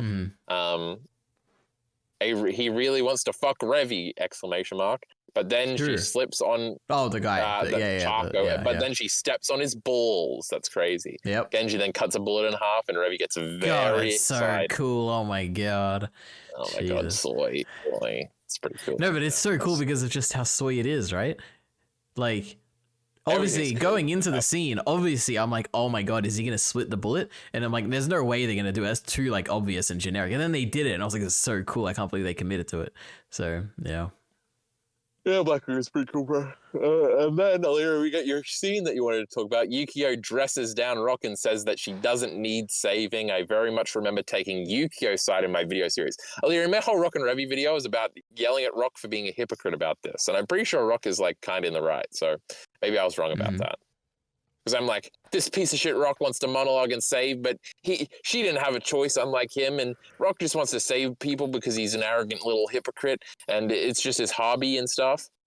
I remember saying Rock is like a bad guy. That was like the point of one of those videos. So what's going on in this scene? What's your perspective? What's being talked about? What do you need clarification on? Basically everything. So, why are they talking? Like, okay, wait. So I understand the general premise, which is that Rock is confronting her and being like, I'm here to save you. And she's like, I don't need saving. And she's kind of there. She's saying she doesn't need saving because she wants to do the honorable thing and like look after the people who have like pledged loyalty to her or something, right? Am I understanding her perspective correct? Well, kind of. He's like, you shouldn't do this. You're not made for this. So he's basically revying her. Okay. That's what Revy does to him. And then she's like, fuck you. And it's obviously a double meaning because Rock doesn't like it when Revy does it to him, basically. And he's now doing it to her because he thinks she's just a little girl that he has to save. And then she's like, fuck you, asshole. You had a choice and I didn't. I had to do it because anybody in my position would do this because they care about the people or whatever. And that's why I hate you. Okay, that works. I like that. But yeah, and then we have two flashes backs to Rock saying, I'm right here where I'm sitting, Revy, I'm not anywhere else. Soy chills, greatest line in Black Lagoon, which he says after the cigarette kiss when Revy asked him like what he wants to do, whether or not he wants to be a normal person or be in the night like her. And his non-answer there is just, I'm where I am. Shut up.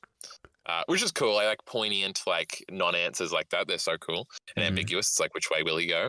And then he's in the position again where he's like, well, she accuses him of being in the twilight, and he's just like sitting there like, well, I guess I am. I am where I am because I did what I wanted to do. I didn't really think about it too much. But then he also gets a flashback to the submarine because he thinks he's in the same position where he can't save, like he couldn't save Revy then, and he can't save her now. So it's emphasizing the Rock wants to save somebody thing. Yeah, now that you say it, it all makes sense. I just don't care for this at all. I don't know, there's something about Rock where I'm like, I just like don't care about any of what he's talking about, or I don't know why though. Do I just not like Rock as a character? Is he just not interesting to me? Maybe that's it. I feel like I can't point to a single Rock scene before this where I'm like, oh yeah, Rock, it was kind of interesting. There's nothing about him. I don't know. I think thematically he's interesting. He's not the most exciting character. He's definitely very like Soy in this arc where he's like very like moralistically hard on his sleeve. Okay, wait a minute. Let me take a step back. I want to try and understand what the hell are they? What is this? What is the debate here? Like morally or thematically, or what is it? Like between doing good and bad? Like I don't get it. What like between? I don't understand. What is Rock struggling with here? To go and become like a person in Wrapup, which is obviously the bad thing, or to live a happy life in Japan, which is obviously the good thing. Like, what is he struggling with? I don't understand.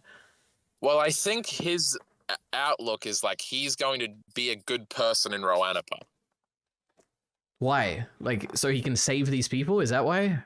Because I think he thinks it's like his moral duty. Like he's okay with like, oh, we steal or something, and that's all right. But like when he sees like, oh, the twins getting like abused or something, he's like, oh, I gotta stop this. Or like Jane getting taken advantage of, he wants to help her. Or Yukio here like being brought into this when he doesn't think she should be. Or so it's not really a Wrapup thing. It's just like, well, I'm gonna do what I think is right. Okay, I like that. That's good. Yeah, that makes a lot more sense. Yeah, like Revi has like outwardly stated before that like, I don't care about any of that shit, bro. But actually she does. But Balalaika is very much like on the other end of that, where she's just destroying shit without a conscience, basically. Yep. Okay, that's great. I like it. Perfect. All right, I understand a lot more. He's still a little boring dweeb. Yeah, but he wants to save people. He wants to change He wants to make the bad place a better place.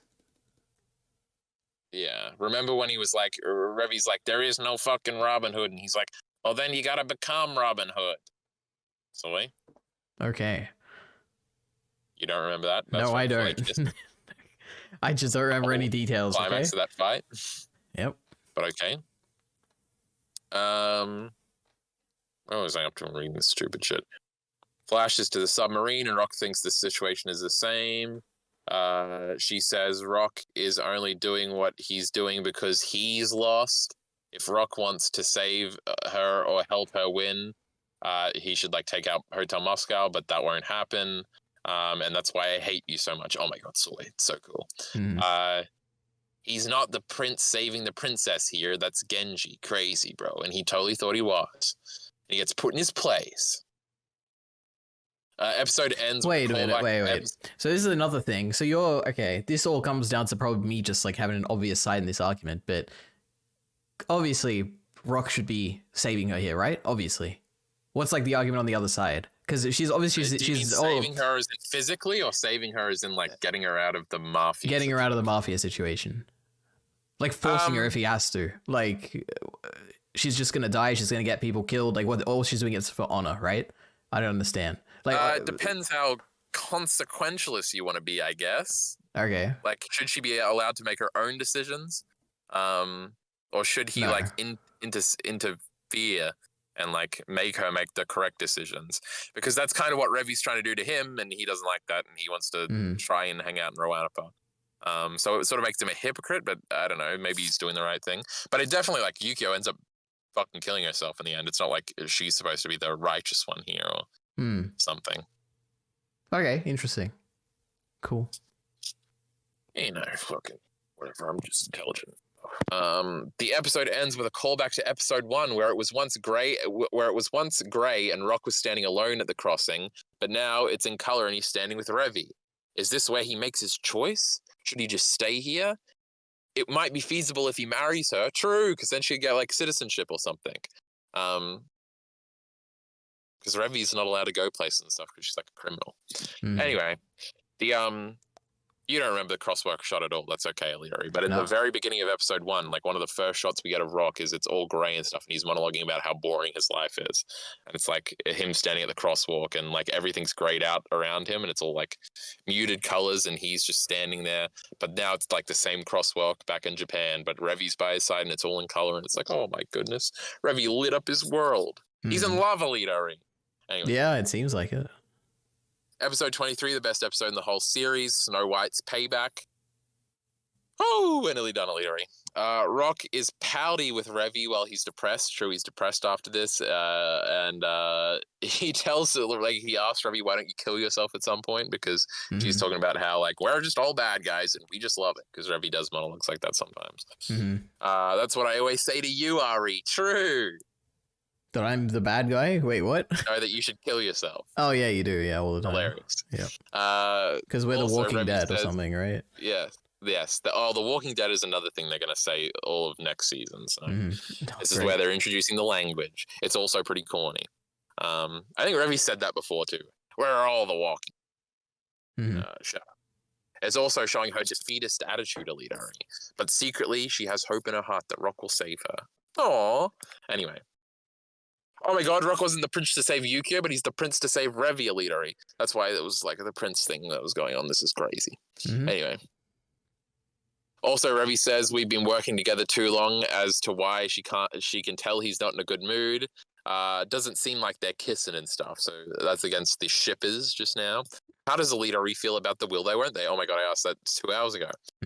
Doesn't care? Okay. Oh my god, I'm doing little answers for you on my notes, EliteAri. That's so cute. Have you ever cared about one? Oh my god, that's a good question, EliteAri. About what? If two characters got together in a will they won't they? I mean, it depends how broadly we're talking. Like in Your Name, like the movie, which is all about that, though obviously I care about it. Do you mean in like a story where it's not the central focus? Well, it probably is the central focus of this story, but... Well, yeah, but there's so much more than that. It's not just that. Like in Your Name, the obviously the love story. Yeah, it's a little romance thing. I know about Your Name, bro. What? I don't know. What romance stories? What is there that... I don't know, I guess like in Yamada's first time... Will Ochako and Deku get together in the end, EliteAri? Are you very invested? No, I don't care about that. Care? Oh, you pussy. That's the only thing I care about in My Hero Academia. What are like other anime? Sometimes it just feels too obvious. Like what's one where it's like it really could go either way? Obviously, yes, you morons. No, I don't really care about that. You know, we need an anime where there's like there is a chance that it's not just going to end with them together. Like obviously, My Hero is going to end with Deku and Ochako together, right? Like what's like where it's not obvious? That's cool. No, I mean it has to be right. Like it's a shonen story. I don't know. I stopped watching like 3 seasons in. Maybe at some point she decides I can't love Deku and I'm in love with Bakugo or something. I don't know. Yeah, maybe I don't care about this usually. I don't know. Yeah, you just don't love the romance, EliteAri.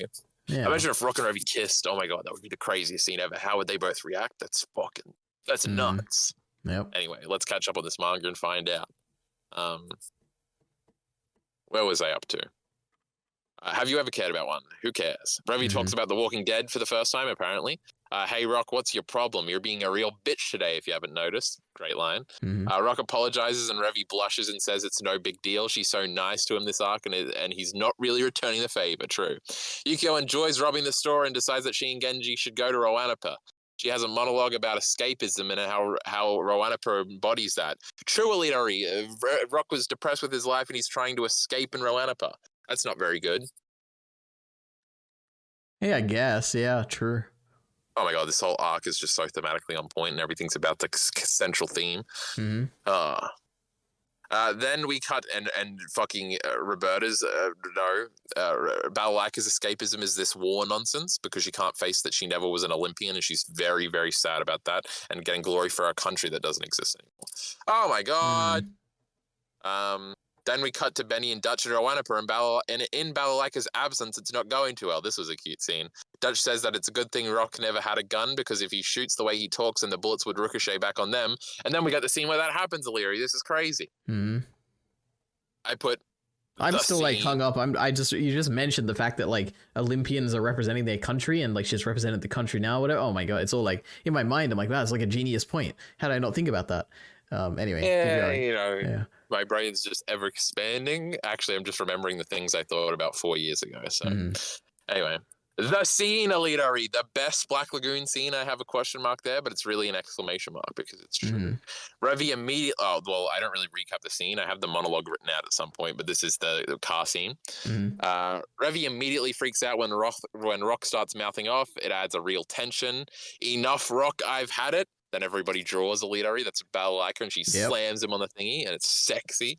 And then he says, And then she has a monologue about justice. Justice, I can't think of another word more beloved by the people. It does have a nice ring to it. However, without ever exercising your own strength, you seek the death of others at the hands of someone else. Well, the justice you refer to sounds pretty rotten to me. The stench of a bloodbath, wouldn't you agree? And then what about like his eyes light up?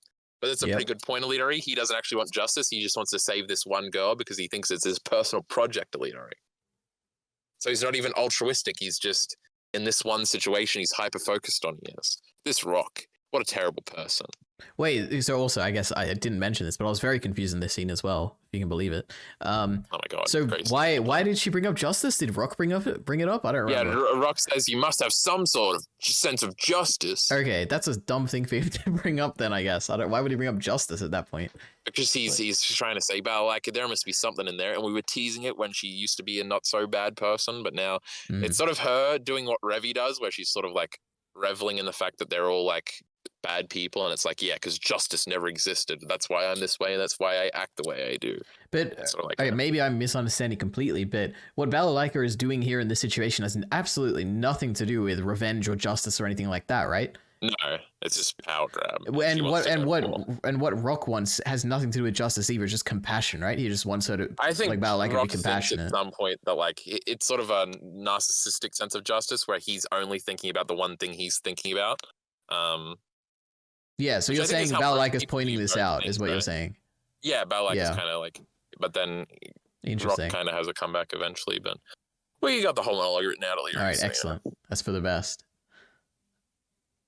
Somebody says I'm amused. And then Revy says my fingers are twitching. Greatest tension thingy in all time. Revy's so cool here. And then Roberta starts dressing down Revy and exposes her when she says, "Wait, what? Two hands. I have something." Roberta?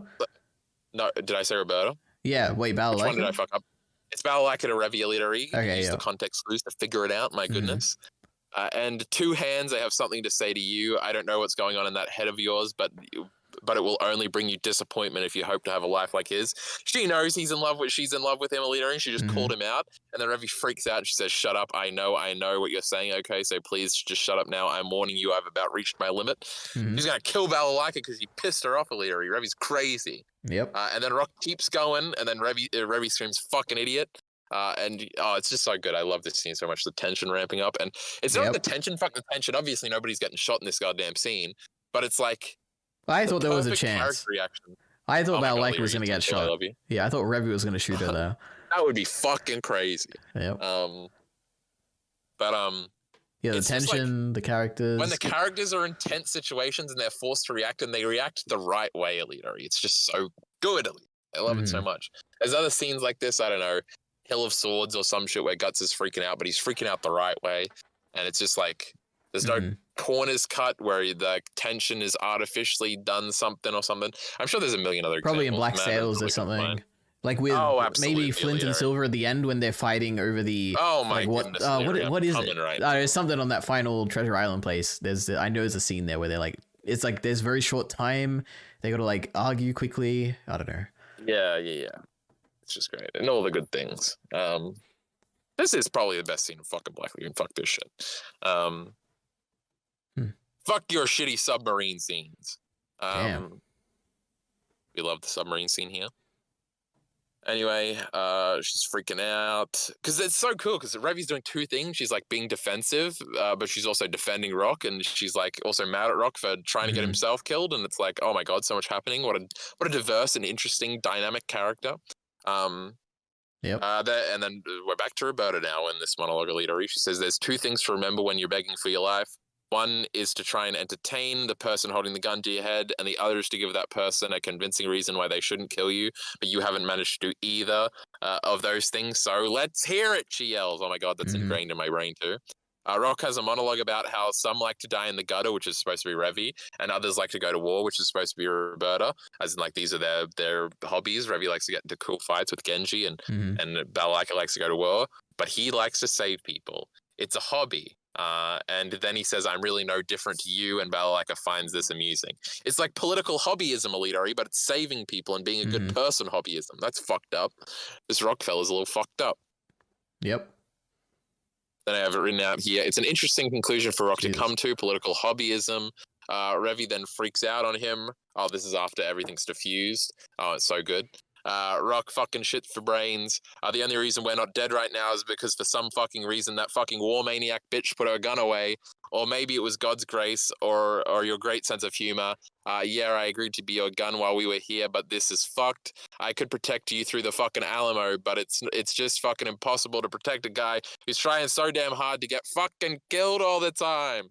Greatest bit, like 5 lines of all time. Rock says he's going home one last time. He like ignores her because he's a little pouty bitch, and Revi has to deal with this. You know how we always are with these women, EliteAri. We're just like Revi for real, for real. Revi has a monologue about how she knows Rock. It's just another self-cucking monologue. Rock should be here, and Balalaika was right and is accepting the fate of losing Rock again. But then Rock stays with her, and they have the cool thing where they shoot the fucking thingies with the kids and go home to your mommies, little boys, and it's really cool, and Revi's cool and stuff, and she's happy that her boyfriend's staying with her. Wow. Episode 24. Wait, you completely forgot to mention the guard guy who was with Balalaika, the second in command or whatever. He was just there the whole time holding his gun. It was sick. I'm like, this man is not wavering at all. It was sick. Yep. He was not. Revi was twitching. She had a gun on each of them. Yep. It was the greatest scene in Black Lagoon history. That was Mario. The 24th episode of EliteAri, no OP. Crazy. The first time in Black Lagoon it hasn't opened immediately with the OP. I was very glad I watched the whole opening in that second last episode. I was like, I know they're not going to do it. There's no way. They never do it in anime. They never give you the last one with an opening. Yeah. And obviously at the time they assumed this was the last episode because they didn't make another episode for 4 fucking years. Just like me. What the manga was doing. Yeah. So it was really, it's like they play it up a little bit. The cop subplot is kind of neat. They're competent and they really catch Balalaika before she leaves, and she has a cute "clear the way, civilian policeman," she says as she's going after she's killed all those guys back there. It was so funny. Yep. Because they totally should just not let her through, but she's just such a badass, EliteAri. Except she's not, because there are no badass women in Black Lagoon. She just walks out the front. And there's an embassy plate, and there's like a really slick Russian guy driving it. And then, the fat dude shows up and says, "That's fucking Hotel Moscow, bro. You should have arrested her. That would have been crazy." And then they're all freaking out and they're trying to run him down, but she's going to get out through the port. Crazy.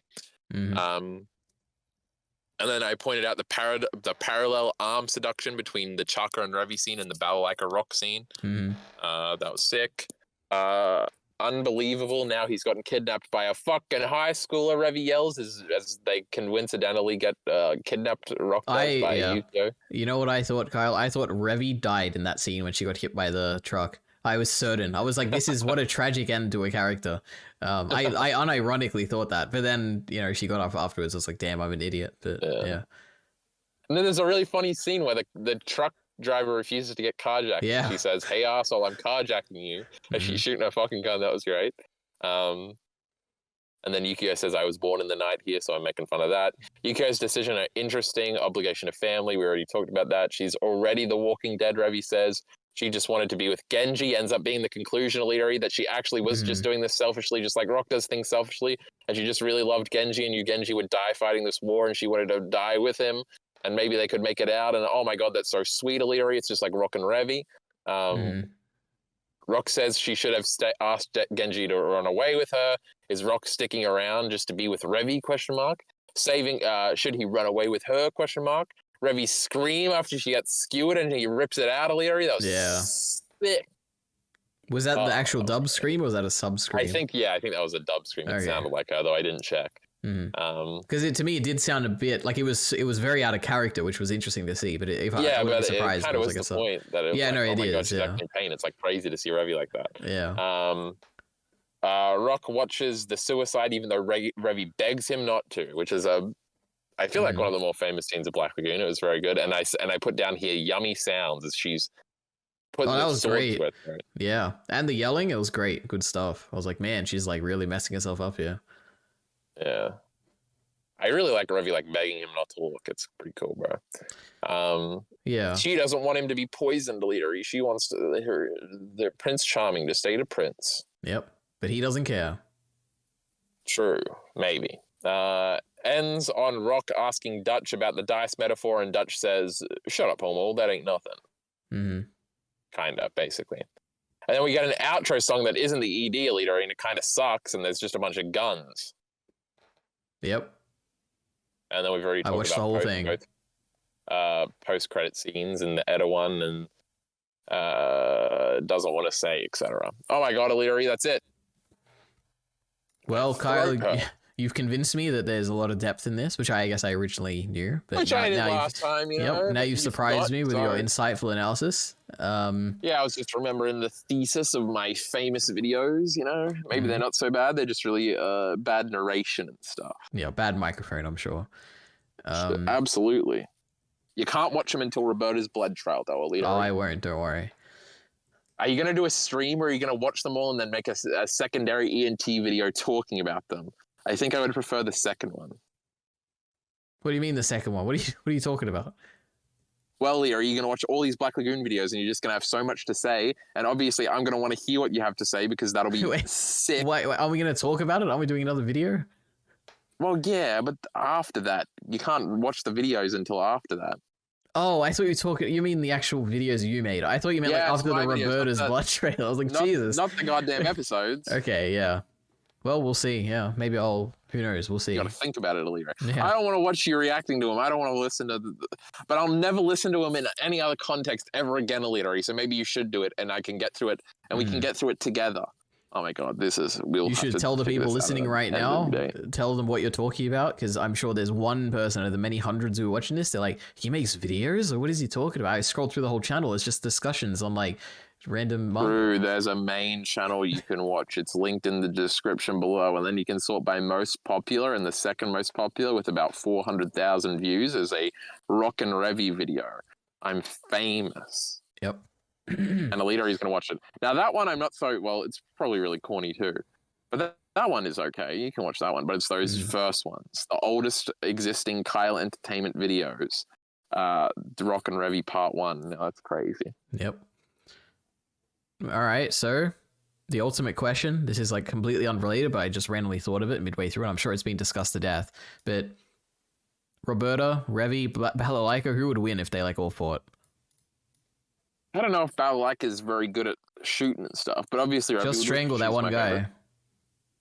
She did. That was pretty cool. All right, that's the first question. Second question. This like leads into I think the knowledge I'll probably need to know for next season.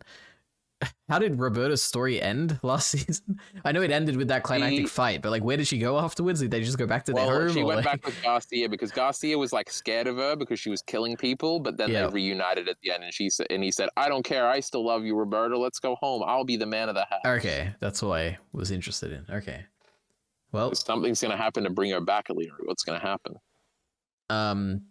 I don't know. It'll be a prequel. We'll get like a motivation in her backstory. It'll be like there was some enemy. There's a brief flashback to EliteAri. Yeah, it's very prequel. All right. Well, I'll be the judge of that. You sure will be, EliteAri. You sure will be. All right. Any other speculations, EliteAri? I mean, if you want an actual, let me think. What's the prediction? I truly, like, I'm not joking. I thought this was a prequel. I had no intention of ever revisiting the characters of Black Lagoon. I thought I was done. I thought Revy's storyline, it was all done. So let me think. What's actually going to be in this next season? If it is it's just like a continuation, then I don't know how you could possibly ultimately conclusive. That's what I was gonna say. I feel like this feels conclusive somewhat. Like it feels like a whole cycle of like, oh, it's like the themes. Rock has decided he's gonna like, you know, in between whatever. Like it feels somewhat conclusive. Yeah. Well, it ties into that whole thing of like cyclical. It's like, oh, I guess nothing ever changes in life, and I don't know, something like that. So I don't know where the story's gonna go. Roberta, why is it called Roberta's? What is it called? What's the name? Blood Trail. She's Roberta's killing blood people. Trail. Yeah, maybe. I mean, she needs vengeance or something. Like the most obvious thing is, oh my god, Garcia, whatever, the kid dies. Oh my god. Again. But there's no way. That's not. They wouldn't be that obvious. They wouldn't do that. What would actually trigger? I don't know. I don't even know what the sides are gonna be. Like who's gonna be on what side. I honestly, I have zero idea what this next story is going to be. And I rarely say that. Usually I'd be like, oh, I'd have heard like a little bit, or like I have some inkling. I have no idea what this is going to be. Truly. Something about Roberta. That's literally all I can think. But you're very excited, EliteAri. You just can't wait. I mean, I'm definitely intrigued. I'm interested to see, and I love Roberta, so I'm excited. Do you think we'll be back in like a week, EliteAri? Absolutely not, because I have other shows I need to finish for my digest that I promised I'd finish. Yeah. Fuck the Rororo. Yeah. If I finish it in time, then yeah, we can do it, but we'll see. How many episodes? 5 or 6 or something? Just 5, yeah. Yeah, we'll be back very soon, I'm sure. A week or 2, probably. Or maybe 3. Probably 2. 2 at the max. I'm giving this little creature. Anyway. Revi's so cool, EliteAri. You ever notice that? Yeah, and she's so vulgar in her language. Yes. And she's so friendly to Rock in this final arc, kind of. Anyway. My prediction is EliteAri will see everything that has indicated EliteAri will probably like this next arc the best. We'll see. But then there's like, I feel like there could be like hang-ups. Yeah, maybe. It's only 5 episodes. They can't be that much to well, it's by far the longest arc so far. It's only 1 episode less, and each episode is 15 minutes longer than the Japan arc. So, all right. It depends. How much change is too much change for Roberta for EliteAri not to like her anymore? We'll see. Because it might cross that line. I don't know. I mean, don't say anything, but if she loses her glasses, there goes like 20% of the intrigue. So I hope she doesn't lose the glasses. We'll see. Uh-oh. I sure hope not. Uh-oh. What if she loses the outfit too? That's okay. I can get rid of that. The glasses are important though. Does she wear glasses? Does she wear glasses? Her entire like character, yes, you everything. Fuck girls in glasses, EliteAri. No, it's because it masks her true identity. Her soul is not laid bare because she has the glasses masking it. Trailers her coming out of her. She's not wearing glasses, EliteAri. Ugh, unbelievable. Well, we'll see. She's on a blood trail. You can't wear glasses on the blood. I'm not even trail. gonna recognize her. I'm gonna be like, Kyle, I didn't realize until episode 4 that this was Roberta because she's not wearing the glasses. That's gonna happen. Anyway, we'll see. That's entirely possible. Anything else? Okay, I think this is where we draw to a close, everybody. Black Lagoon's the sickest. Obviously, season 2 is better than season 1. Oh, yeah, I never made that comparison, did I? Probably, yeah. Well, you said it was a 5 or 6 out of 10, EliteAri. You just broke my heart. Yeah, but what did I say last time? Yeah, I don't think you gave a number score. Yeah. I mean, now that I've talked about it a bit more, I laughed about that middle arc. You reminded me of all the funny bits. We talked a little bit about the deception thing, which the actual vampire kid might not actually be deceptive, and that makes that seem better. I think it's a solid like 6. Like, it's not a 5. It could be a 6. Maybe a 7, but I doubt it. On a rewatch, it could be a 7. Right now, it's a 6. That's what I'm going with, all right? If only EliteAri had the media literacy to understand all these great scenes. That is very true. Give it the 10 out of 10. But all 3 seasons have on a Mal from me. Yeah. I think it is. If I was watching it, like, over a longer period and I was very invested in everything, then I think I would probably get more of it and enjoy it more. It's the investment, I'm not too invested in it. He's just complaining now, guys. What the fuck? I mean, it's a 6, it's not a 7. Oh, Java update. Everyone just heard that. They're like, what? Not a Java update. I didn't hear it. Yep. I'll hear it when in 3 months I'm rewatching this one before we do the next one. It'll be great. Yep. All right, everybody, it's time for you to get the fuck out of here. We'll be back soon for this. More secondary ENT content is coming. We review Chainsaw Man every week or 2 weeks whenever a piece of shit comes out. We're doing Mushoku Tensei every week on the Ordinary. I always say, I thought I fucked up, but it is actually OrdinaryAri. Yep. I was going to say, I always say Ordinary, but it's actually Secondary Ari. Oh my God. That's my name. Okay. My second channel's name is way better than yours. No, I don't know. Ordinary is a pretty genius play on words on Elite, I have to say. I was a genius when I came up with this name. Yeah, it was kind of okay. Yeah. We're probably doing Vinland Saga at some point, but Jockey Bacon won't get the fucking shit in order. I saw her message us just now about Mushoku Tensei this week, I think. But yeah, so we're doing shit, and EliteAri streams, and I stream sometimes, and just fucking subscribe, you fucking losers. Anyway. We love you for getting this far. Oh my God, there's probably like 2 of you, and it's probably me in the future. But we'll see you back soon. Support links in the description below. Thanks.